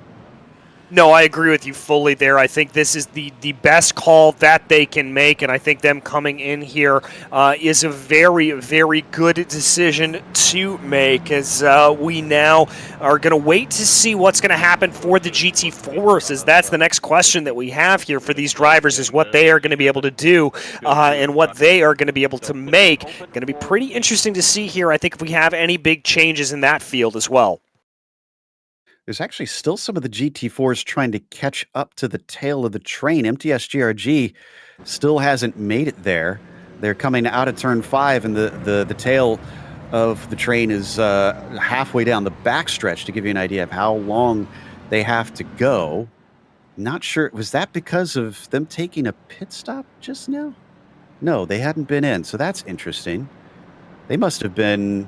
Oh, they got the wave around. That's what it was. So they're trying to catch up because of that, but they're just about there. So it looks like it shouldn't be too awkward when coming into pit lane. But SRB Motorsports 245's not pitting anyways. And who else is heading in there? Looks like Ship Z is going to come on in, Dilettante and Tramos GT4. So none of the drivers that are really up in contention for the lead of that GT4 category are going to be coming down into the pits. It looks like they're all going to stay out here at this moment. MTS GRG just getting up to pit entry now, so they didn't quite catch up to the back of it. But the 292 stays out, the 202 stays out, and the 250 stays out. Looks like all of those GT4s are not pitting this time. Well, that kind of surprises me. I kind of figured that's a free pit stop right there. Top off and come on in, get back out. You're already at the back of the train of all the cars as it is, so you're not going to lose too much. Yeah, that's what I thought as well, but clearly, Joe, the strategist on the board there, they know a little bit more than we do, and they're going to make everything work out, and they know exactly what to do here for these drivers. They know what to be able to call out for everybody. As now everybody works their way around. Okay, we're taking another look here at exactly what the battles are going to be, and unfortunately, because of some of the way things have shaken out, we're seeing still some pretty substantial gaps. It looks like, though, that up in that GT3 AM category, we could see a little bit of a good run with SRB Motorsports by Lind Vega and Slow and Confused, only separated by about 2.5 seconds there. I'm going to be keeping my eye on the battle between Alpha Esports by G Performance and RK Foundation. Now, that's not a battle for position in class. That's two different classes that run there together, but that'll still be a good battle as, you know, we've got a lot of mixing up here in this field, and I think that's going to create a little bit of chaos, a little bit of craziness here as everything goes, and it's, I think, going to create a pretty fascinating restart, if I'm not going to lie. Indeed. I think we'll see everything this jumbled around, meaning we're going to see a lot of hurry. We could get another caution pretty quickly in that situation unless everybody's pretty careful there. So drivers, they're going to have to hustle, but they also have to do so safely because there's still so much of the race left to go. The big thing here, I think, is especially if you're close on pace with anybody that you're racing, is you want to get by those cars, either to put that buffer between you or to get rid of it and try to catch up as quick as you can. So We're gonna go sounds like, end of this lap. looks like this is 1 to go. We've been given the 1 to go signal by the stewards over the radio, so you should see those lights go off on the pace car here shortly. Yeah, we should indeed, and so there they go off. We get that official confirmation, and Team Fordzilla will do what they have done since the drop of the green flag and lead this field around to green. Only 2 hours and 45 minutes or thereabouts left to go in this race. Not a whole lot of time at all. But I think it's certainly starting to be go time for a lot of these drivers, Joe. They know they've got to get up on the wheel here. As the best time to try to gain a few positions is now. It is coming off of these restarts, and we certainly are going to see some good running here for these drivers, I think, as time goes along and as we get into this stage of the race. As now we start to work our way towards turn 6. And again, look for all of that weaving that we get used to going down the back straightaway as these drivers try to get their tires up to temperature. Right, just a reminder, safety car line Absolutely. one. And Well, we get ready to start the latter half of this race now. We've unfortunately lost at least one more of our teams here. OBS Motorsport, no, excuse me, they have not officially retired. They are still in the pit lane, but they've got nobody in the car. Incredibly amazing stuff after that huge hit have come back out on the track. Unfortunately, they're 7 laps down from the leaders now, but they are on the same lap as Over the Limit Blue, so they'll have somebody to race against. It's just probably not the positions that they wanted to be racing for. Yeah, I think they're going to be a little bit disappointed to be that farther down in the field, but you've got to make do with what you've got when things like that happen, as right now, everybody bringing their way around. I think we're going to see what we've seen before here from Team Fordzilla. Do not be surprised if we see an early jump from William Chadwick out of the 66, although this is the first time he's led the field to green, as he now comes under the bridge right now through turn 11, waiting for him to get on the loud pedal. He stacks up the field a little bit longer than we've seen. Almost contact there between himself and Jordy Spetkins, as there goes the green flag, and now Chadwick is going to get on the loud pedal and get away, as there's a little bit of a fan out there behind as drivers try to sort their way through the field and make their way around, working their way through turn 1. Multiple cars going too wide down into the corner, but it looks like everybody's been able to sort themselves out. And look at that, Joe. Team Fordzilla 66 all over the back now of Over the Limit Racing Red. And yeah, that's actually the 98 team, I think, for Fordzilla that's chasing them. That's for P2. And they've been waiting for a huge amount of time to try and get into this position. So they can't let the nerves overcome them at this stage. As we look a little farther up ahead of them and into the corner, this is a battle, I believe, between the 177 and the 181. So this is the lead of the GTMs. Yes, it is, and separated by about 1.8 seconds here at this point, 1.9 seconds. Slow and Confused tries to get their way up ahead. I'm not sure who that car is in between there, as there we've already seen the move, or we're seeing the move up in the front, as we're going to take a look at the replay. Whoa, that was a little bit of a move. I'm not sure who that was. That Slow and Confused that was able to make up all those positions? Might have been. That was... They'd waved the green, so it is time to go at that time, but that was, yeah, very, very strange in there. As we come back live once again to that battle, and we jump a little bit back farther from there, looking at that Slow and Confused car. No, that's Locals Autosport, excuse me, and the yellow Mercedes and the 113 vying for position with 4SR, nearly getting into the back of them. Excuse me, that's actually trying to lap that car, and jumping back into 8th spot now. We take a look at the fight between RK Foundation and Over the Limit Blue. Now that's not for position, as RK Foundation is, let's see, 3 seconds behind Alpha Esports. That's another car that's out of their class. They need to catch up to Transport Engineers. Oh my goodness, actually, they're a full lap behind just about a Transport Engineers, if I'm seeing correctly. Yeah, there's a big, big gap there that they have to make up, so I'm not entirely sure what led that to happen necessarily, but my goodness, they certainly are trying to work their way up forward. As we take a look here at the number 112, RK Foundation, just trying to work their way around.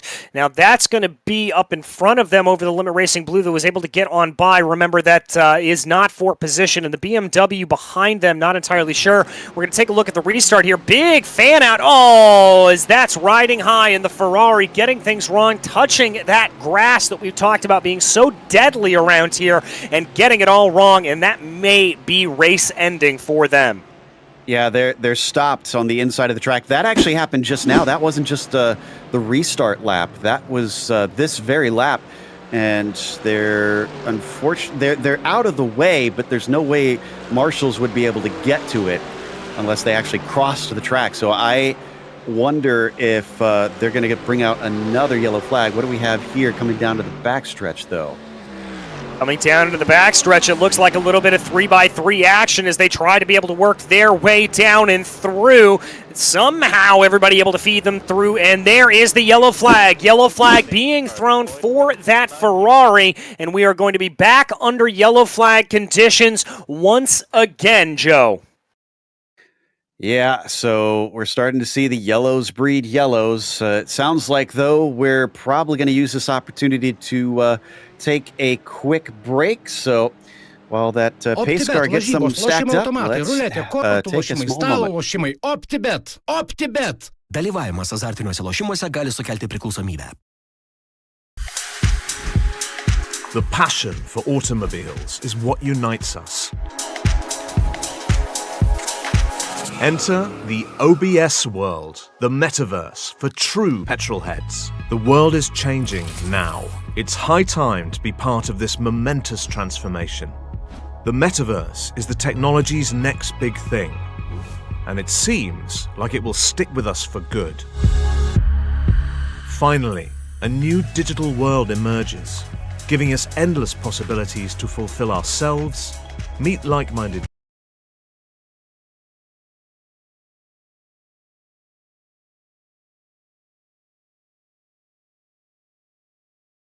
their passion in diverse ways. Build your garage.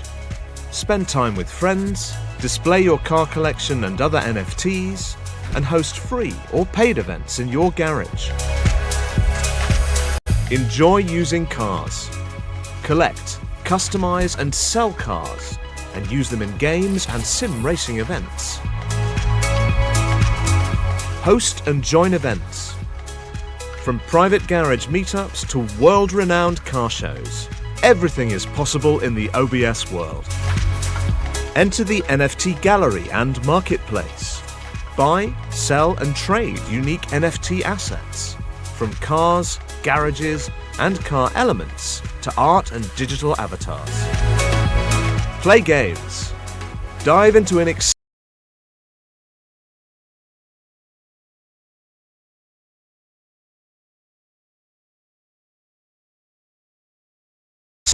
climb up the leaderboard, join sponsored teams, and go for the podiums. Enter the expo and event area. Promote your business's products and services.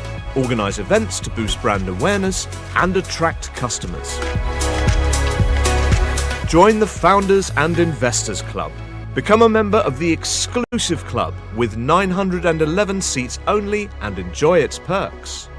Each seat is backed by a particular founder's or investor's NFT, with robust benefits and opportunities.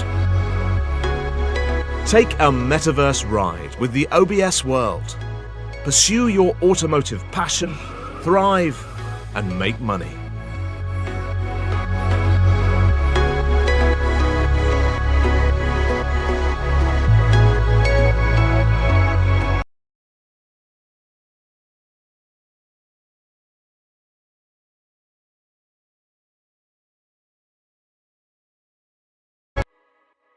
OPTIBET lažybos, lošimo automatai, ruletė, kortų lošimai, stalo lošimai. OPTIBET. OPTIBET. Dalyvavimas azartiniuose lošimuose gali sukelti priklausomybę.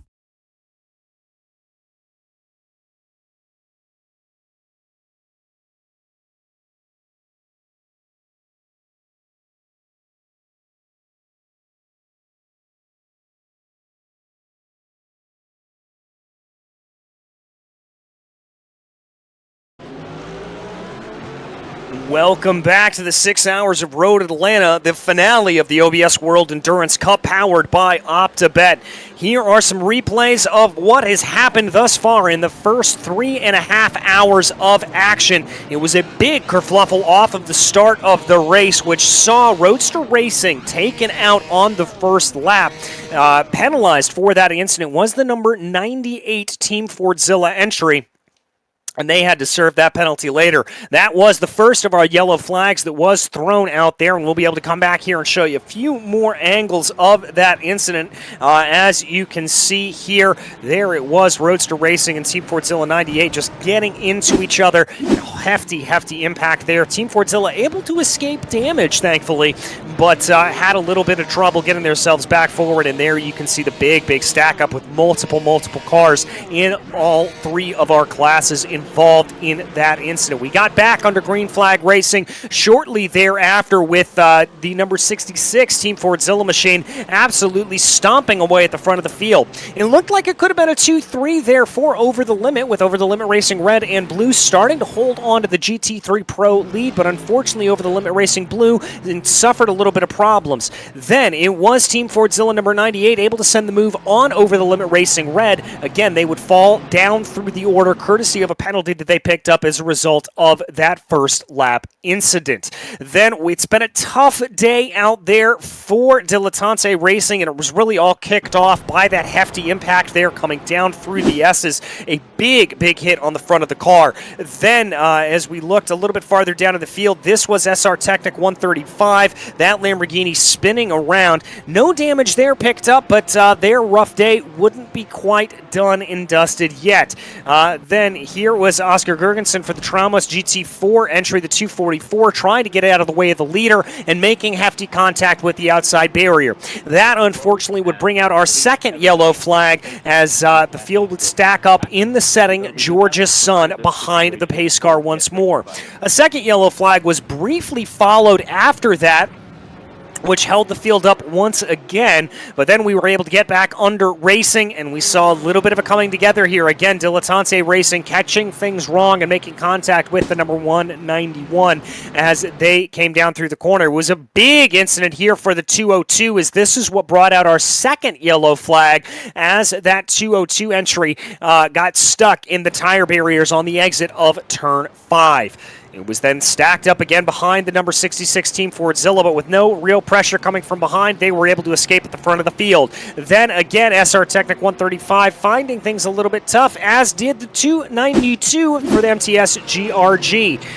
Then, as we advanced on a little bit farther in the session, we saw some side-by-side battling here in the GT3 AM category, as that's really been the source of our best action all day long. Amazing stuff, though, getting turned the wrong way around and having to sort themselves out. A little bit more side-by-side continued on down through turn 12 as more of the drivers continue to try to stretch their legs. RK Foundation, they're fighting with Alpha Esports by G Performance. That actually is a car that is not in that GT3 AM category. It was the 171, though, that had a little bit of a tough time. 100 Force finding the barriers there on the exit of turns 2 and 3. Then coming down here through the S's, we saw the number 117 barely keeping things together coming up through turn 5. It was a late braking maneuver there, but then a little bit of a wide run for the 292 as they came down out of turn 12 and tried to keep things together here. A dive down to the inside and a flash to the headlights there for the Mercedes,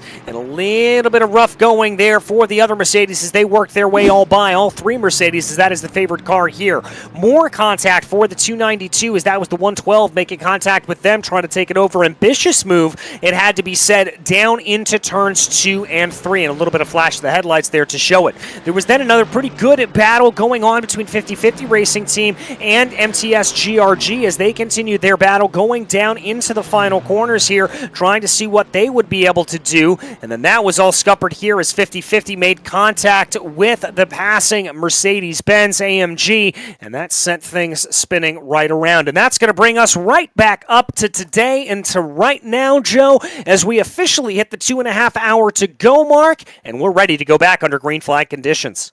Yeah, this latest one, unfortunately, from Riding High being our latest yellow to come out from a car that's stranded out on the track and can't get out of it. They have been in pit lane. I'm not sure if they intend to get back out here on the track, because they do have the car out there, but nobody's sitting in it right now. But they are still working on it. Haven't seen OBS Motorsport return, even though they're doing likewise. Amazing stuff has managed to get back out there and carry on in 17th. So right now, the only DNF we know for sure is still Roadster Racing, but we could potentially be losing a couple others. And we're actually getting ready to restart now because they were given the 1 to go last time they went by the line. Yes, indeed, they were, and that signature weaving that you see there going on behind, that is over the Limit Racing Blue. Excuse me, that's amazing stuff behind there. as they get a little bit of weaving going on right now. Some good battles that I'm going to be keeping my eye on, specifically the battle for P2 as Team Fordzilla has been able to catch up to the back of Over the Limit Racing Red. We're going to have to see here if William Chadwick decides to hold the field nearly as long as he did last time, or if he decides to get on that loud pedal a little bit early. He's going to back up the field once again, and now gets on that loud pedal. There he goes, and we are back under green flag conditions here from Road Atlanta. It's a little bit more single file here for the first couple of drivers, and a little bit more stacking up there behind. It looks like Team Fordzilla 98 already trying to take a little bit of a move on the Lamborghini, as it looks like here we've already had a problem. Whoa, that was a car spun around, and that's going to be the 131 hard into the wall. That's Tramos Yellow, and that, oh my goodness. It was the checkup. Yeah, that's the checkup, catching drivers out. And critically involved in that is Vilnius Tech 117. So they lost a lot of time. They're down to third in their class and are way far behind SRB Motorsports by Lint Vega now. So what they may have gained in terms of strategy, they've lost in track position here. Big incidents for a number of cars. Thankfully, everybody's able to get it rolling. But now the 181 is your leader. They still owe us a pit stop, and we'll hand that over to Slow and Confused once they take that stop. All right, so we'll have to see how that shakes out, as we've got another another yellow. That's for Tramos Yellow. Tramos Yellow, I believe, is still stuck on the side of the track. The 131, we saw them with pretty hefty damage. Interesting. Okay, so, well, they got going, I thought. Oh, you know what happened is it hurt the engine. They did get going, but it blew about 2 corners down the road. So that's why they tried their hardest. I almost wonder if they should have pulled it into a little bit of an opening there at the side of the track. Man. Well, it's been just a spate of yellows since we hit that halfway mark, DJ, and they're starting to drop like flies.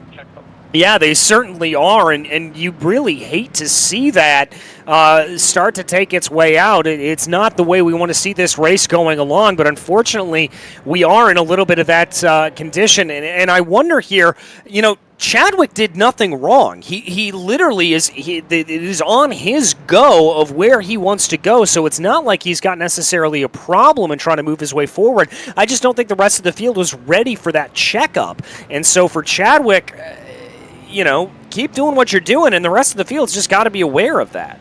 Yeah, it was a combination of things. The other problem in that situation is that's a big rise. I think what happened is it comes out of a slow chicane, so some drivers do have to slow down a bit. They can't quite keep pace speed through there. So you get the accordion, and then that's doubled up. There's a bigger crunch than you would normally expect because of the leader just kind of backing everybody up. So they're coming over at a little bit higher speed. They don't see the checkup, and that's why you saw all those weird spins as drivers were coming over the crest and didn't realize, and they had to make sudden braking and sudden steering. When you do that in a race car, it's not going to stay on the track. No, it's certainly not, and you've got to be aware of that. You've got to kind of know that that's going to happen, and be cognizant of it, and make sure that you're not going to make that mistake again necessarily. And so I think for these drivers, they have just got to be aware that you're not going to be able to gain that many positions diving down into the corner like that. You need to be more careful. As we take a look there at the 131, and this indeed was the car that you singled out there, Joe, that had that engine failure, and there you can see the smoke billowing out of that BMW. It's going to happen in these longer races. They've already been abusing the engine, and you just hit it a little hard. It's going to put it over the limit. It can't take it anymore. And when you start to see that smoke coming out the back, that's when, honestly, well, he might not even seen that, honestly, because it is dark out, and it's harder to see that you've got smoke coming from it.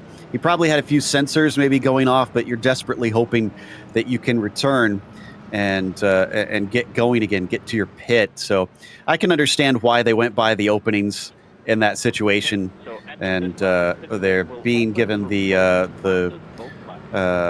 wave, or well, not the wave around quite yet, but they're being told they're not going green yet, which means I think the pits are going to be closed this time by potentially once again. But This is packing things up very well. The top 3 are basically all together now, except for, I think, Fordzilla 98 is not totally caught up to the 56 quite yet. Nope, they are behind them. Excuse me. They're 1-2 behind each other.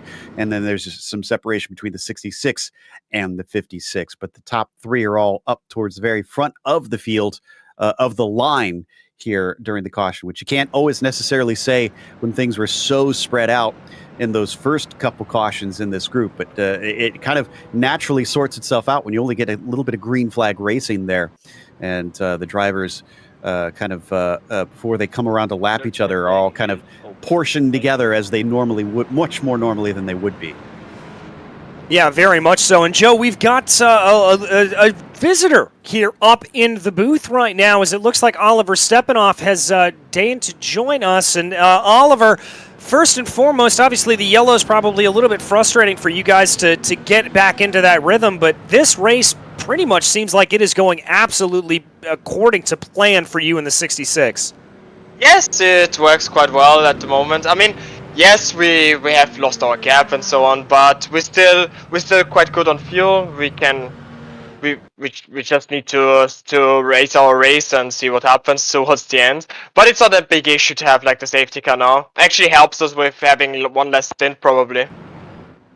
I was actually going to ask you, is this is pretty much the most safety cars we've seen out of any race over the course of this, and how much fuel saving are you going to be able to do? So it looks like you're going to be able to potentially take a full stint off? Yes, currently looking like it, that we can take actually 2 stints if you would look at the full push stint, but probably one less stint towards the end. So it's quite good for us. And a little splash of dash probably towards the end, but we will see. There's a lot happening at the moment. Yeah, there sure is, and I wanted to talk to you in particular about that first stint that you put into the car. It seems like this has been a very, very chaotic race, and we've seen you a couple of times have to dodge your way through anything. Do you attribute that to anything necessarily, other than maybe it's the finale, maybe it's just road at Atlanta, but what was it like behind the wheel for you? It was actually quite a lot of fun. Like dodging a lot of traffic.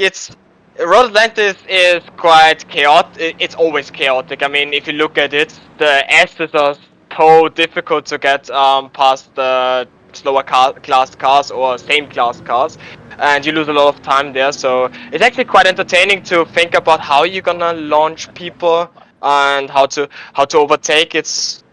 It takes a lot into it and a lot of thinking, and I love it. That's why I love Road Atlanta so much.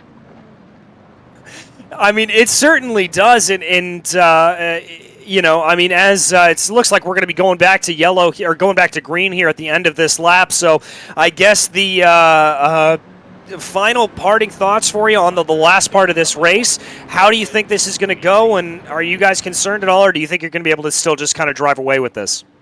I hope we drive away. We will see. Maybe we get another safety car. We don't know yet. So, anyways, I wish you guys good luck. Go have fun with the commentary, and probably hear you later.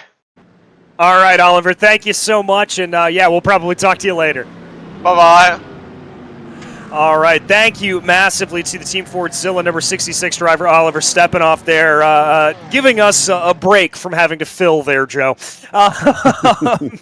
As we are ready to go back to green flag racing here at this point, and his teammate William Chadwick will lead the way in that Team Fordzilla number 66, leading us around to green as he's going to get onto the loud pedal here, getting ready to go back, and there is the breakaway as we are back under green flag conditions. It looks like this is a little bit more of an orderly start for the rest of the field right now. No, we've got a car spun around to the back. That's the SR Technic 135, and I also think Locals Autosport may have been involved in that as well, as multiple cars spun around there in the back. I think that was just another case of the checkup coming back to bite, Joe. It was exactly. I went back to watch just in case because I wondered if we'd see it again, and that's a couple cars kind of zipped up over the hill, and that caused a lot of people to have to try and make evasive maneuvers, and that's what it eventually trickled down. Now, Vilnius Tech was involved in that. Remember, one of our drivers, one of our teams that was looking at maybe trying to get a win there. And then the other important one is SRB Motorsport 2, who were doing pretty decently in the GT4s. They unfortunately got turned around. The good news is it looks like everybody did get away from this one, so I don't think we'll get a yellow from that. All right, good. So it looks like we're going to be able to stay here under green flag conditions at the moment. We watch right now. This is MTS GRG and 50/50 Racing Team. This is going to be for the lead in that GT4 category. Looks like MTS GRG just tucked up behind. They're going to poke their nose to what will be the outside of the run. And here they go, going down into the braking zone for turn 10. Later on the binders is MTS GRG. Are they going to be able to get that move sealed and delivered? Yes, they are. Move them up into the lead of GT4. Nicely done. So remember, MTS GRG really needs a lot of points here. They need to maximize this, so they want to try and run away from 50/50 as well as SRB Motorsports, who are thankfully much farther down the road. Let's take another look at, is this the pass or is this another incident? I think this is a different incident that we missed. Oh, it is indeed. Yeah, that's one of the Mercedes. They are just getting that braking zone wrong coming down into the corner, and thankfully able to get rolling once again. I'm having trouble seeing what that number was necessarily, but yeah, just a little bit of a problem. And goes to show you, you've got to stay on your game the entire way around this circuit. You cannot leave anything up for grabs. And there we see, that was 50/50 Racing Team actually moving off to the side, getting out of the way for those faster cars coming up from behind them. So there was a big move for Locals Autosport, diving up to the inside there at turn 6. That's not every day you see a move done through there. By the way, it looks like that third place for SRB Motorsport, the number 245 team, is going to be good enough for them no matter what happens with the fastest lap for MTS GRG. But if they have issues and they fall down to 5th, which right now has Ship C Racing down there, which I think they're a lap behind them, as we're going to take another look at a replay. This is for 2nd place, and finally Fordzilla gets that one done. Been a long time coming. Have worked very hard to come back from probably, I think, about 30 seconds behind that red number 56 machine. But if SRB Motorsports finishes 5th, they'll be 1 point behind before we count the fastest lap bonus. So this could get really tight depending on what happens from here for the 245. Their main concern needs to be just don't throw this away, do things safe. 3rd or 4th will clinch it for us. Yeah, and I think for a lot of these drivers here at this point, that's what they need to be focusing in on. You know, we're closing down on the final 2 hours of this race left to go. And with that in mind, it just needs to be about consistency. It needs to be about just settling in. We've had a couple of these cautions. It looks like we've been able to escape here for a little bit of it. But right now, you've just got to focus in and make sure nothing happens. We focus right now on RSV Motors by OBS. They're only about a second behind that Alpha Esports Academy machine. Up in front of them, that BMW. So this is going to be a battle for P4 in the GT3 AM category. Now, I believe that's Alpha Esports by G Performance directly up the road from them. That is not for position. That is going to be one of the drivers that is in the pro category. So 155 leading that AM category, slow and confused right now. As we watch them work their way through the S's, up the 192 of RSV by OBS, still chasing to see if they could catch up to that 7 and pass for the overall position and then try and put some pressure on the 177. This is feeling very reminiscent to what we saw last round, except up at the front of the GT Pros, DJ, where here in the AMs, it's been such a constant swap around. There's probably been 5 or 6 different teams that I feel like have at times had a realistic shot at the victory today. Yeah, it's kind of exactly what you hope for when it comes to endurance racing. It's kind of a perfect situation to be able to check in on, and you absolutely love to see it as they continue to run. And there you see the SRB Motorsport driver flashing the headlights behind that 202, that car being the MTS GRG 202 that is a lap down here at this point, so just trying to get him to get out of the way, I think, and not necessarily able to do so there. as they were able to go, but trying to see what they were able to do. And Joe, I believe you have got some information on the count back on that SRB and MTS GRG if they were to tie with that fastest lap. Yes, okay, so it gets even more interesting now because remember I mentioned the fastest lap, we didn't equate that. Well, fourth place would put SRB 1 point ahead of MTS GRG. So if MTS GRG takes the fastest lap bonus, they tie, and MTS GRG wins on countback. So a fourth place isn't necessarily good news here, as they're going to go past, that's the other MTS GRG, that's the 202 that they're not racing for position there. But I don't know what the teams have or if they're doing these sort of calculations. To lose third place and to go back to fourth, it'd have to be the SRB Motorsport 2 car right now that passes them.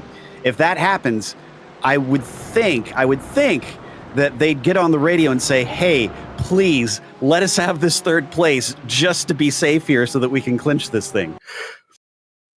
Oh man, the combinations and permutations here never failing to amaze. This is absolutely incredible stuff for these drivers. As here we follow that SRB Motorsports, the third place machine right now. So they're hopefully going to be able to hold on to that position as much as possible. And here they go. We're going to take a look at a replay here. This is the RSV Motors by OBS machine right now. Coming down through the S's. Oh, is this dreaded turn 5 coming back to bite here? Takes a little bit of clip of the curb, coming up over. Well, looks like they were able to keep it together there nice and easy. Now coming down into turn 6. That looks like a little bit of a nothing replay there. So as they go, Joe? I think what they were looking for is the 177 car, because he... I think we caught just the tail end of it there in that replay that RSV zipped by them. The 177 missed the turn 3 chicane there, so that's why we might have been getting that one. And that sent them down to 9th of all the GT cars, and I think 5th in the GT AM. So it was a good job by them to keep it from becoming a worse incident, but it's always scary when you have a problem in turn 3 just because it can so easily be race ending. Yeah, very, very much so. And I'm sure here that there they go, and it's not race ending for them, thankfully, so they're going to be able to keep themselves going around here at this point. Want to give credit to Slow and Confused, though, up the front of the GT3 AM field, as they have been able to pull that gap of about 30 seconds, courtesy of all of that. Also, Team Fordzilla, is there. They are able to work their way around, and here we've got a little bit of a fight going on. This is Alpha Esports Academy trying to be able to work their way around. Not going to be able to get it there, but they're going to set themselves up for a good run here coming down the back straightaway. Remember, these guys are fighting for overall position, but not position in class. If anything, for the 192, they're already under threat by Alpha Esports Academy. The 177 has recovered from the bobble and is threatening to take that spot right back. Late defense as they're both squeezing down to the inside, and that rebuffs that number 177 for now. He's not willing to take a risk at this stage. And I think that's what we need to be seeing more out of these drivers, and what I think we're going to see here again in these final 2 hours and 10 minutes, just trying to get to the end of the race. Hopefully some of those aggressive moves that we've seen maybe backing off a little bit more, not being nearly as tough, not being nearly as all out as we saw earlier on in the race. That could be thrown around just a little bit for everything else. We've got a big off track for one of the Porsches farther down in the field. Oh, that's heavy contact with the barriers. Trying to make out who that is. That might have been MTS GRG in the 202 car. Yes, that was. So they're able to get it going. I found them. Yeah, there they take off from it, thankfully. But yeah, getting offline down through the S's when cars are lapping you, you can see. That's why we say you really don't want to go too wide through there. You really want to try and just stay single file, stay patient, because it's so fast and it's so narrow and things happen quickly through there. But it's been a really bad day for that 202 machine. They've been sitting many, many laps down from everybody else for pretty much most of the race. Yeah, they really have, and it's just sort of been a compounding day of bad runs for them. They've just found themselves in more and more trouble as we now watch that battle between RSV Motors by OBS and Alpha Esports Academy. Breaking up is Alpha Esports Academy going to come down into pit lane here at this point, but now that interclass battle continues on as I think that number 7 machine has had enough. They want to get on by. We saw him flash in the headlights a little bit earlier, but still not able to get by RSV. RSV putting up a stout fight here, as they are entitled to do. Oh, that was RSV getting by them finally. So remember, they're trying to chase down Transport Engineers by Vilnius Tech, and they have 33 seconds to make up. So they really need to hustle, and they don't want to be held up. So now that they've made that pass, it's all up to them and maybe a little bit of the traffic to decide that next position. That would be for the podium, actually, in GTM, that those drivers would be fighting down the backstretch. Let's hope for RSV's case that Spetchins does not decide to try and retake it here with the slipstream. Again, it's overall position. Yes, that's for pride, but they're not racing within the same class. Jordy is going to give it a look, but he's too far behind. Yeah, not really able to send that down into the braking zone, and that battle's going to separate itself out a little bit more as they go. And so that's going to be a little bit of separation there for them as they start to go. We've got some more takers down pit lane, including the number 66 Team Fordzilla team, as it looks like we are starting to reach the end of the pit stop cycle here. And Joe, I'm going to be honest, the pit stop window kind of thrown out a little bit here. It's a little bit confusing at this point because, well, we're not entirely sure when and where these drivers are going to be able to pit and how long they're going to be able to go as a result of those long periods under safety car. This might help us now that we see this, depending on if we get more safety cars, because that does extend the number of laps that they can do. But generally, from what we've seen, it's about 40 to 45 minutes that they can make time-wise. So from here, we can start to kind of figure it out since we're just about 2 hours left to go. And that would be, I think, 2 more stops roughly from here. Maybe, actually, possibly more than that, because we're not even quite at 2 hours left. We got 6 minutes to that. So we should see most of the drivers probably go a little bit farther. Chadwick probably was at the end of his stint, hence why we saw him pit at that time. If my calculations are correct, that he's a little early and needs a splash and dash. Although, didn't Oliver say... Yeah, he did say that they expect to get just a tiny splash and dash, so. Yeah, he said that they would need to go for that at the end, so we'll have to see how well that plays as we continue to keep our eyes on this little mini fight right now. One of the closest battles that we do have on right now, I can tell you back down to the GT4 category, MTS-GRG, not really extending the gap there. You actually see it on your screen. MTS-GRG only about 9/10 of a second, make that 1/10. Oh, as they muscle their way on by 50-50 Racing Team going down through the S's. That had disaster written all over it, but thankfully able to keep things together there and keep it going the right way. Well, we've had a different disaster happen. There's a drive-through penalty for the 245. SRB Motorsport, our championship leader who wants to stay in third place to lock down the championship. Their teammates are 26 seconds behind. That's going to put them out just about together with each other. So, again... I don't know what communications are like, but if they are close to their teammate, if they wind up behind their teammate, they essentially will want to be back ahead of them to ensure mathematically they can't be beaten by MTS-GRG. Oh man, this is going to get absolutely crazy as we race our way down to the line here. And we now focus on the leader of the GT3 AM category, Slow and Confused, doing a fantastic job. Again, that 30-second gap between themselves and SRB Motorsport by Lintvega to be able to hold themselves ahead. Let's take a look at a replay here. Now, this is a little bit of a move as that is that number 7 machine able to make that move back on by. And I don't know how long ago that was, but clearly they weren't happy with the pace that they were seeing out of the GT3 AM car and just kind of forced their way on through, Joe.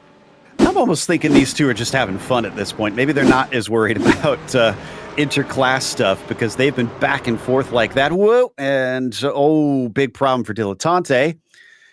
What number of incidents are they at this point? They've driven it into pit entry, so they are safe from here. I think they should be able to be brought in safely, but they are having quite the struggle driving the car down to their pit stall. Yeah, there's a big tip around for the 135 and the 47. Unfortunately, that is Over the Limit Racing Blue and the SR Technic machine as they find themselves in trouble. Both drivers able to get themselves going. And Joe, you've got confirmation that the leader is down into pit lane? That was from a bit ago. Yes, they Oh, sorry. Oh, we got a caution though. We do. Was that for Dilettante? There might be. Let me see if we can get some confirmation if that was the reason for it. I thought that they would have been out of harm's way for the most part, but I guess not, because we are going to go back under caution once again and take all of our fuel calculations, throw them out the window as we have to do the math all over again. Indeed we do, and what this is really going to allow for is allow for this stint to extend even longer, I would have to imagine. For the majority of these drivers, they're just going to be able to keep things going a little bit longer here. I've got to be a little bit getting frustrated, though, if I am some of these drivers that are able to build big leads up at the front of the field, that they know that they're able to do that, and they just kind of keep getting scuppered by it, that they just keep getting these yellow flags that take them away there for them, as right now it does look like everyone trying to reform behind the safety car, get everything together, get everything set and ready to go. The pace car will be picking up the leader here in a short amount of time as we take a look on it. And we are getting confirmation that that was for Dilettante, Joe. Yeah, so they didn't like trying to send the stewards out where he was sitting, the marshals out where he was sitting, and had him tow. So Fordzilla 98 and Over the Limit Red leading here, but they're 27 laps in, so they probably should come in for a pit stop. They could stay out. They're just racing each other at this this stage because Slow and Confused is still a lap down there in fourth.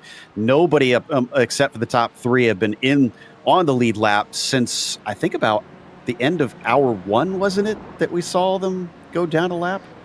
Yeah, I think that's about right, is the top three have really pulled away. Yeah, it's just absolutely remarkable, the pace that we've seen up from the front of this field. And frankly, you heard that sort of giddiness out of Oliver Stepanov earlier on in the race. I mean, he just clearly, they're running a race here that they can be incredibly proud of. And they know it. They know exactly where they are. They're happy to be up at the front of the field, and they are just absolutely killing it and doing everything that they need to do.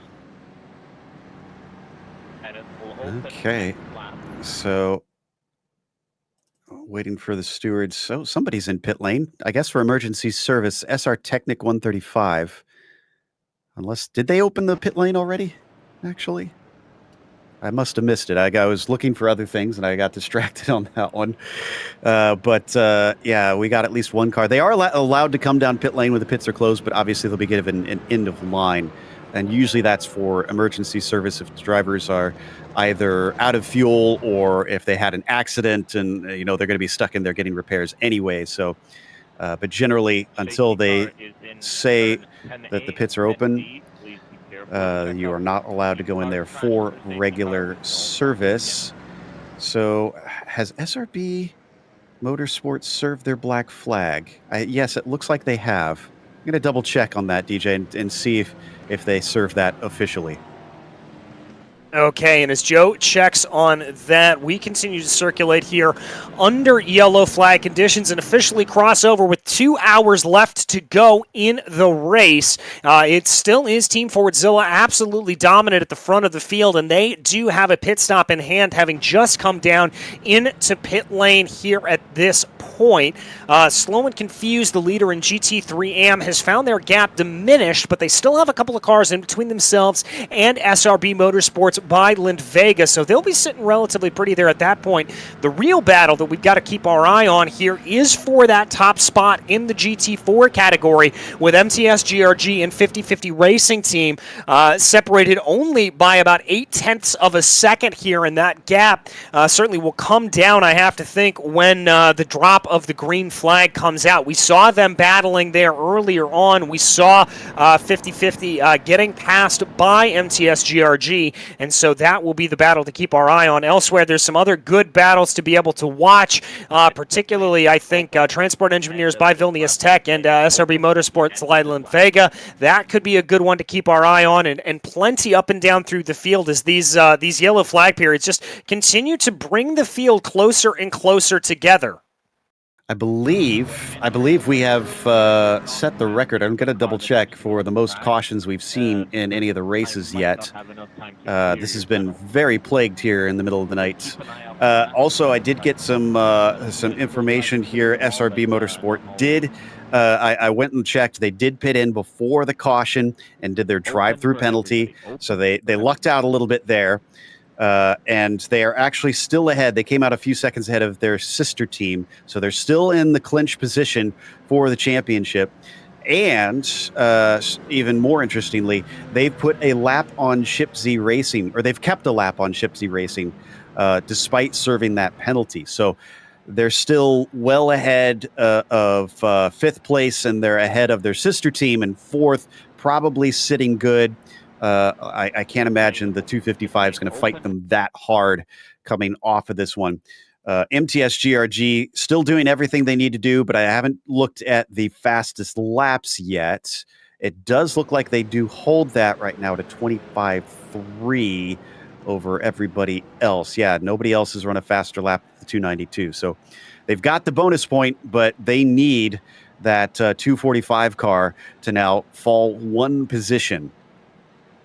All right, so they needed to fall down one position. Is now the pit lane is officially open for the GT3 entries, and we are seeing a flurry of activity. It looks like really quite a few drivers opting to come on in here, including your leader, the Team Fordzilla, number 98, also over the limit racing red. I'm seeing down into the pits as well. Transport Engineers by Vilnius Tech also being those that come down into the pits. So lots of drivers here opting to make their stop, and crucially here for some of the drivers that opt to stay out, like Alpha Esports by G Performance, like Over the Limit Racing Blue, they're not going to be able to get their lap back because that Team Fordzilla number 66 is going to trap them a lap down. So that strategy that we were talking about a little bit earlier, Joe, that's going to be scuppered here by that number 98 staying out. I'm a little bit surprised that Team Fordzilla 66 decided to come on in, but I guess thinking it back here a little bit, this could serve as their splash and dash. If they are able to do this, and if they're thinking backwards,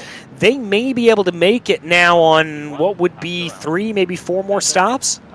Yeah, actually, that is a good point.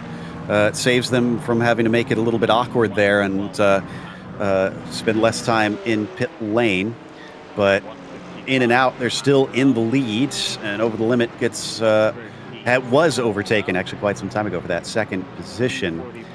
It was both GT4 and GT3 that actually were given the pits open signal, and now they're waving around drivers that are between the class leader, their class leader, and the pace car. So that should open up a few of our fights.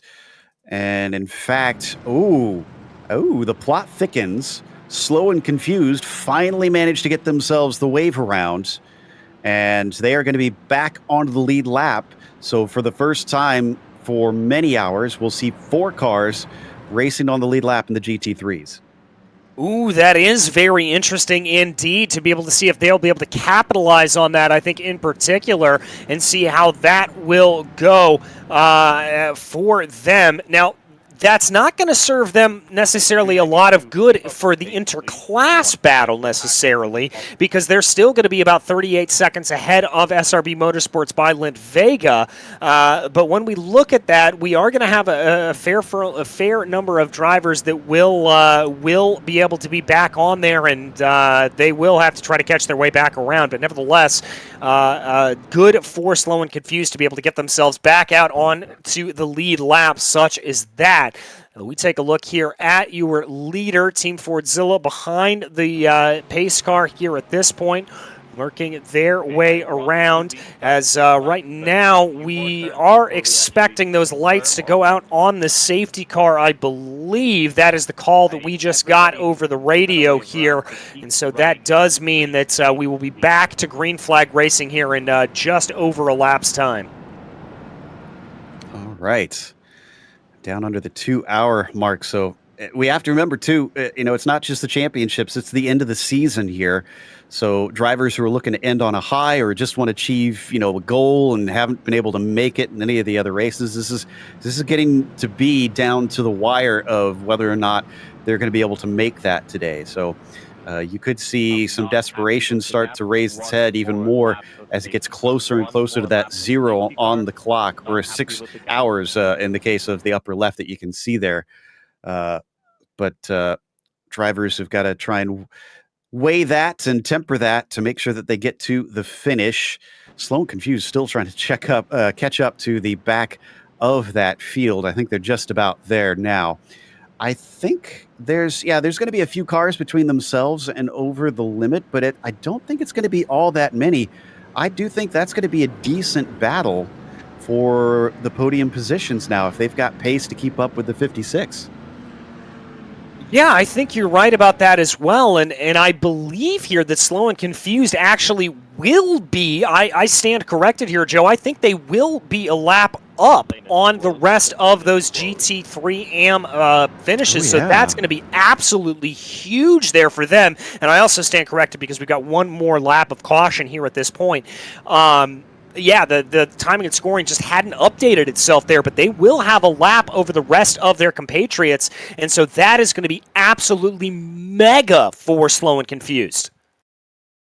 And that is partly because the leaders pitting gave back the position. Basically, they came out behind Slow and Confused, but not behind Lint Vega, the SRB Lint Vega car, or Vilnius Tech. So that's why those drivers didn't get the wave around, while just one of the GT AMs did.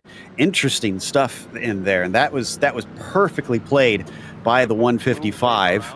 I don't know if it was intentional by them, but that they were in the right place at the right time, and you just hang tough and get yourself in a spot to try and get back into it. Ooh, what happened there? Oh, that was letting a car by. That was the 66. Thought he had an issue, but that was Ship Z Racing getting a wave around as well. So they'll return to the back. And looks like lights. No, they're still on. So they're keeping them going around for another lap.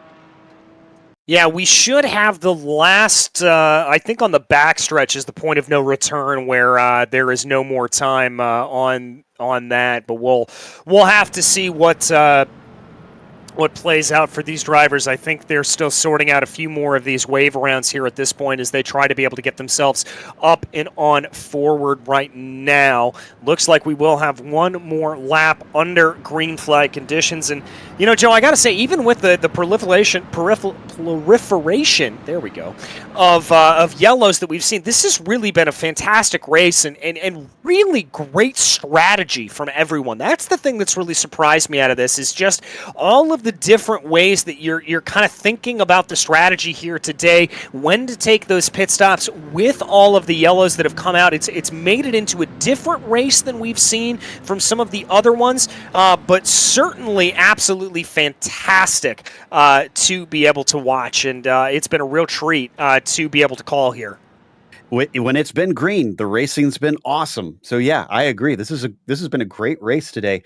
We have had a few more developments. The 117, that is Transport Engineers by Vilnius Tech, were given a drive-through penalty for collision with the 255 SRB Motorsport 2, who have moved ahead of their teammates in those pit stops. I don't know if we covered that. So right now, SRB Motorsport is vulnerable, as if it finished like this, MTS GRG would take the championship. The other interesting thing is the 202 was given a drive-through penalty for ignoring blue flags and driving standards, and they've been told the next offense will lead to a disqualification. Oh, that is not great. That is, I think, just about the harshest penalty that we've really seen put down on any driver over the course of this entire season. So clearly the race organizers, they're a little bit fed up with everything we've seen out of the 202, and they want them to clean up their act a little bit. Yeah, they're not messing around. When they give you the warning for that, that's when you got to ship up and make sure that you're running a little bit more clean.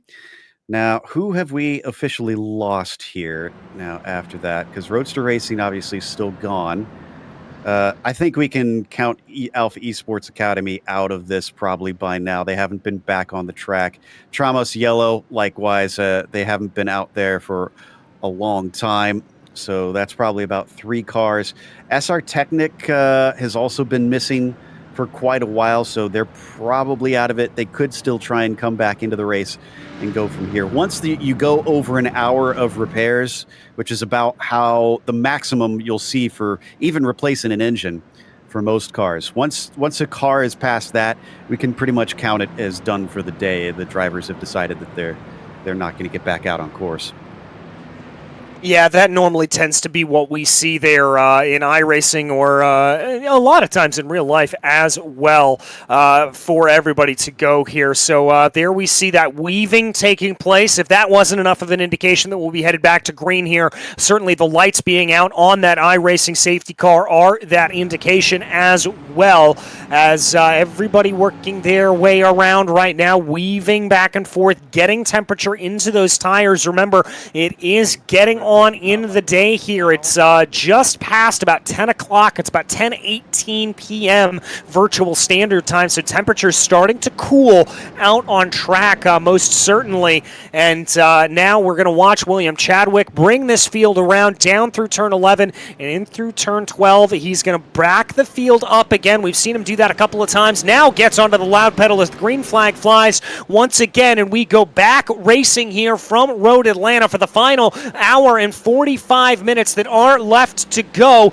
in this race. There you see Team Fordzilla, the second place car, immediately starting to carve their way through a little bit of lap traffic, wanting to build up a gap between themselves and Over the Limit Racing Red. Good little battle here between RSV Motors and that's Porsche Club Lithuania trying to close in on them, I believe. Not too sure how far back they are, but there you see they are in 10th place overall and 6th in that GT3 AM category. And the good news is we didn't have a wreck on the checkup this time coming over the crest, but definitely got some side-by-side battles here as that's going to be Jack Ashton weaving by some of the slower class cars being chased by Over the Limit Red. They cannot sit around at this point. Oh, and there was a bobble in the background for Eustace in that 56, just trying to get on the throttle out of turn 7. Yeah, a little bit of a bobble there, and I think that could be a result of the colder tires. Remember, we talked about very early on in this race, and we haven't really talked about it since, that the iRacing model has updated on the tires, and now they're very susceptible to cold tire temperatures. As there, RSV Motors by OBS working their way by one of the locals' Autosport machines, able to get that move done. That is not for position. That is, again, a lapped car that they are having to navigate around. That's a lot of what we're going to be seeing out there at this point in time. But there is your leader in control of the field, 7.5 seconds up the road, doing an absolutely fantastic job. Yeah, despite all the yellows, because usually in races like this, the yellows make life difficult for the leaders. They'll get a gap and then suddenly they're under threat again. But the pace has been so great for this 66, and he wastes no time in utilizing it, that every single time we've had a restart, he's basically gone and up the road within a lap or two, and has not been under threat from the 98 at all in this race, or the Over the Limit Red car. So as you watch those headlights fly down the backstretch, getting close now to an hour and 45 to go. Actually, we are past that. We are indeed past that, and I just saw farther back in the field, Transport Engineers by Vilnius Tech, able to get the move done on RK Foundation, so move that Transport Engineers machine up into 4th place. Is now RK Foundation going to be fighting back. We've also got a good side-by-side back down for 2nd place in the GT4 category, so plenty of battles continuing to fire their way around. Team Fordzilla, by the way, sets the fastest lap of the race. No shock there with how fast they've been down through the final turn. It looks like this is to just try and lap another car here for RK Foundation as they try to put more distance between themselves and Vilnius Tech. However, we have to remember that a few cars do have penalties that they need to serve. So SRB Motorsport and Dilettante Racing still have that hovering over their head. Yes, they do, and they're going to have to serve that sooner rather than later here. I think as iRacing should give them about 3 laps to serve that black flag before everything is said and done. As now we watch here that Transport Engineers machine trying to move their way up ahead in 5th place in class right now, but still a very, very strong position there for them. The 117 having to owe us that as we are going to be headed out, I believe, here in just a few moments' time to a break. It should be our penultimate break of the day, as we should then be going to the end here, Joe. But even with that in mind, plenty of great racing action to be able to keep us entertained as we go on through it. Just waiting here for the highlight machine to spool up everything and to send us over, as there comes Transport Engineers down into pit lane to serve that penalty. Yep, so they are making that happen, and they're going to be back out trying to catch back up. They're not as worried about the championship. I don't think it's mostly for them about trying to just get a good finish today. RK Foundation is, though, we have to remember, and are trying to make their way up because they need to beat Locals Autosport, who are directly in front of them on the track now. So about 3 seconds to catch up to the 113. Yeah, about 3 seconds to try to catch up to them. They're going to have to definitely hustle it around here to try to do that. We also check in on SRB Motorsport by Lindvega up at the front of the field, running in P2 in that GT3 AM category. They are currently trying to break away here from Locals Autosport, who sits about 9 seconds behind them as they run right now, and they've got about a minute to try to get up to Slow and Confused. So Slow and Confused not fully able to get that lap that we thought they were going to get, but still a minute is a pretty substantial margin there to be able to have. So they're going to be pretty happy to have that, and I think Slow and Confused just trying to run their own race here at this point. Yeah, can't keep up with the other cars, but at least they've not got to worry about those behind them for quite some time.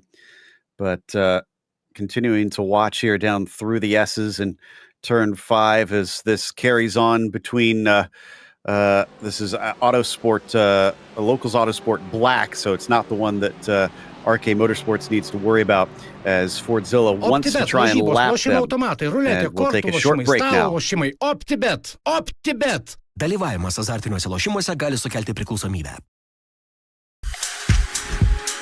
The passion for automobiles is what unites us. Enter the OBS world, the metaverse for true petrol heads. The world is changing now. It's high time to be part of this momentous transformation. The metaverse is the technology's next big thing, and it seems like it will stick with us for good. Finally, a new digital world emerges, giving us endless possibilities to fulfill ourselves, meet like-minded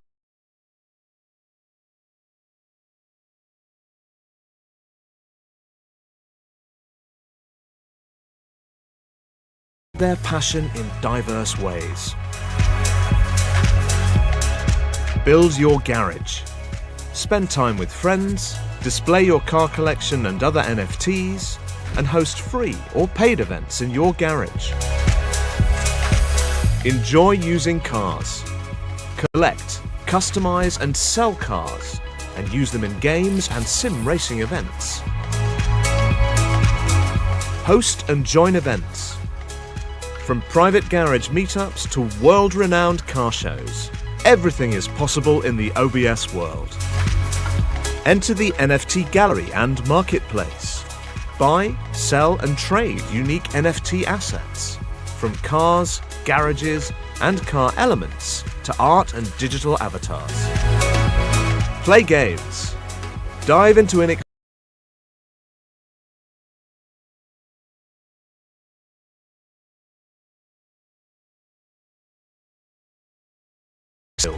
climb up the leaderboard, join sponsored teams, and go for the podiums.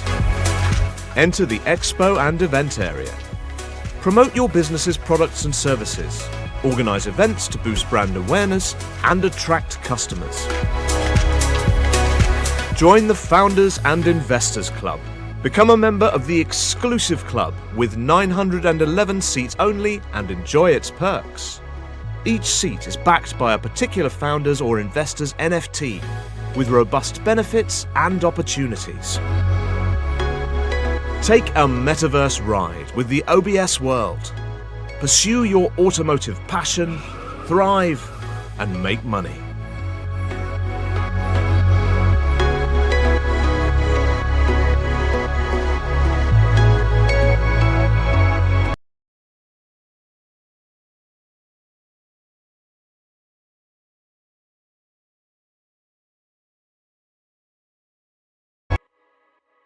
OPTIBET, lažybos, lošimo automatai, ruletė, kortų lošimai, stalo lošimai. OPTIBET. OPTIBET. Dalyvavimas azartiniuose lošimuose gali sukelti priklausomybę.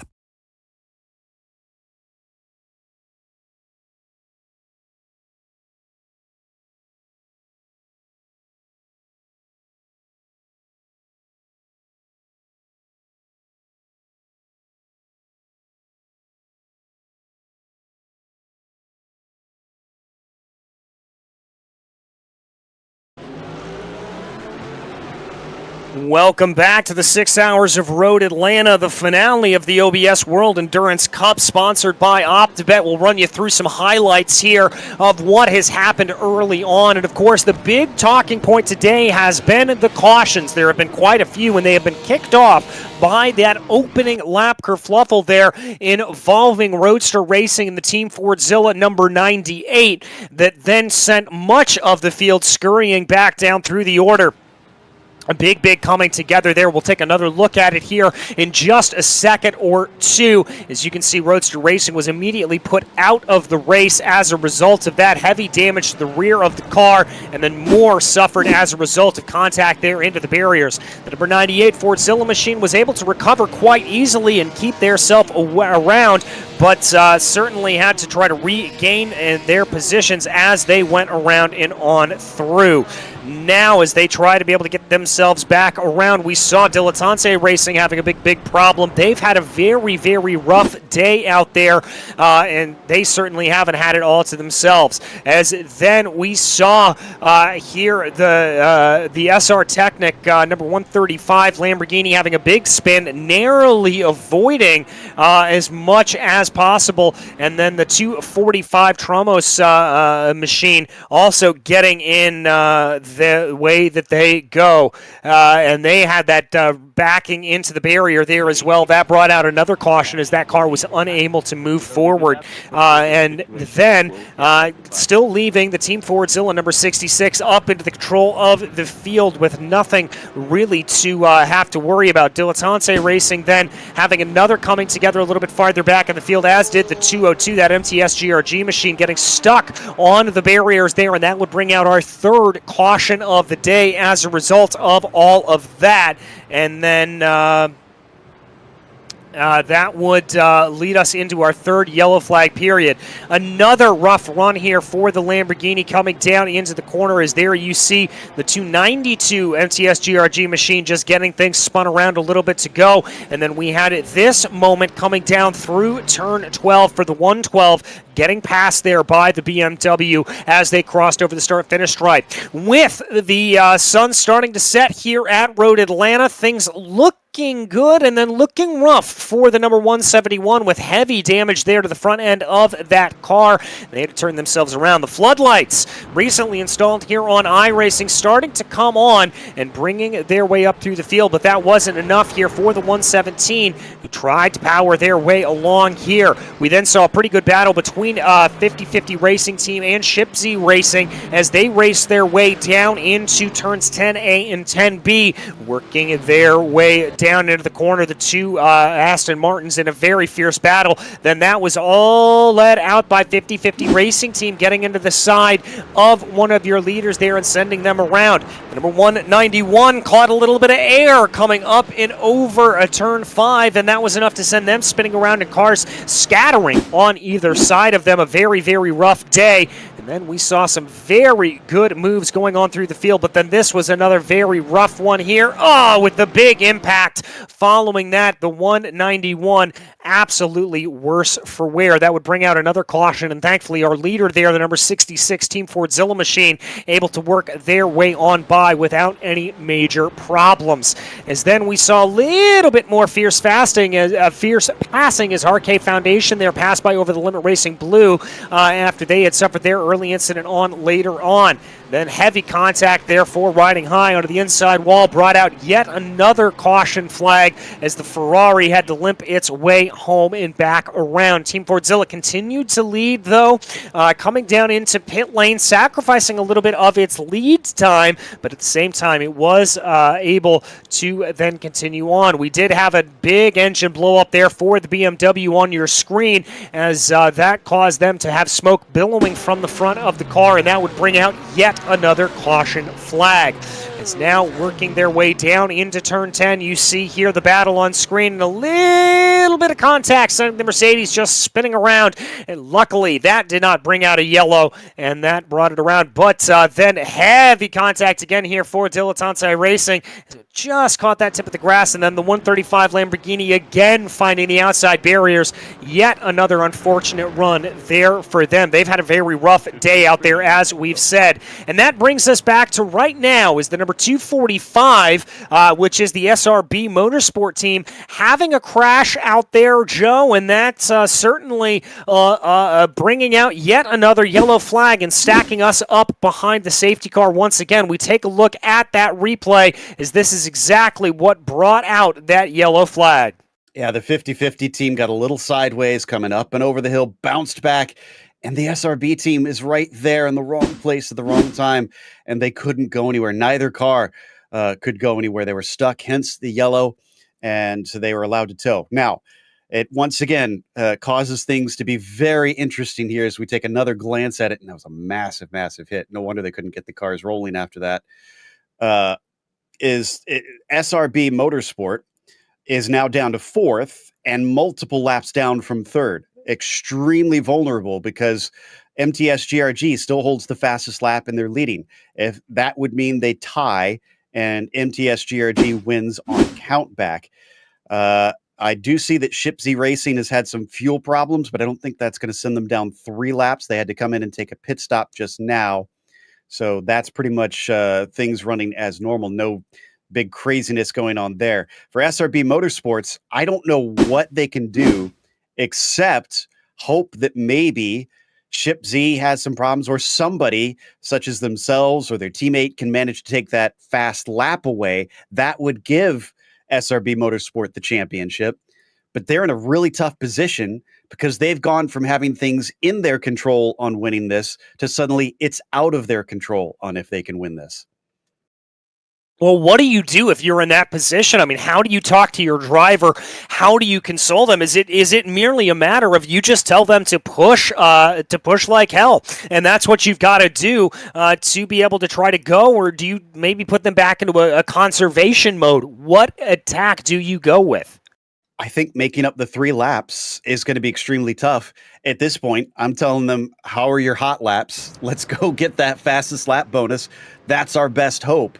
Because they basically can't do anything to ensure that Ship Z SRB2 or MTS GRG wreck. Well, they could for the 255. I doubt they do that. But it's at this point, the only thing that they can do is see if they can go get that fastest lap and put themselves in a position to take the championship. But MTS GRG has been very fast, so they're probably going to be savvy to that and likewise try and take that fastest lap. But they also can't risk losing the lead to the 255. That's the other thing that could possibly happen that's not really in the hands of the 245, but could change the course of things. If SRB Motorsport 2 thinks they can take the fight to 292, They're right now directly behind them. There could be a fight for the lead, and boy, what a fight is it going to be if they can manage to keep MTS GRG behind for an hour and a half. Yeah, I have to agree with you there. I think this is going to be an absolutely fierce battle up at the front of the field here for that GT4 category. But right now, it looks like we are able to be joined by William Chadwick, who I think may actually be in the car right now, Joe. This could be a little bit interesting. In-race reporter, I guess, for us. Let's see if he genuinely wants to talk here, because it looks like he's been kind of hovering around. So let's reel him in, because we still have the lights on in the pace car, so I think we got enough time here. William, it's DJ up in the booth. Just want to make sure you want to be talking to us here while you're driving around. Hi, it's a nice little safety car period. I thought I'd pop in to speak to our lovely commentators. Well, thank you. We appreciate it. How's the car feeling? How's the track feeling? It feels okay. Very cool track. I got fastest lap off Oliver. I'm hoping we don't have any safety car periods to the end, so I can keep that away from him. Especially considering I jumped from a peak up into this within the notice of like 3 minutes. How did you make that change? That is absolutely ridiculous, my friends. Well, obviously I was running Porsche Carrera Cup GB, which finished. And then I got into the chat with Oliver, and he's like, I've got 2 laps of fuel left, can you get in? So I managed to get in to save him from doing another stint, because obviously he did quite a lot at the start of this race, and expertly, as he always does. And yeah, it was a bit hard first few laps, but now we're used to it, so we're cruising now at least. And I've only got 29 litres left of fuel, so that'll be me done after that, because Oliver's very, very good around here. Well, talk to me about any pitfalls that you may have had here at this point. It looks like it's pretty much been smooth sailing since you took over the car. Have you had any hairy moments? Have you had any moments where you thought that lead might be in a little bit of danger? Not necessarily the lead in danger. I nearly crashed the car down the S's just before this safety car came out. Because I had a little moment down the S's, just the fast right down to the where it crests at the bottom, and then you go up to the left. And I had to go straight, but that was just right, like 20 seconds before the safety car period, so I was able to serve the slowdown once it came into this. Other than that, I mean, it's been pretty okay for me, just building up to the car, not doing anything stupid with traffic, and just taking it as we go. It's been a good race for us so far, so yeah, it's been alright. Well, it's been a pretty fantastic race for you, I've got to say, my friend. We'll let you get back to it, because it sounds like you're going to be going green here in a lap time. Thank you for joining us, and hopefully we'll talk to you here in just a little over an hour. Yeah, no worries, guys. Speak to you guys in a bit. All right, thank you. That is William Chadwick, live from the car. That is a new one for me, Joe. I've done it a few times. Drivers have to be very confident, and caution periods definitely help. I hate doing it. I've only seen it a couple times live as they're driving. I really hate seeing them attempt that, especially if they make some sort of mistake while we're talking to them. But they're just getting them the last little bits of sorted out. They're doing some last wave bys here, and then you're right, we should get the lights off this lap and send them on their way. We're losing a lot of drivers here. SRB Motorsports is still in there, and 50/50 Racing Team is as well. So it's getting worse and worse for SRB Motorsports as they're losing lap after lap to the drivers ahead of them. It's up to 6 laps now behind Ship Z Racing, which is just, the grave is getting deeper and deeper, unfortunately. Yeah, that's not what they want to see having happen here, as we do bring the cars back around here, and it does look like we are going to be going back to green flag conditions there, so we called that right. I was going to be a little bit embarrassed if we told William that we were going to let him go and he came back in, but we will be going back to green flag here in just a few moments' time. And I think we're pretty much in store for what we've seen over the course of the running. As you heard William talking, that the track is particularly chilly out here, and that's something to keep in mind. That I think that's one of the reasons why, Joe, we've seen so many of these issues that we've had pop up over the course of this end of the race. Is it looks like track temperature is about 70 degrees Fahrenheit. I don't know that conversion to Celsius in my head. I apologize to any of our non-US viewers there about that, but certainly not what you want to be driving in. You want it about 10 to 15 degrees warmer as they go. But right now, let's see. As they bring their way down the hill right now, we should be coming back to green, and indeed we are going to be going back to green as Chadwick brings that field down through the corners, and he gets onto the loud pedal quite early there, it looked like, or maybe just pacing out a little bit, still bringing his way down through right now. Here they go. Did we have an issue farther back in the field? Yes, we did. And we've had another one as we went green as well. Looks like that was Dilettante Racing could have been involved in that. Another one of the blue Porsches. I couldn't exactly see who it was. As I also see Locals Autosport having a big problem coming around through across the start-finish line. Looks like Dilettante is able to get themselves back going again. But my goodness gracious, again, everything getting caught out here in the early stages under green flag. And Shipsy Racing has a black flag. I'm not sure what that one is for. I'll try and see if we can figure out what that is.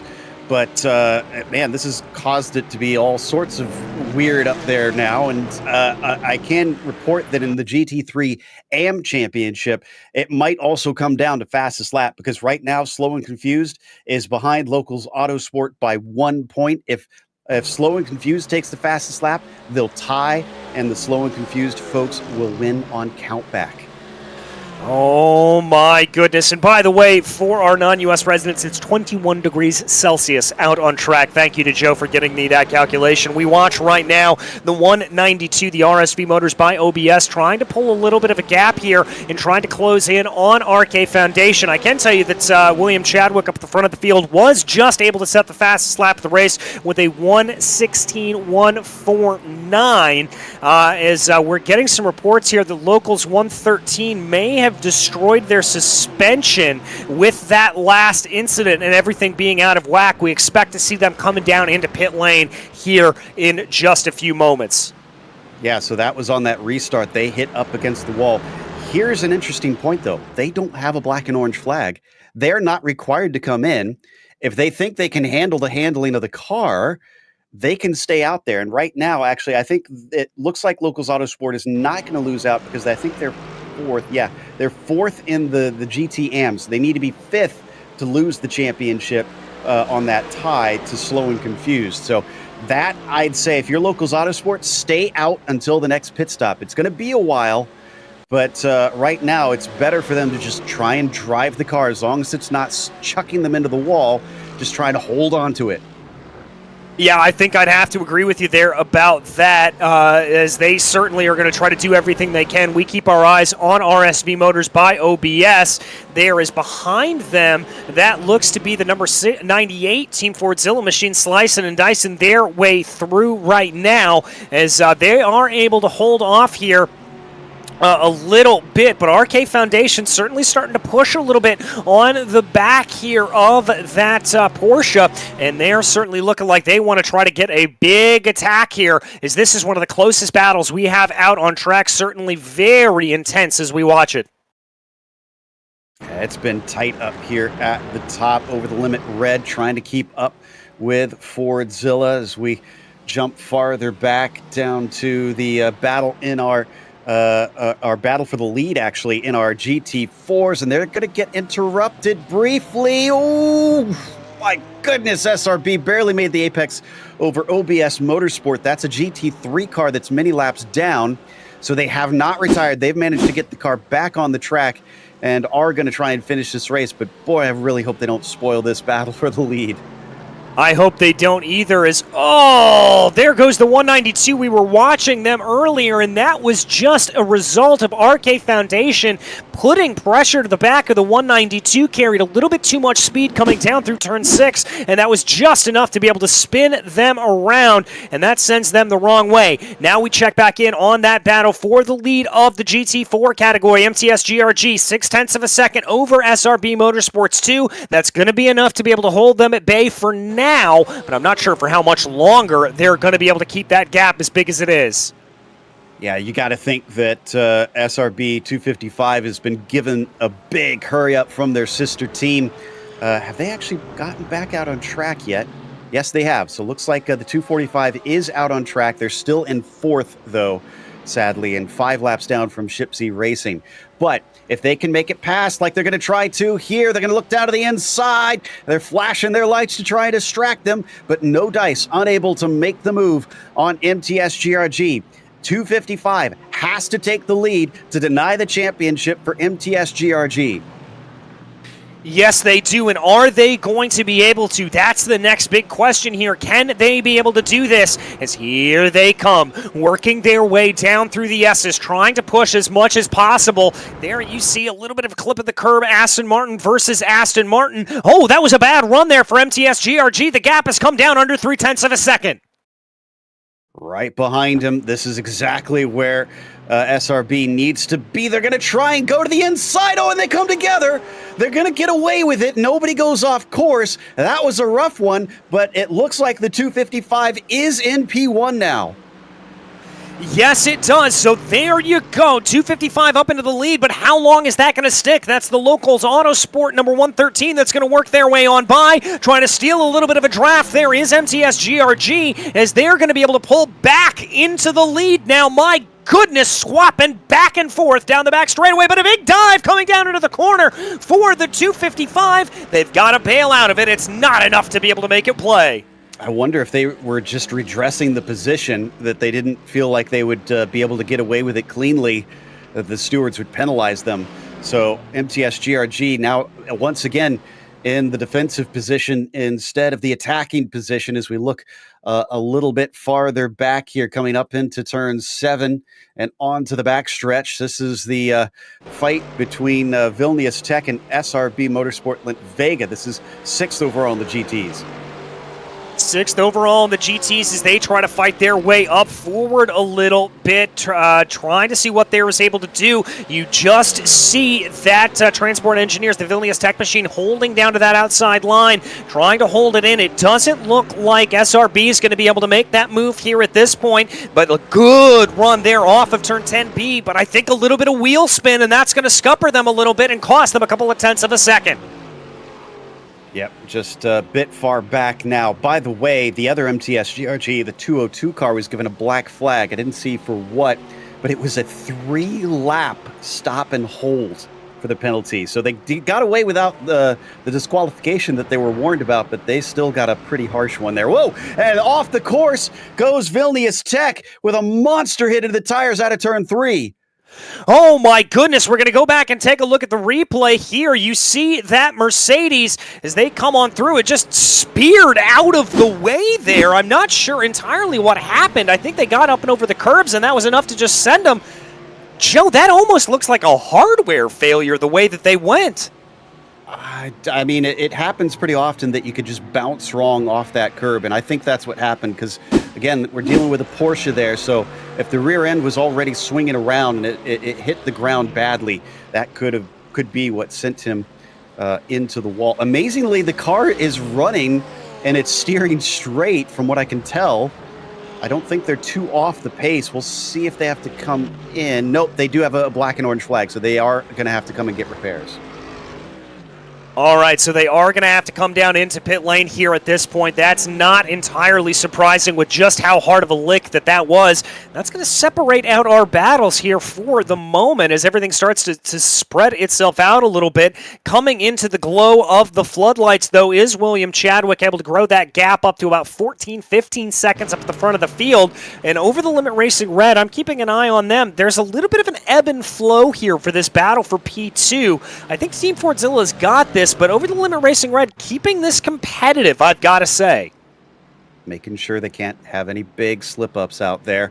By the way, when it rains, it pours. Vilnius Tech not only got the meatball flag for that wreck that they just had, at the same time, they were just given a black flag for contact with another car. So they're going to have to get the car repaired, come back out, bring it in, serve the penalty, and then get back on the track. Oh, what a shame there for them. Locals Autosport, that is the 113 machine. They've had a problem. That was a pretty big hit with the wall. The car looks pretty off pace. They do have a black and orange flag, so they're also going to have to serve that. RK Foundation is going to be able to go by, but it's Slow and Confused that are looking the most likely to take the win here. They're still up at the top spots. Let's see, 1, 2, 3, 4, 5, 6. Third. Second place, actually. Locals Autosport was in second place when that happened. No, third. SRB Motorsport. Sorry, I was getting confused there. But still, they were sitting in a great spot to be able to clinch the championship, and I highly doubt they're going to be able to hold on to that position here.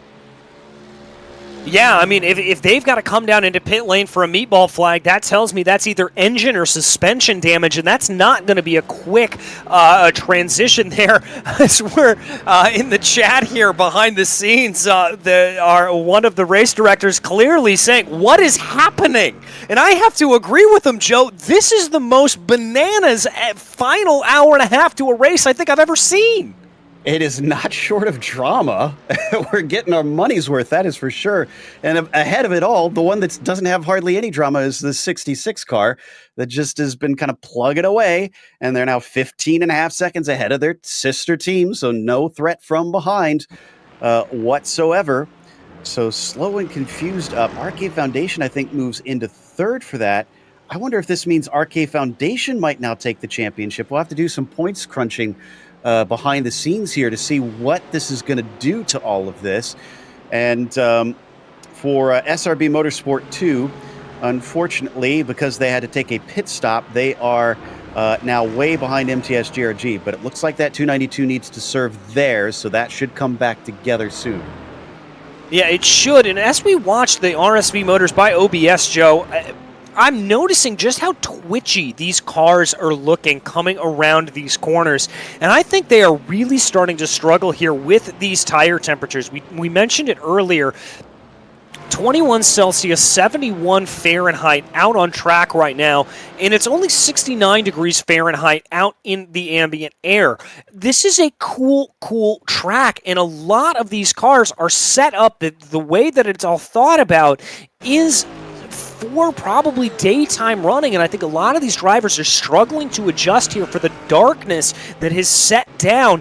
This is really and truly just a crazy race as it runs, and everything is purely bananas. I think the reason we're seeing so much struggle is because of this darkness setting down, because of the cold temperatures, and I don't think we're out of the woods in terms of craziness, because we've still got another round of pit stops where you're probably going to put a new set of tires on, and you've got to get them up to temperature as well. Exactly. And well, I guess iRacing needs to get on the what is it, the LTS tires? Is that what they've been calling them over for Daytona this weekend, as we continue to watch this fight between Slow and Confused, or no, excuse me, this is RSV Motors trying to be lapped by the number 7 Alpha Esports by G Performance, who still sits 4th in their class and has yet to get back onto the lead lap. But RSV Motors by OBS is actually up to 4th position here. Podium's not completely out of the question.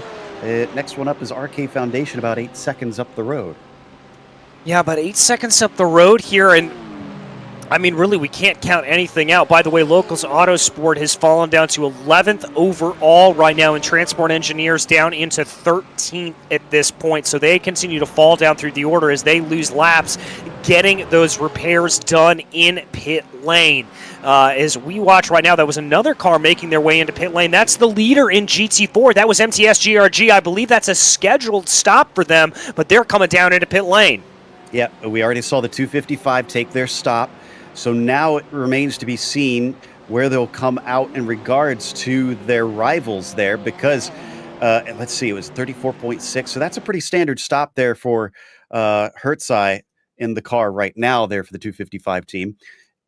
If MTS GRG has a little bit of a longer stop, that could put the 255 in a good position here, because if they are in the lead, then their teammates, their sister team, the SRB Motorsport 245, will take the championship. But it's been about 30 seconds now for MTS GRG, and they're on their way. No, it's a quicker stop for them, so they're likely going to be out well ahead of the 255. All right, maybe a little bit of short fueling there potentially on that run. Let's take a look at that pit stop time. As about 30 seconds, 35 seconds, that's going to be right in line with what we've seen. So I don't think that was necessarily a short fuel. I just think that was very, very well executed for them. And a great fact being given to us here by Gustas, or one of the race controllers and the organizers of the race that you heard from before, that the top 3 in AM right now have all led at different points in the race. Oh! That was hard damage there to the side. I think that's still a Tansai Racing coming up and over turn 5. Yeah, I think you're right on that one.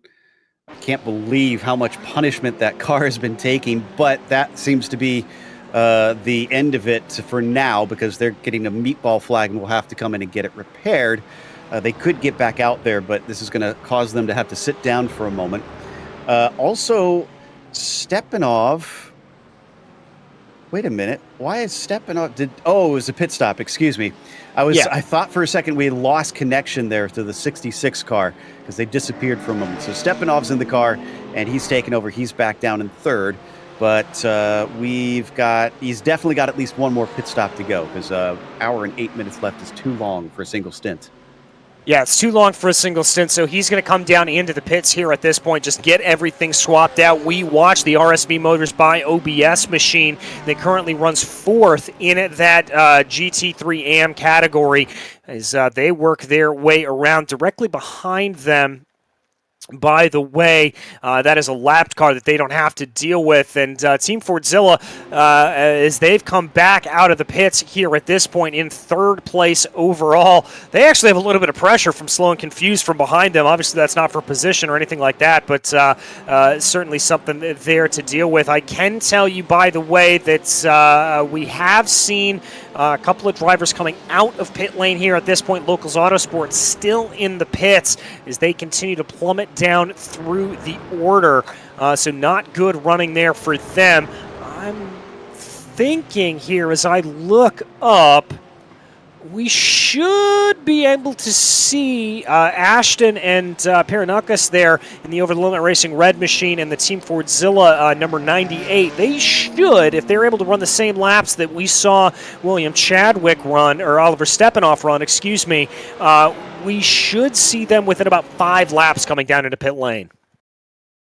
Yeah, most likely. And interestingly about Stepanov with Slow and Confused, it was for position. I guess they've slipped about 3 seconds behind.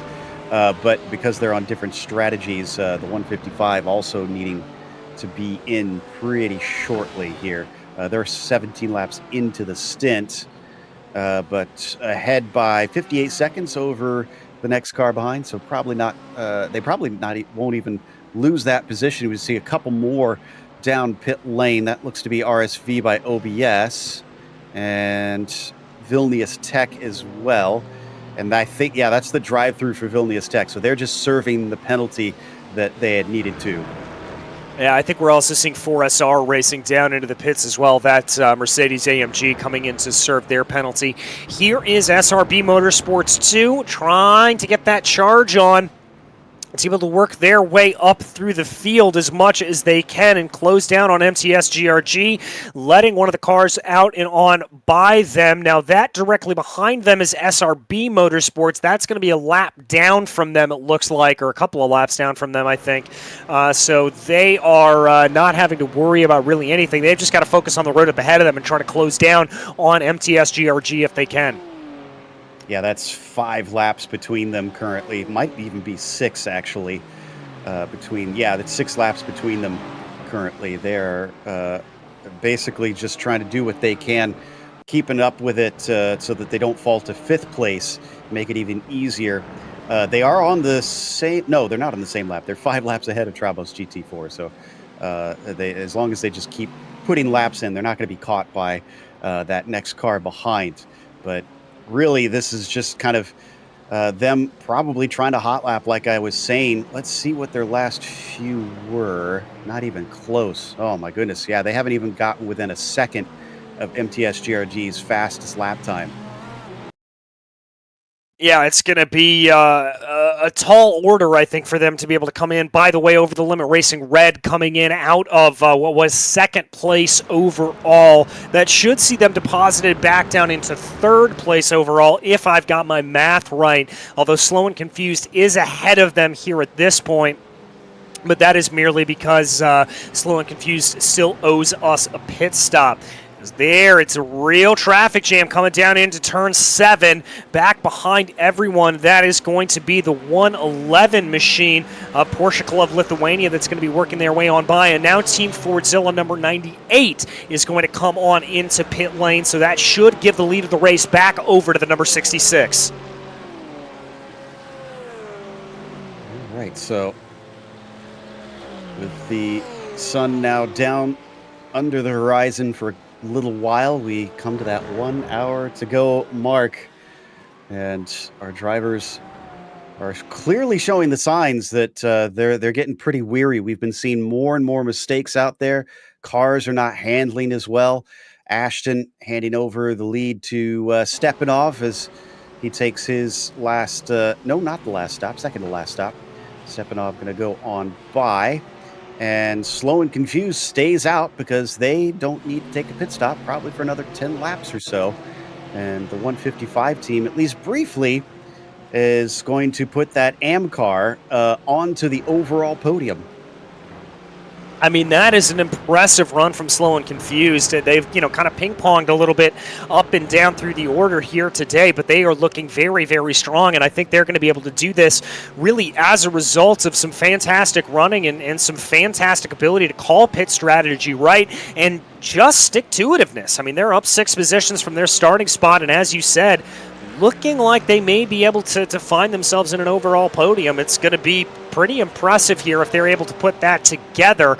But we will have to see what else is going to shake out. I can tell you that looking down in the order, 100 Force is down into pit lane here at this point. Locals Autosport still in the pits, as is SR Technic 135. So they're still in the pits here as they go. So we're hearing that the 111 will be the deciding factor. That's the Porsche Club Lithuania on who takes the championship in GTM.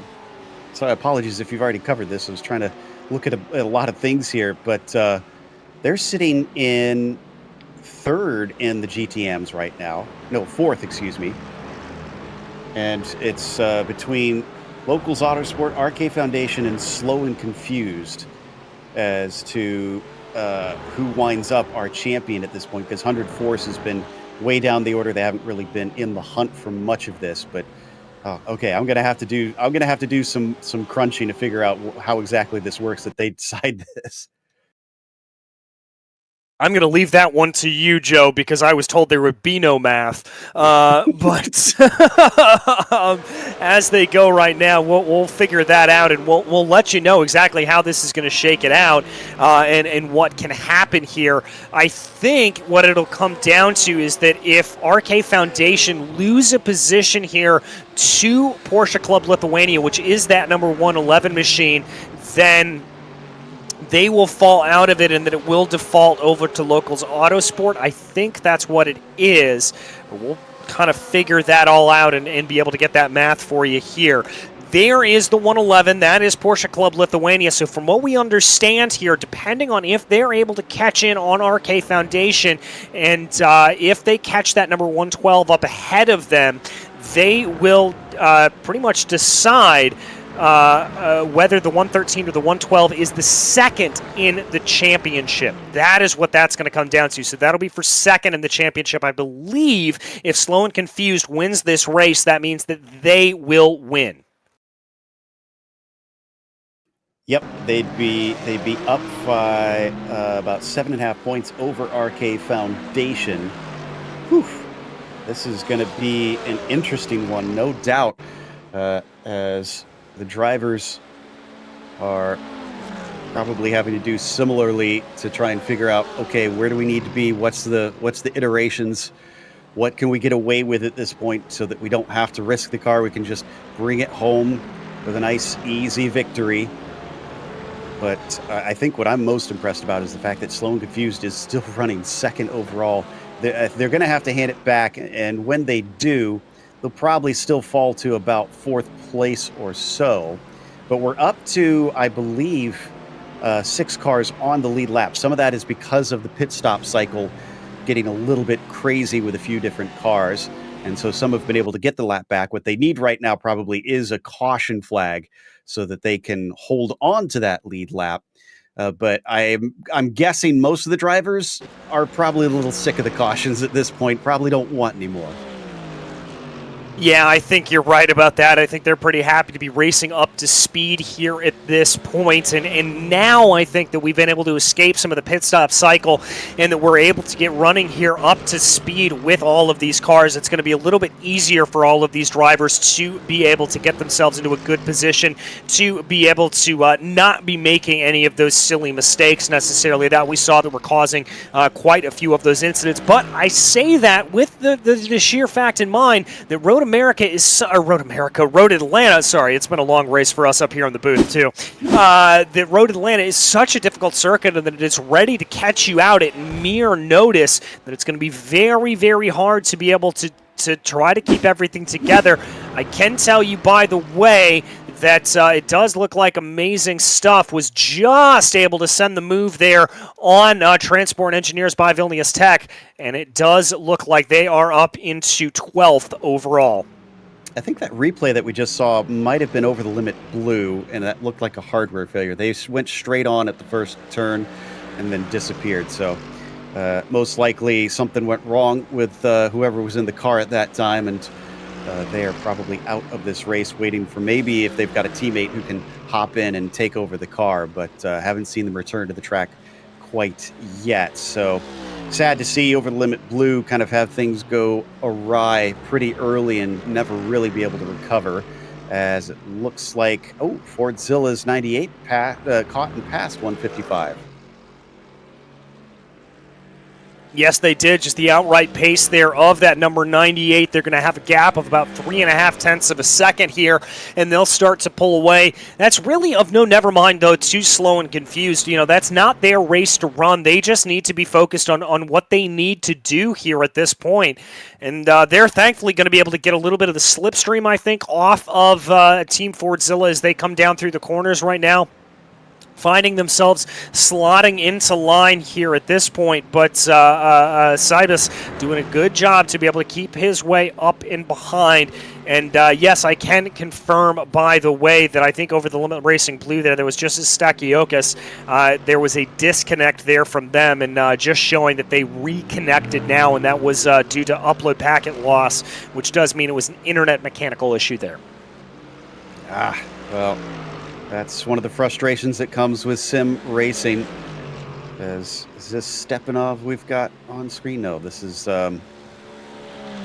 make out who that is that we've got. Again, it's so hard to see in the darkness when we can't see the number panels on the side of the car here. And I might be able to get a view at this point as they flash by. That's the 112 machine that we're looking at. RK Foundation hoping desperately that they can maybe take the championship over their rivals, only 6.5 points behind Slow and Confused as it sits right now. Take a look at a replay here. This is that move that you mentioned with Team Fordzilla being able to send around to the outside there of turn 5. I think that move was really precipitated by and sort of signaled by the number 155 of Slow and Confused. They saw that coming and let it sort of happen. Now we've got a little bit of a battle on our hands, though, for 12th overall. This is Amazing Stuff and Transport Engineers by Vilnius Tech. These two have sort of seesawed back and forth here a little bit, battling with each other. A little bit of a poke to the inside there for Transport Engineers coming down into turn 1, but they're going to opt not to take that move. They're going to just try to keep on and keep that pressure. Got to be a little bit careful. They've got MTS GRG, the 202, directly up ahead of them, and they're going to catch that traffic going right through the S's. Not the area where you want to catch it, but it certainly looks like they did a good job to get out of the way, although it's going to separate the battle just a little bit. It will, and Transport Engineers was at one point leading this AM category, but both a lot of black flags and a couple of incidents has put them back to where they are now, that all they could do is just try and gather up whatever scraps are left for them at this stage. Knocking on wood, DJ, but it has been a bit since we had our last caution period, so maybe the drivers are kind of getting into that. As I see the 7 car also taking fuel, but this is going to be too early to get to the finish. So we've got another replay here. Let's see what this is for the 181. Oh, never mind.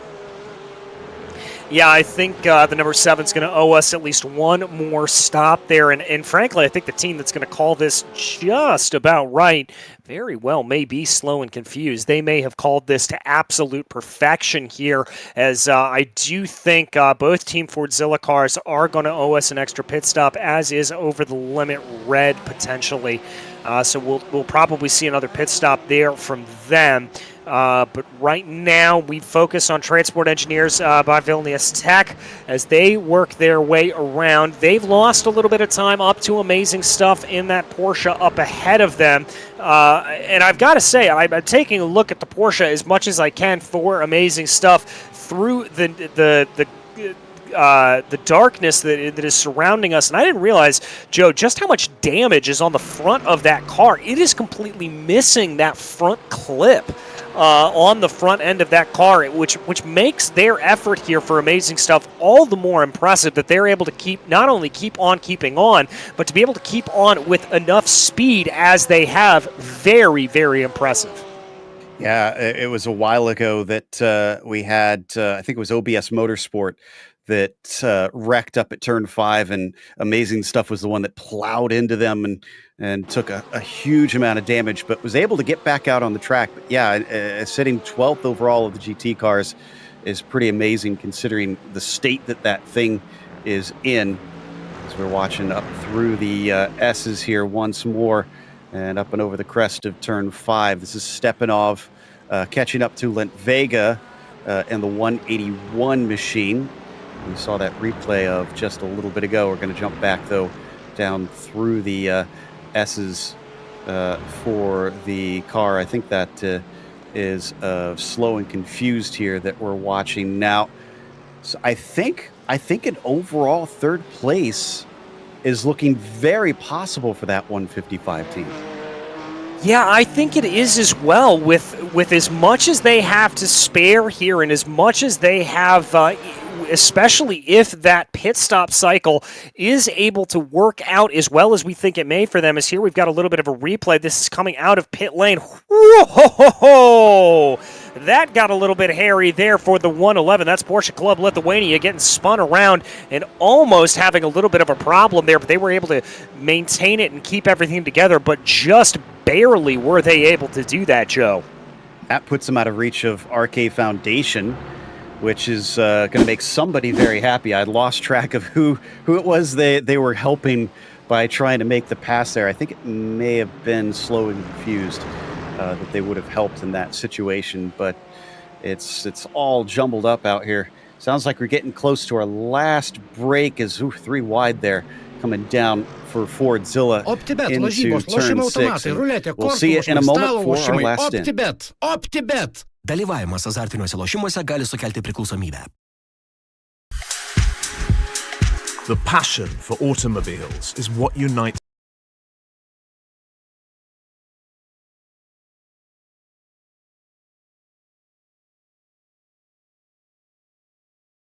now. It's high time to be part of this momentous transformation. The metaverse is the technology's next big thing, and it seems like it will stick with us for good. Finally, a new digital world emerges, giving us endless possibilities to fulfill ourselves, meet like-minded people, play games, and earn money. The OBS world is a place for everyone, where all automotive enthusiasts can live their passion in diverse ways. Build your garage. Spend time with friends, display your car collection and other NFTs, and host free or paid events in your garage. Enjoy using cars. Collect, customize, and sell cars, and use them in games.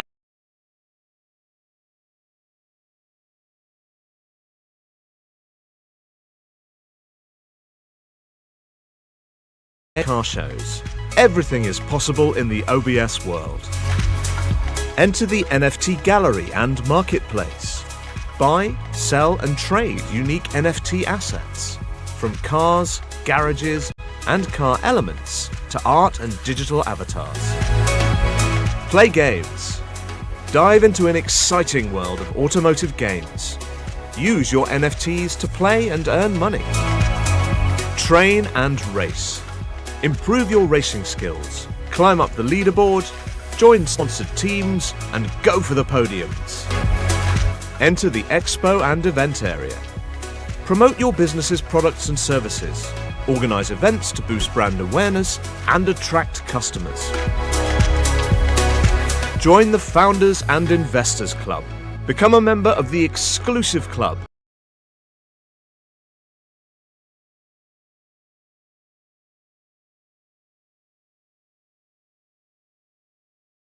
Benefits and opportunities.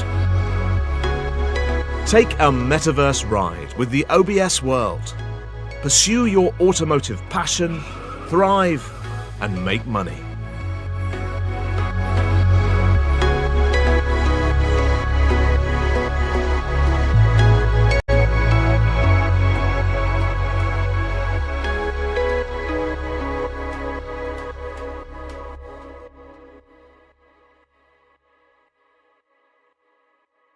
OPTIBET, lažybos, lošimo automatai, ruletė, kortų lošimai, stalo lošimai. OPTIBET. OPTIBET. Dalyvavimas azartiniuose lošimuose gali sukelti priklausomybę.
Welcome back to the 6 Hours of Road America, the finale of the OBS World Endurance Cup, sponsored by OPTIBET. We're going to run you through the highlights of the race thus far, and it all kicked off with the big incident there with Roadster Racing and Team Fordzilla's number 98 going down into turn 1 that created a massive, massive stack up through the field. That brought out the first of our many cautions on the day.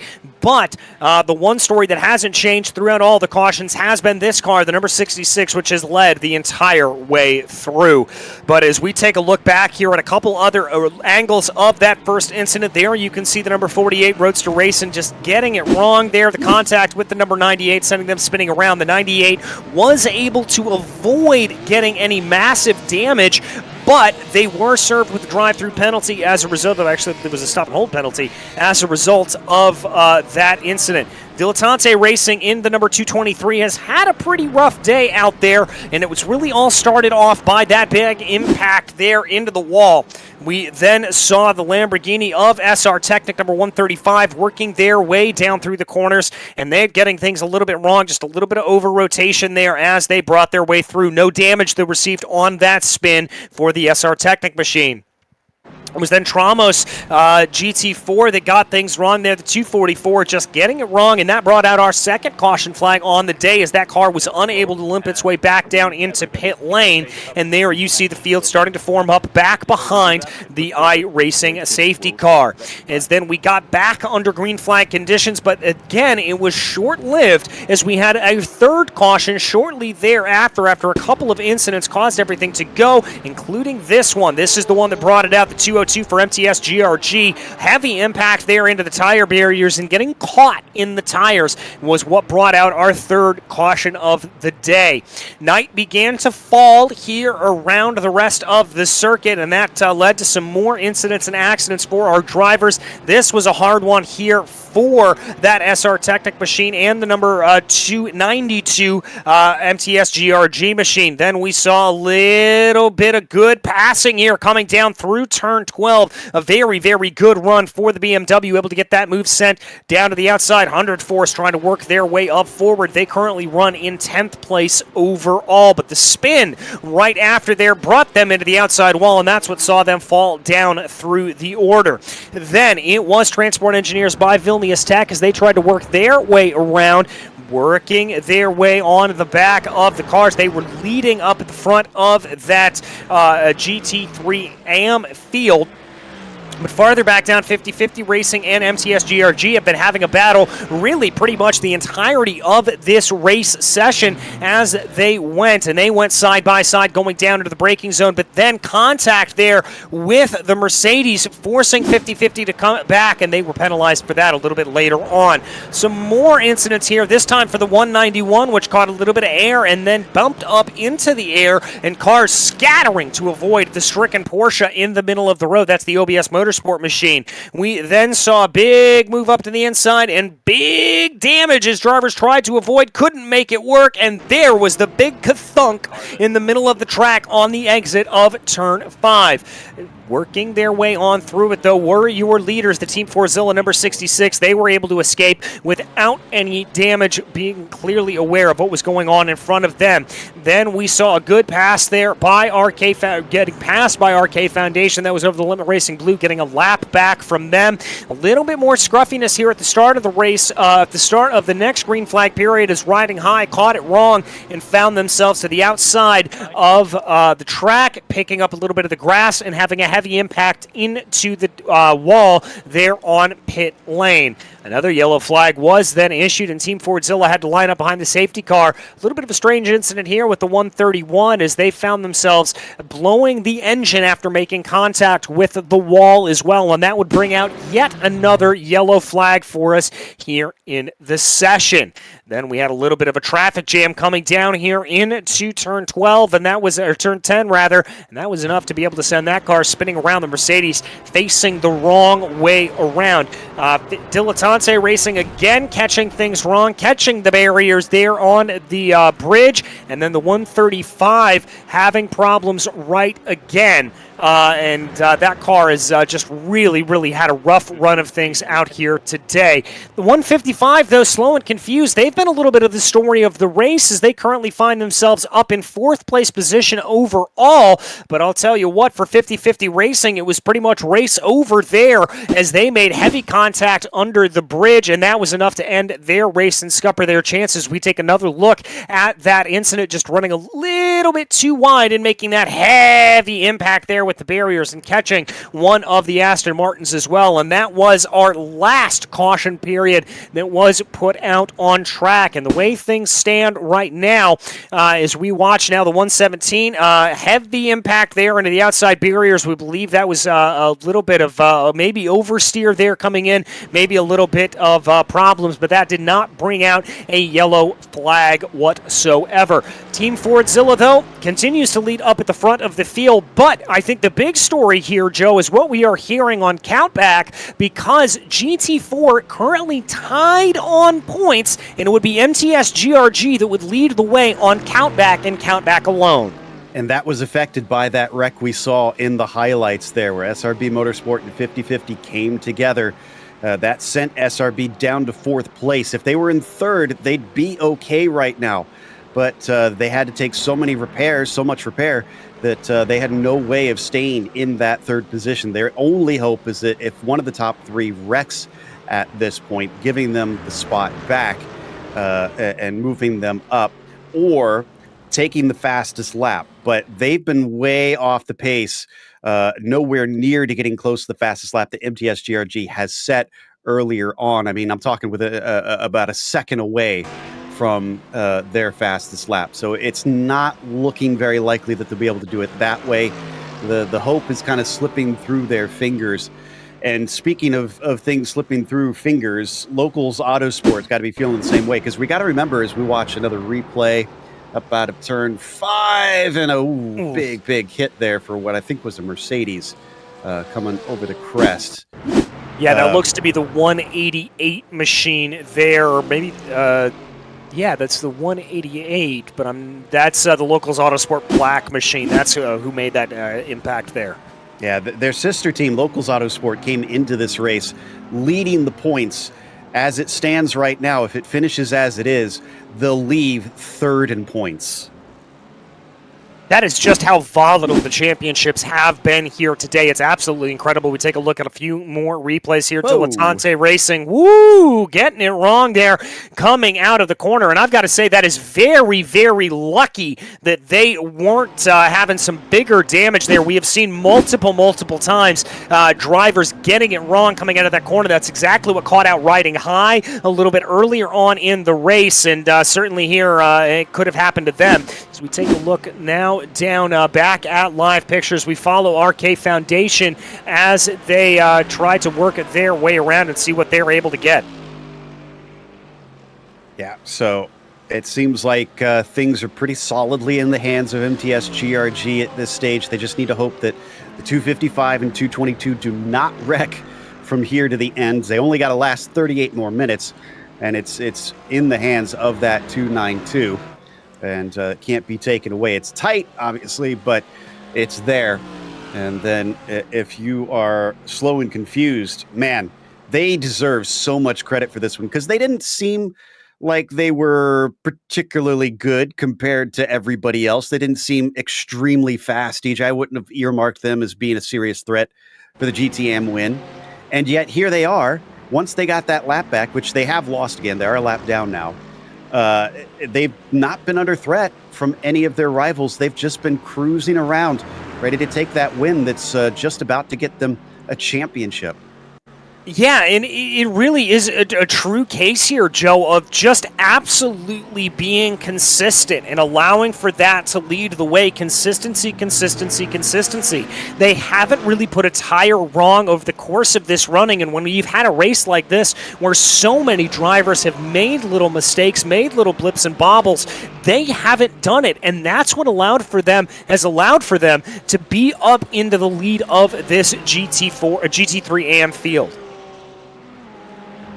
So down into the braking once again of the chicane as we watch that car weave through the end and over the crest to RK Foundation.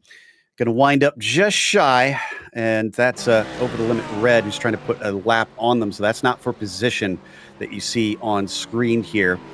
RK Foundation, again, probably looked like the ones that were the most likely to overtake Locals Autosport, but where Slow and Confused was able to really capitalize, RK Foundation seemed to trip over themselves, like you were talking about, DJ, that were not able to pick up on opportunities when they were right there in front of them, and probably could have had it a lot more easily if they were just within range of maybe trying to challenge the 155. But right now, I think they're a full lap behind the leader, despite being on the podium for GTM. Yeah, and it's what can happen here over the course of a 6-hour race. You just get all of that really starting to break down, and you get all of that starting to play. We watch right here RK Foundation, who we were talking about. Now, they're in not that close of a battle here. It looks like, I thought for a second they may have been. I'm not sure entirely who that is trailing in behind them here at this point. That's going to be the number 56. That's Over the Limit Racing Red. There I can see the red livery as they come into the spotlights there. So this is not for position that they're dealing with. And I think probably for Over the Limit Racing Red, they're just going to be kind of happy to run around here, have somebody to be running with, probably doing a little bit of fuel saving here at this point, Joe, because we are, with about 35 minutes left to go in this race, we are entering into that window where it can be the final fuel window to be entering into, and we're going to see the final pit stops firing off here for all these drivers. Yeah, and now we're at the point where we can see them get to the finish. It looks like most of our GT4s have already done that. We just need the leader in that group. No, I take that back. Shipsy still needs to make theirs. But a few of the others have taken their stops and should be able to get to the end from here. But MTS GRG, actually, just as I start talking about it, pits in now. So that'll take them to the finish without any concerns about fuel from here. SRB Motorsport 2 was chasing them, but they just finished their pit stop and are back out. So they're not likely to be close to that car. That's really probably the one thing that they need to be worried about, other than other cars wrecking and losing them the championship, is if SRB Motorsport catches them and passes them, then MTS GRG will not be our champions. Yeah, I think that's going to be the only real switch around here for them, is now MTS GRG does come down into pit lane here at this point, so that final pit stop looking like it's taking place for the number 292. I'm also seeing Transport Engineers by Vilnius Tech coming down into pit lane, as they are going to be in and out and on their way in short amount of time. MTS GRG already being shown as on pit lane exit right now, so that means they're going to be bringing their way through. Yeah, the gap between themselves and SRB Motorsport 2 is going to be what looks like almost 30 seconds. That's going to be huge. And before, they were right with each other, so that tells you the pace that 292 has had. I'd say that they've earned this championship the way that this race has gone. And we come back to, I think, looking at RK Foundation once again. No, this is the 292 that we see out here being overtaken by SRB Motorsports Lint Vega. They're second in that AM category. Well, the one thing I will say too is, while the traffic has been a bit messy over much of this race, it feels like in the last, I don't know, about an hour and a half, DJ, it feels like the interclass traffic has gotten a lot better.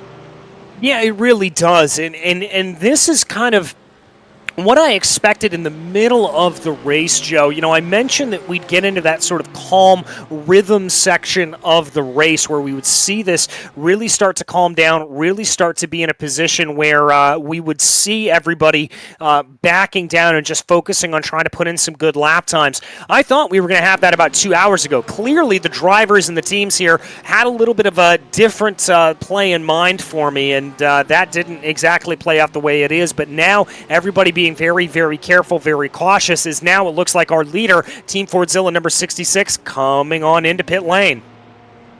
Around the outside there, things getting a little sketchy through turn one. That was, trying to make out who that was that we were watching there. I think that was MTS GRG and SR Technic trying to go by them. It's, as you said, Stepanov, though, in pit lane.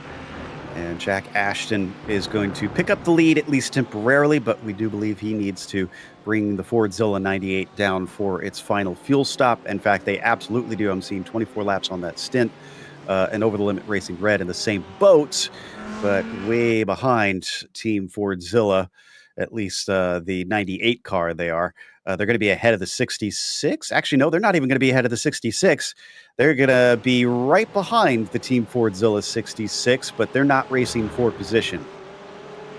Yeah, they're not racing for position here, so that is going to be a little bit of a difference that we will have to keep in mind here for these drivers as we keep our eye right here on Shipsy Racing. That's a name we really haven't mentioned a whole lot here. They've also had a pretty slow but steady progress up through the field, up 4 positions from their qualifying spot. They've just kind of done what they needed to do here today and looking pretty good in the process. They should be on for a podium if they play their cards right, as they've got about a lap or 2 over Trauma's GT, or excuse me, they've got a lap over SRB Motorsports behind them.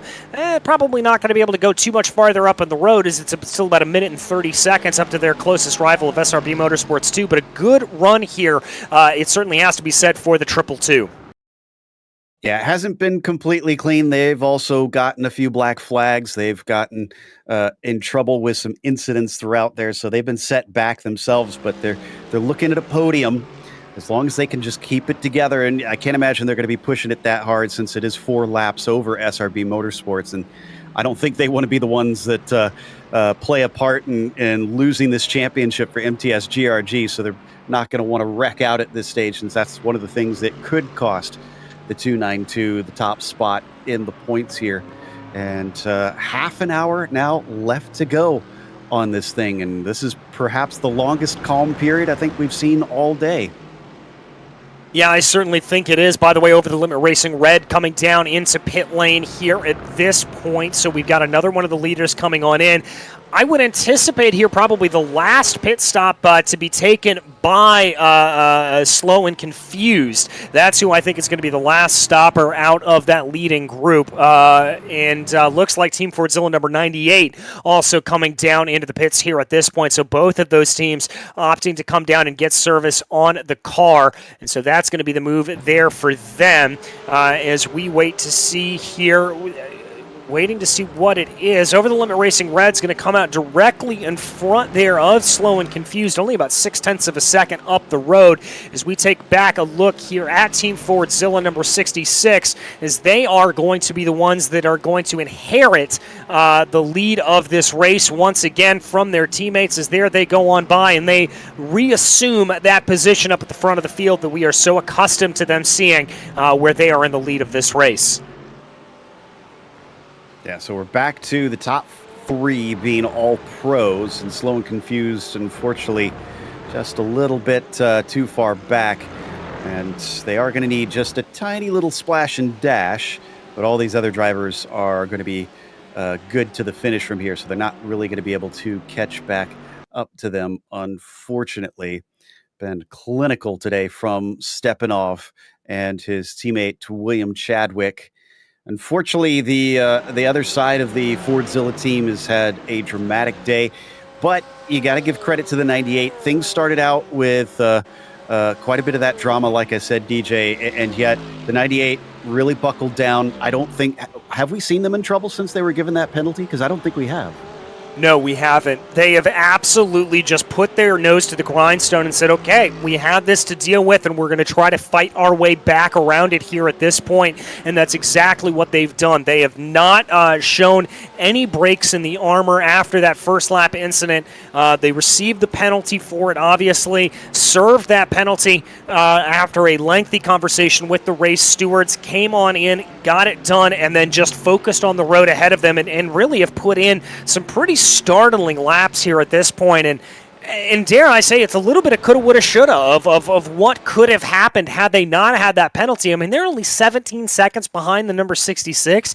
I think we could have seen an almighty scrap between those two cars, between those two teammates here today, and it may have been an absolutely incredible race to see what they were able to do at the front of the field. Yeah, it's coulda, woulda, shoulda for sure, but at least it's been something to admire there from the 66 team to really stomp once again most of the field. Just saw that the stewards gave a warning to the 222 team, Shipsy, for car contact. They must be very lucky that they got away with that. Granted, if they did get a drive-through penalty, they probably wouldn't fall behind SRB Motorsport. But again, clutching at whatever we can that could be a twist in the tail. We've already had enough to make M. Night Shyamalan have about a couple scripts ready for movies here, as these guys have just been throwing us all kinds of curveballs, and the one time we think we start to get a handle on things, suddenly it gets switched around on us, and we have to do the calculations all over again to figure out who is going to take the win. So I wouldn't put it past something to go down. We still have 26 minutes left to go, and I often will say the race is not over until the checkered flag falls, so we can't count those chickens. No, we certainly can. With 25 minutes left to go, just about anything could happen here in this race. And, well, to use an old Murray Walkerism, anything can happen, and most often it does. And that has certainly been the case of the day here. I think I may have slightly plagiarized that quote a little bit. I may have messed it up a little bit, but I think everybody knows what I mean, and pretty sure Murray would appreciate me fumbling over one of his quotes. That just seems like something that would be in line with Murray. As, oh, there's a big slide and catch there from that Dilettante racing car. They have had such a tough day out there, and I want to commend them on that run. That catch is not easy to do, as there's been a problem there for the 47 machine, as looks like Over the Limit Racing Blue been able to catch that car. We take a look here at the 111, having a little bit of off-track excursion, doing their best impression of lawnmower here late on in this race session, as they're going to be able to gather everything back up under them and keep going here at this point. And now we take another look at the 47. They are just having a rough couple of runs here. Very similar line that we saw the 111 take as well. But both of them able to continue on there with no real problems out on the track, so they'll call that a good thing. Yeah, the 47 was the one that got disconnected because they had hardware issues, well, internet connection issues. So they were allowed to come back on track. Yes, they sort of had a tow, but the stewards figured it was worth letting them get back on because we didn't need to call a yellow for that one in the end. So they're just down there in 14th and kind of trying to collect what they can up until the finish. As we take a look at some of our cars down the back stretch, it is getting extremely dark out there. Well, it is extremely dark, I guess, at this point. It hasn't gotten much darker than it did before. But RSV by OBS chasing Porsche Club Lithuania. This is a battle for position. This is for 4th in the GTAMs. Yeah, and this is good to see these two Porsches being able to duke it out like this. Only about 0.5 of a second separating the two right now. So with about 23 minutes left to go here in this race, I think this is probably going to be our closest battle that we see running down to the line here for them. And by the way, we just got an indication on the 223. We're talking about how rough of a day it is for them. 76 incidents. They've already had to serve their drive-through, Joe. That is a rough day at the office. Yeah, and I don't even see any information on what happens past that. I think it is just every 60 incidents you get a drive-through penalty. I kind of doubt they'll make it another 60 to 120, but I don't think the stewards anticipated somebody winding up getting that high and just keep going, and had to have a car that is still in good enough condition, which is the thing that amazes me, because they've had to take repairs a few times, and yet the car is still out there. They're still putting in laps. They're in 7th. They're not likely to take another position from here to the end of the race, but got to give them credit, got to give them that Dory Award that they haven't given up, and they're still swimming.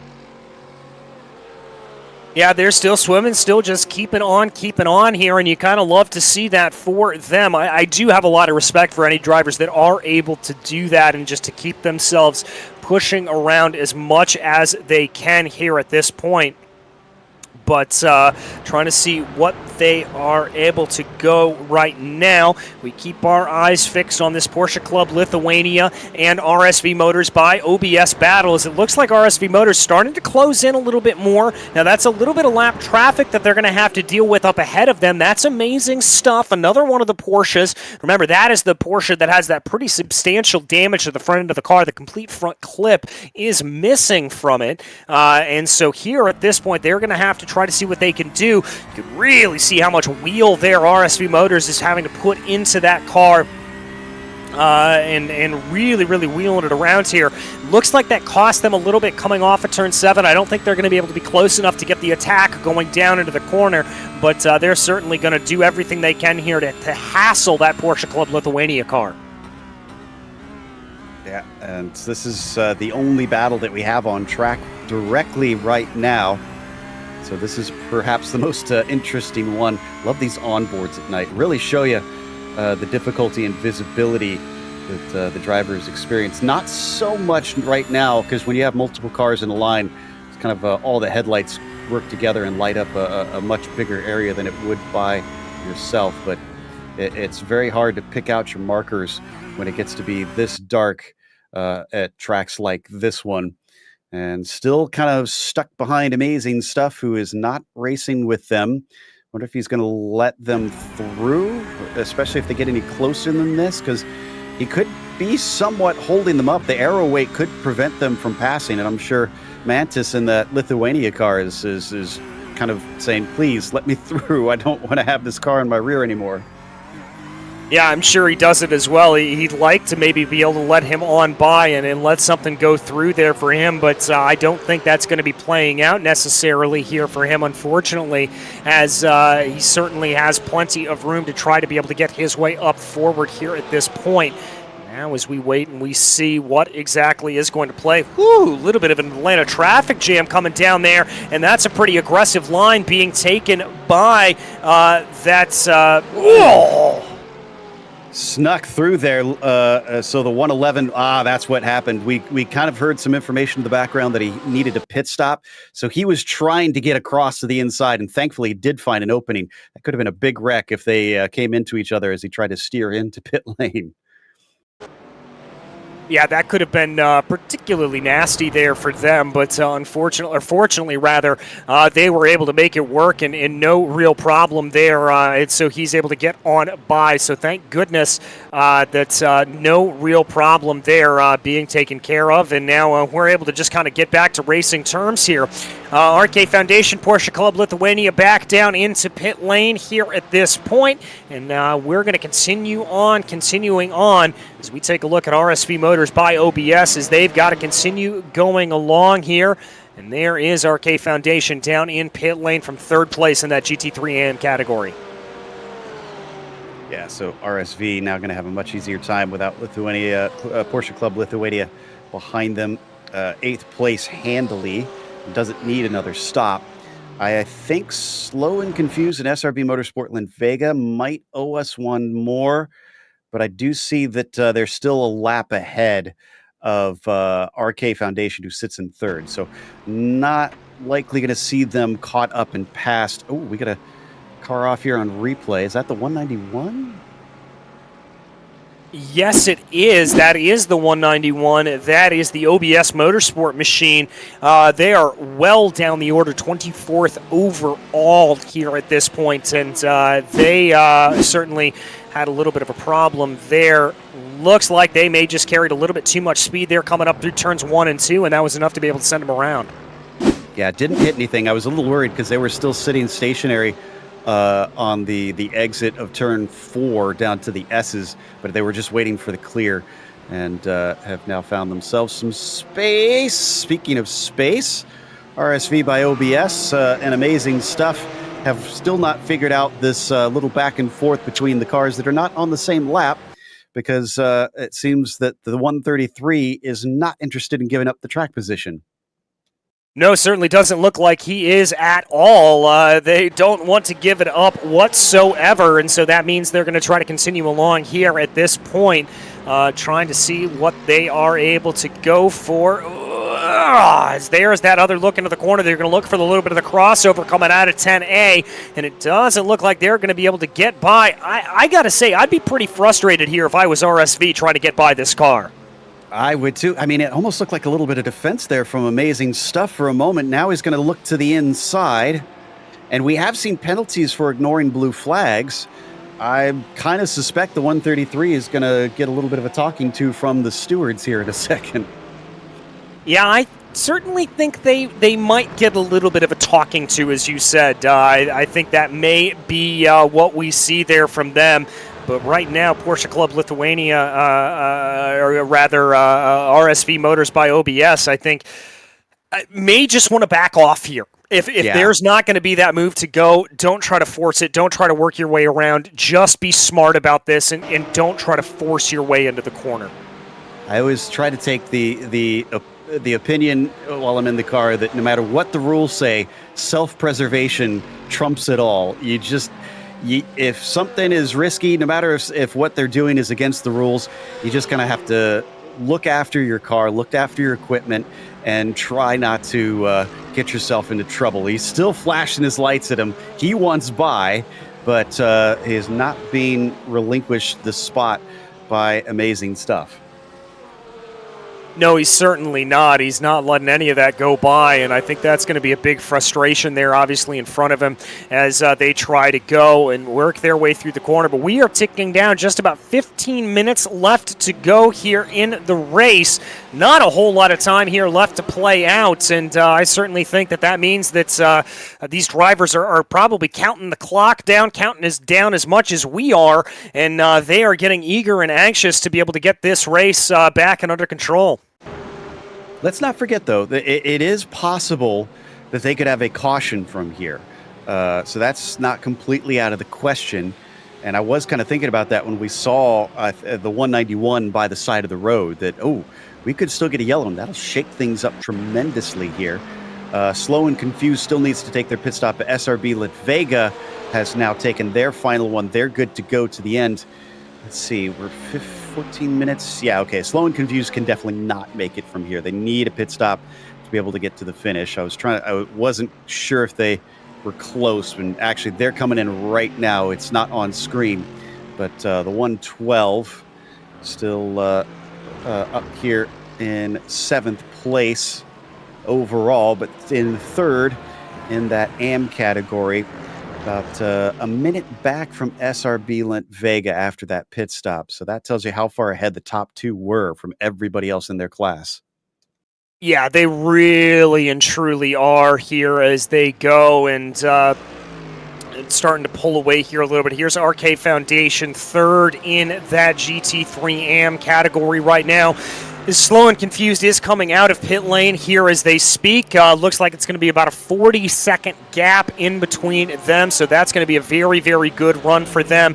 They're going to be very pleased about that. I think Slow and Confused looking to be in a very good position to be able to bring themselves out and around. I think they're going to be happy to be able to take this victory and what we think is going to be a championship up there in that GT3 AM category.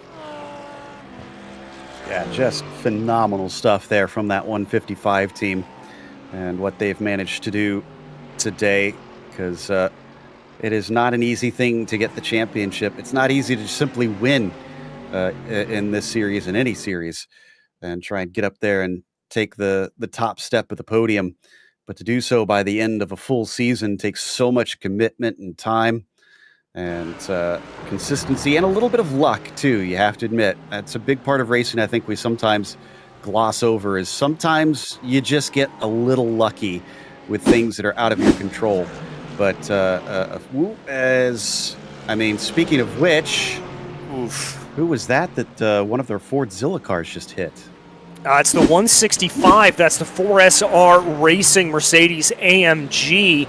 They were able to continue on there, but Joe, tempting a little bit of faith there with what's talking about it was, I forget where it was it Indy, Imola, one of the races earlier this year? We did end under yellow, I believe, so it's not out of the realm of possibility there that could happen.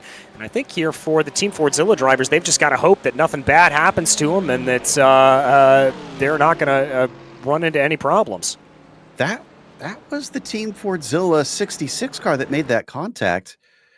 I haven't seen anything from the stewards yet, but if they get penalized, they could still lose this win. It's 26 seconds back to the 98 sister car.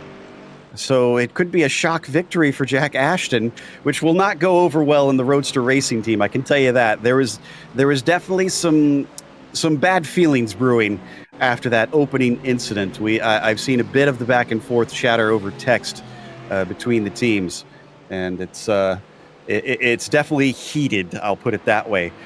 So if that 98 team winds up winning this race after taking out the 48 in the very first corner, it's going to leave a few people quite bitter, I got to imagine.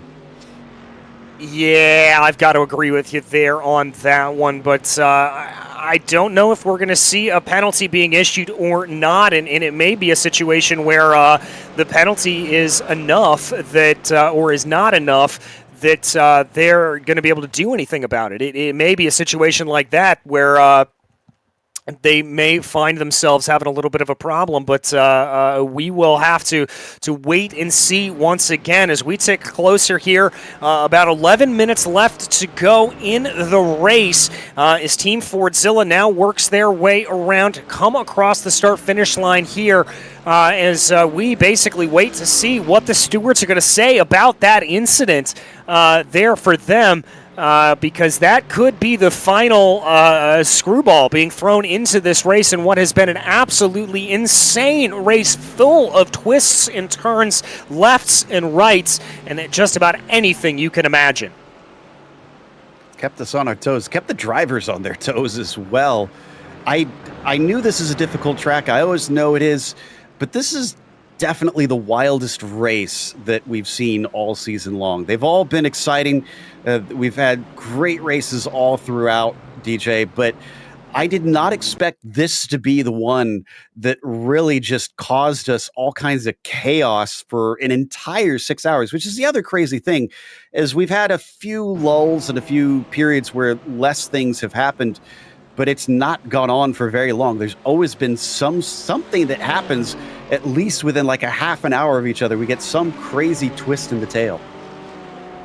Yeah, we certainly do, and there's something always surprising us here, and that's kind of great to be able to see. It's kept us on our toes up here in the booth. We hope it has kept you entertained out at home in watching this, and it's been a real treat to be able to bring you all of the racing action here as we tick closer and closer, stepping off there, coming across the line with about 10 minutes to go. We're going to go back and take a look at a replay. This is Jatautis here in that over-the-limit racing red machine, getting it wrong coming up through turn 1.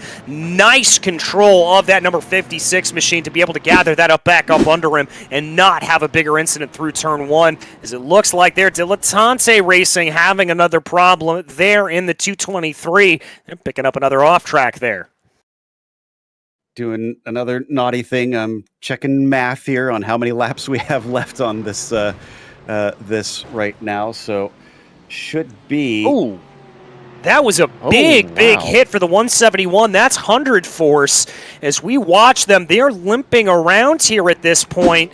I'm still seeing them being shown as off track at this point. They're trying to limp that car around, and that was riding high with a little bit of incident fixation. 100 force is doing everything they can do, and there's the yellow flag. Can they get this started in 8 minutes? I don't think so. No. Yeah, I don't think so, Joe. Well, okay, so here's where it gets wilder now. If there is a penalty and if they do wind up having to finish under safety car, this means that the 66 team will have to have a time penalty added to their race, post-race. So this gets even more complicated now. They might actually come across the line in first and then find themselves not taking the win after 6 hours. We still haven't heard anything. We'll see if there is. But yeah, this is probably going to end it. Pit lane is not being open. Ooh, so this might be a short caution, though. Short caution. Yeah. I wonder if that means we might get just a lap or two to dash at the end. Well, we'll have to see here what this is going to be by that, and we are hearing that I believe this is the 10th caution we have had, so that does officially set the record for the most cautions in a session here over the course of the OBS World Endurance Cup, sponsored by OPTIBET. As we're hearing some instructions coming over the radio from Race Control. Looks like here they're just trying to fill the field up behind them and get everybody together and hope here that they're going to be able to get everything to make it work here at this point, I think. It looks like we're not seeing an indication that the yellow is being extended, which to me would say that this is going to be 2 laps at maximum. And if that's the case, we may get going here with maybe 1 lap to go. Well, I'm curious if they're going to try to do the wave arounds for this, or if this is just going to, like you said, let be a natural caution like it would be normally on iRacing, which is typically 2 or 3 laps. And they're already finishing the first lap under caution, but we're down to 6 minutes now. And in fact, this should give us a chance to see what the pace is like under cautions to let us know if we'll be able to get back to green here. Yeah, you read my mind on that. This is going to give us the idea as Oliver Stepanoff here will cross over the line right about now to be able to give us that indication. He's going to cross over here, and it looks like the lap time is about 2:23. Now, part of that is going to be a little bit up to speed. Let's call this at about 3 minutes. Wave arounds are happening, but the lights are off on the safety car. Ooh, so they're probably not going to be able to catch up to the tail of the field in time. And is that it? Is that all of our wave arounds? only 2. Yeah, that was it. Only 2 cars. Nope, we got one more coming through. Excuse me. So maybe it was 3. Or this was one that we just hadn't seen around yet. So that's SRB Motorsport. Trying to get a lap back, but too little too late on Ship Z Racing. We don't have enough laps left that they could even get that if Ship Z even wrecked from here, because we're certainly not going to have 4 laps worth of racing, even if we go green this time. So we will go green at the end of and just got confirmation we will go green at the end of this lap. Those cars that unlap themselves have got to hustle and catch back up as quick as they can.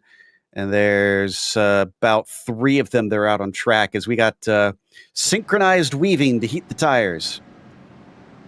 A little bit of a beautiful scene there. I always do love to see that. It is kind of a beautiful scenic view as they weave their way back and forth, back and forth, back and forth. Is right now we wait for everybody to get back and under speed here for these drivers as they go, waiting to see what is going to happen. It doesn't look like here that there's going to be a lot of necessarily close racing, I think. A lot of the battles that we were looking at do find themselves a little bit separated here at this point, so that is going to be something that is going to be a little bit different here. We're seeing some gaps of 12 seconds, a couple of seconds here up and down through the order, so I don't know how much battling we're going to have, but this could open up the opportunity for mistakes from drivers, and that could be what allows for a driver or 2 to be able to sneak in and surprise. Interestingly, Slow and Confused and SRB Motorsport are the only drivers on the same lap in the AM category at the top. And that means RK Foundation probably kind of locked into that 3rd place there, as SRB Motorsports has to make up a whole lap to catch up to Slow and Confused, so they're probably not going to take the lead. So our podium practically locked there in the GT AM, but Team Fordzilla is going to see about a 2-lap shootout here to decide the winner of a 6-hour race. My goodness gracious, and they're stepping off, wastes no time, immediately gets on the loud pedal, and we are back under green flag conditions here for a shootout of, I believe you called it right, Joe, 2 laps around Road Atlanta. It actually may be 3 laps when everything is said and done, but we'll have to see. Immediately a move trying to be thrown there by Transport Engineers, by Vilnius Tech. That is not for position, but they're just trying to hustle their way on by that Mercedes. Exactly. They haven't sorted out the cars a whole lot here, so they're all kind of jumbled up, which hurts the battles a little bit. I think you're right, 3 to go here at the end. Oliver Stepanov was black flagged.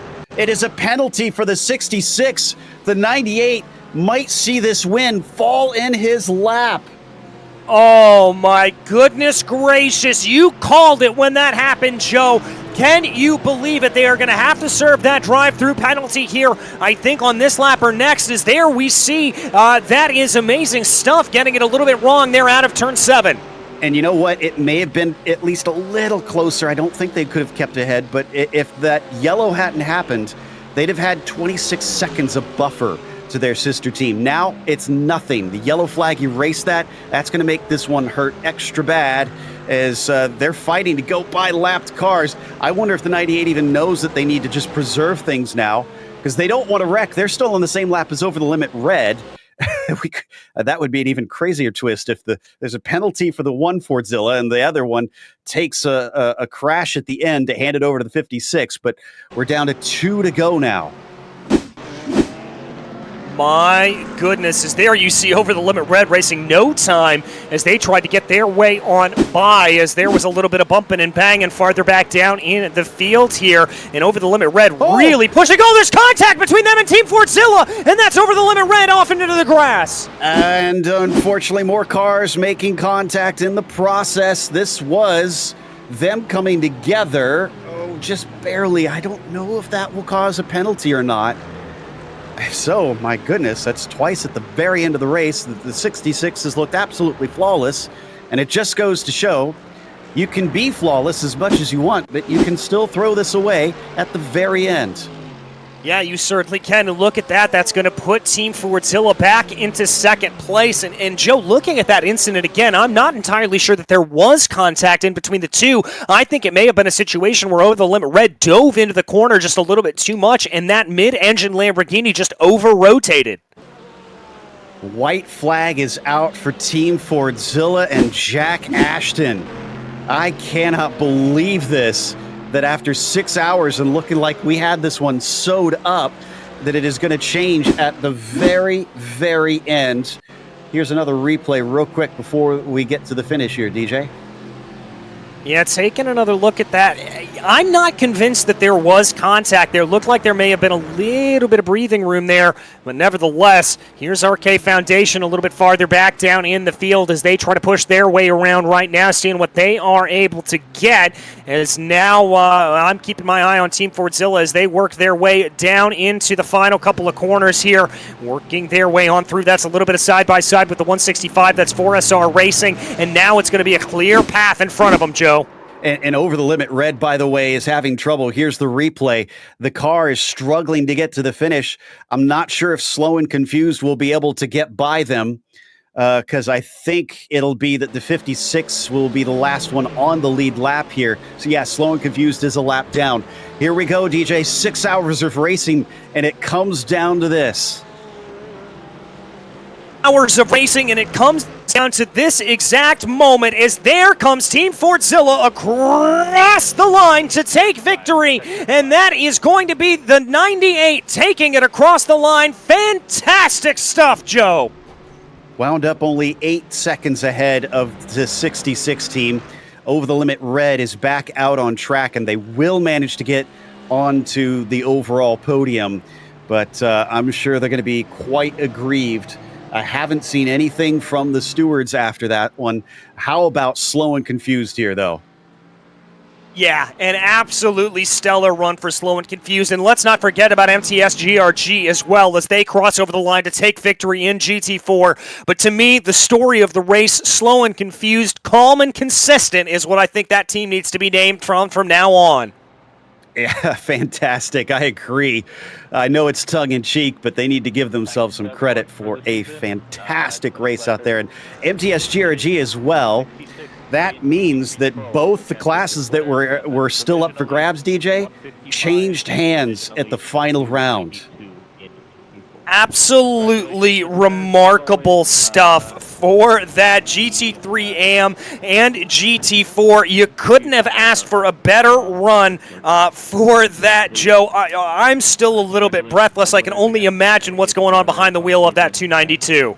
I hope to see you all. Indeed, and for the 151, I'm sure a lot of shouting, a lot of pumping of fists. As if they didn't know till now, they now know that they are champions. Yeah, I'd say they found out. MTS GRG doing some celebratory donuts here as we wait for drivers to come in to chat to us after this one. And we'll have a lot to talk about on this, not just with the championships, but the race in itself as we take a look at the results here.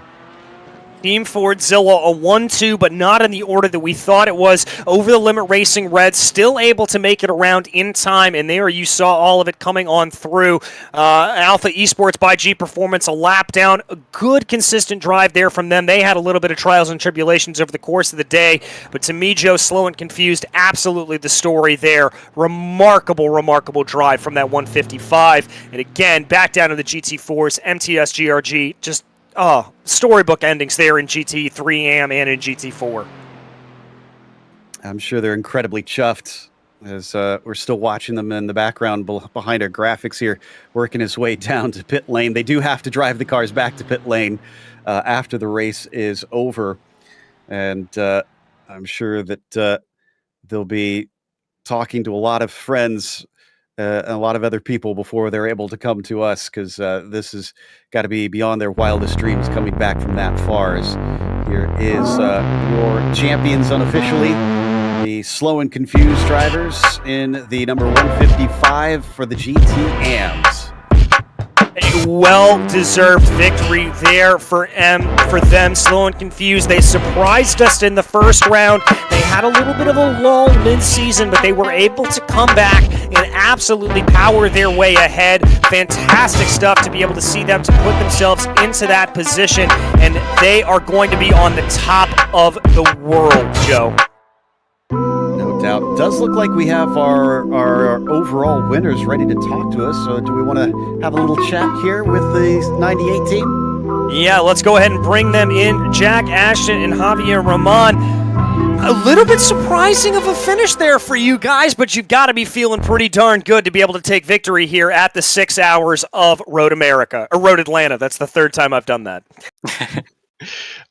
Mate, I gotta say, like, it was a weird old race, like, and a bit of sweet. Obviously, we're happy about our victory.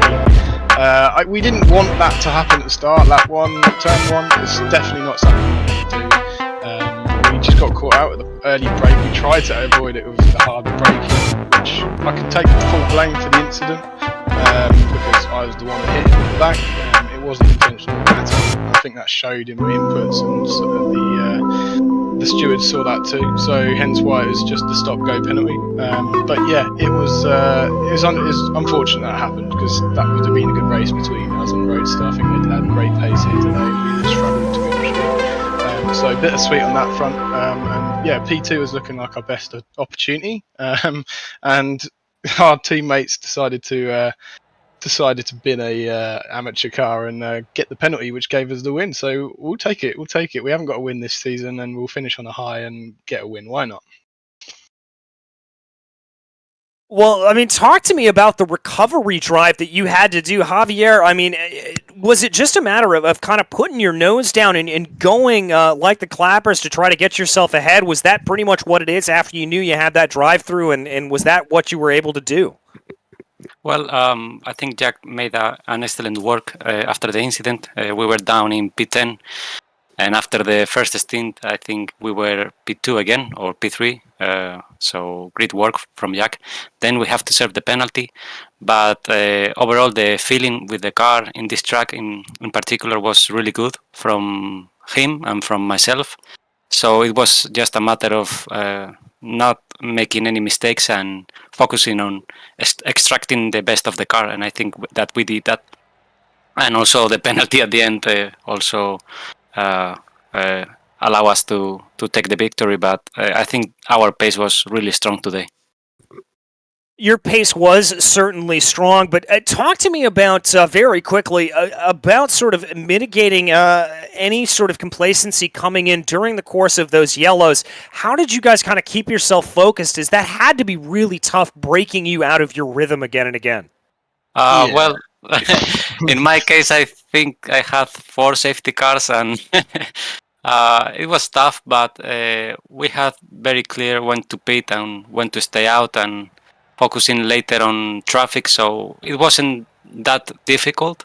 In my opinion, it wasn't that difficult. I don't know what will think Jack, but yeah, I have to say I struggle, to be honest with you. When you get yourself out of that rhythm and you're back on a colder tyres, sometimes it can be better in that front, but it can also really affect you getting that rhythm back exactly how you say. So just take a few laps to build that, but yeah, I think you've done a pretty good job anyway, have you?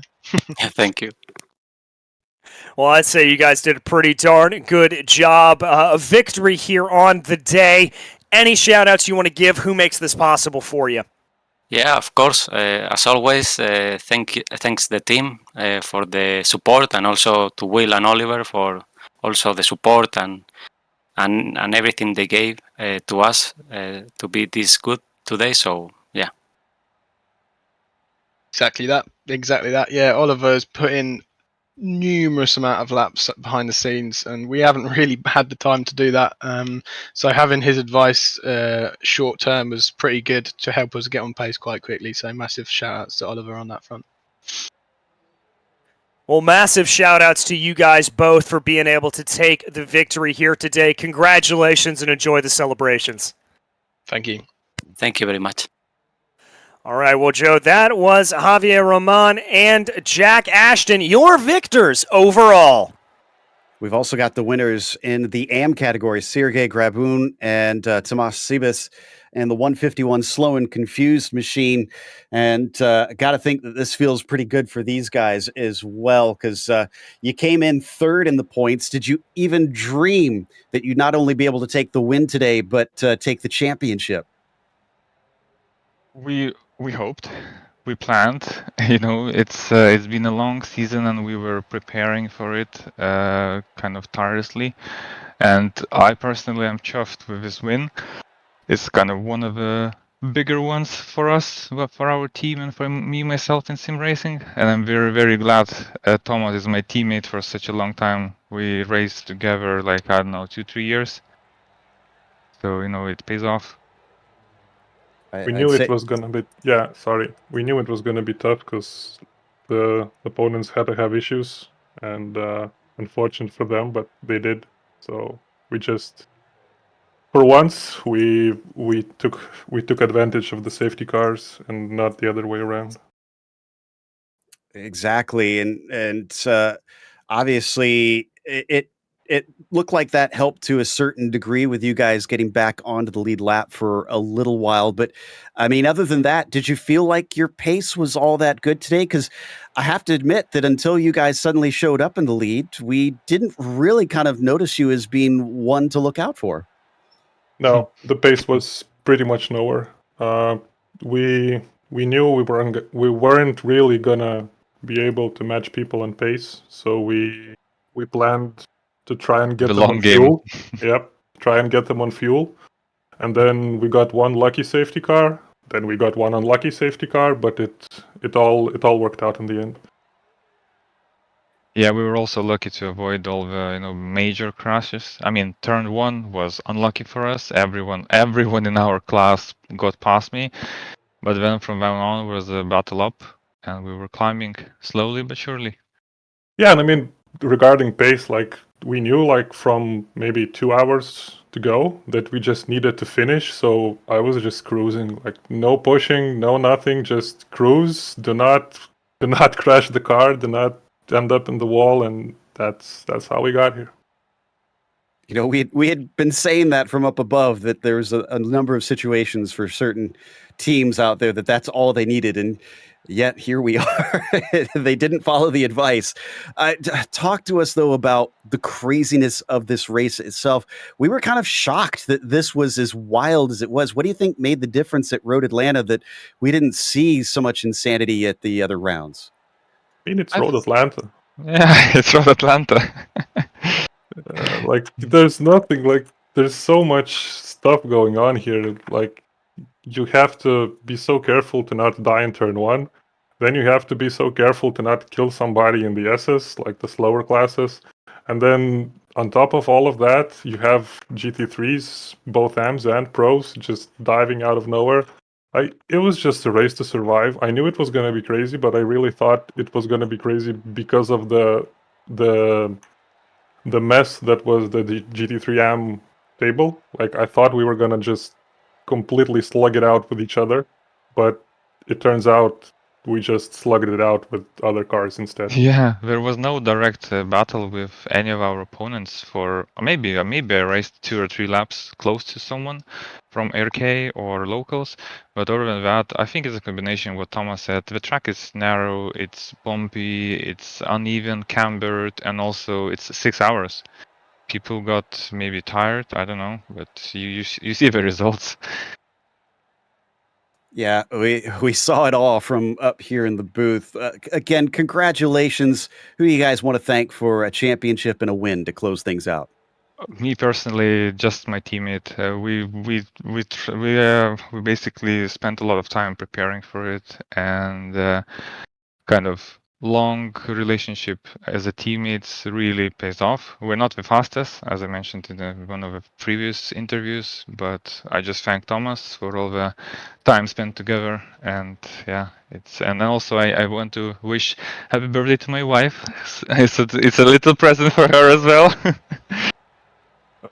Yeah, so thanks also to Sergey. We had a great time here. Thanks, really kudos to Gustas for putting all of this together. Like this was a monumental task for him, I think. And I think he handled it pretty well. Also, shout out to Arturo Skundales for inviting us here. Like I personally wouldn't know about this if it wasn't for him. So big shout out to him as well. That's true. That's true. Well, thank you for talking to us, and hopefully we'll get to talk to you again next season, as that was Sergei Grabun and Tomas Sibas taking the victory and the championship here today, and also a very patient wife from Sergei, I have to admit. DJ, who do you have to talk to here? Well, I have Oliver Stepanoff and William Chadwick joining us up here in the booth P2, and guys, that's got to be a pretty monumental heartbreak after leading pretty much every lap of that race, getting the black flag with just a few laps to go. How are you feeling? It's okay. We won the championship, but it's all Oliver's fault. I just want to know this. It's clear. It's all Oliver's fault. No, I'm joking. It was what happens at the end of the day. It's just a shame that we have no time to rectify it. We have obviously the penalty so late on, we can't do anything about it after a while. So it is what it is. We still continue to do well in this championship, and we're happy for the sister team because they've come so far this season after following our lead, and they've learnt so much. So yeah, we're happy for them. Yes. Well, Oliver, we just heard them talk a lot about how much work you put in behind the scenes, and I'm curious to know, I mean, what kind of stuff were you doing to coach them to be able to build them up a little bit, as it sounds like they were just singing your praises the entire time. Oh, that's sweet to hear. Yeah, just practicing, like talking them through all the stuff on every track, what to look for, where to do it, where to go for overtakes, where to brake, like all the simple stuff, basic stuff, and get some repetition in. So it's just a normal thing you do. That driving becomes just like I don't know, what's just a normal thing, like breathing. Well, all right, I may have to be taking some lessons from you because Lord knows my sim racing game definitely needs a little bit of an uptick. But I've got to ask you guys, it's the beginning of 2023. What is in store for you and for the rest of Team Fordzilla over the course of the year? I'm not sure for the rest of Team Fordzilla, but for myself, hopefully some good performances remaining in Porsche GB, and just continuing to sim race as we always do, the thing that we love to do. So we keep racing and we keep enjoying it. Yes, same here. Just enjoying the time and hopefully getting good results and just practicing a lot for it. Well, I'll be keeping my eyes out for the both of you over the course of everything that I cover and everything that we do. Thank you so much for joining us, and anybody that you guys would like to thank here before we let you go. Yeah, thank you to the team as a general, to everyone that's worked so hard over the past year and a half. Thank you to Oliver for this entire championship run. He's been good until the last 20 minutes. He was great. You're never going to let him live that down, are you? It doesn't matter at the end of the day. It's just funny to joke about. And thank you to everyone here at OBS League. Thank you to Gustus for running it. Thank you to OpTIBET, the sponsors, and OBS World. And yeah, thank you to yourself, guys, in commentary. It's been a really good season. Yeah, thank the same people. And also thank you guys for commentating. I hope you had a lot of fun for the season. We most certainly did. It's been a pleasure being able to call you guys, and congratulations on the championship. Thank you. All right, that was William Chadwick and Oliver Stepanoff there. So happy for them to be able to join us, Joe. And it looks like here that's about the end of our interviews and the end of what has been an amazing season on the OBS World Endurance Cup, sponsored by OPTIBET. Yeah, I enjoyed the hell out of it. It honestly was just a treat from beginning to end. The racing was fantastic, and I love the format of this series. Very unique, and they did a great job with it. Yeah, they certainly did. So on behalf of myself, DJ Clark, as well as Joe Peak up here in the booth as well, we want to send a huge thank you to all of the organizers and all of the sponsors here for putting this league on. It has been an absolute pleasure to be able to cover it for you. And thank you for joining us here, you the fans, to be able to watch all of the racing action. And until we see you on the track, thanks for watching.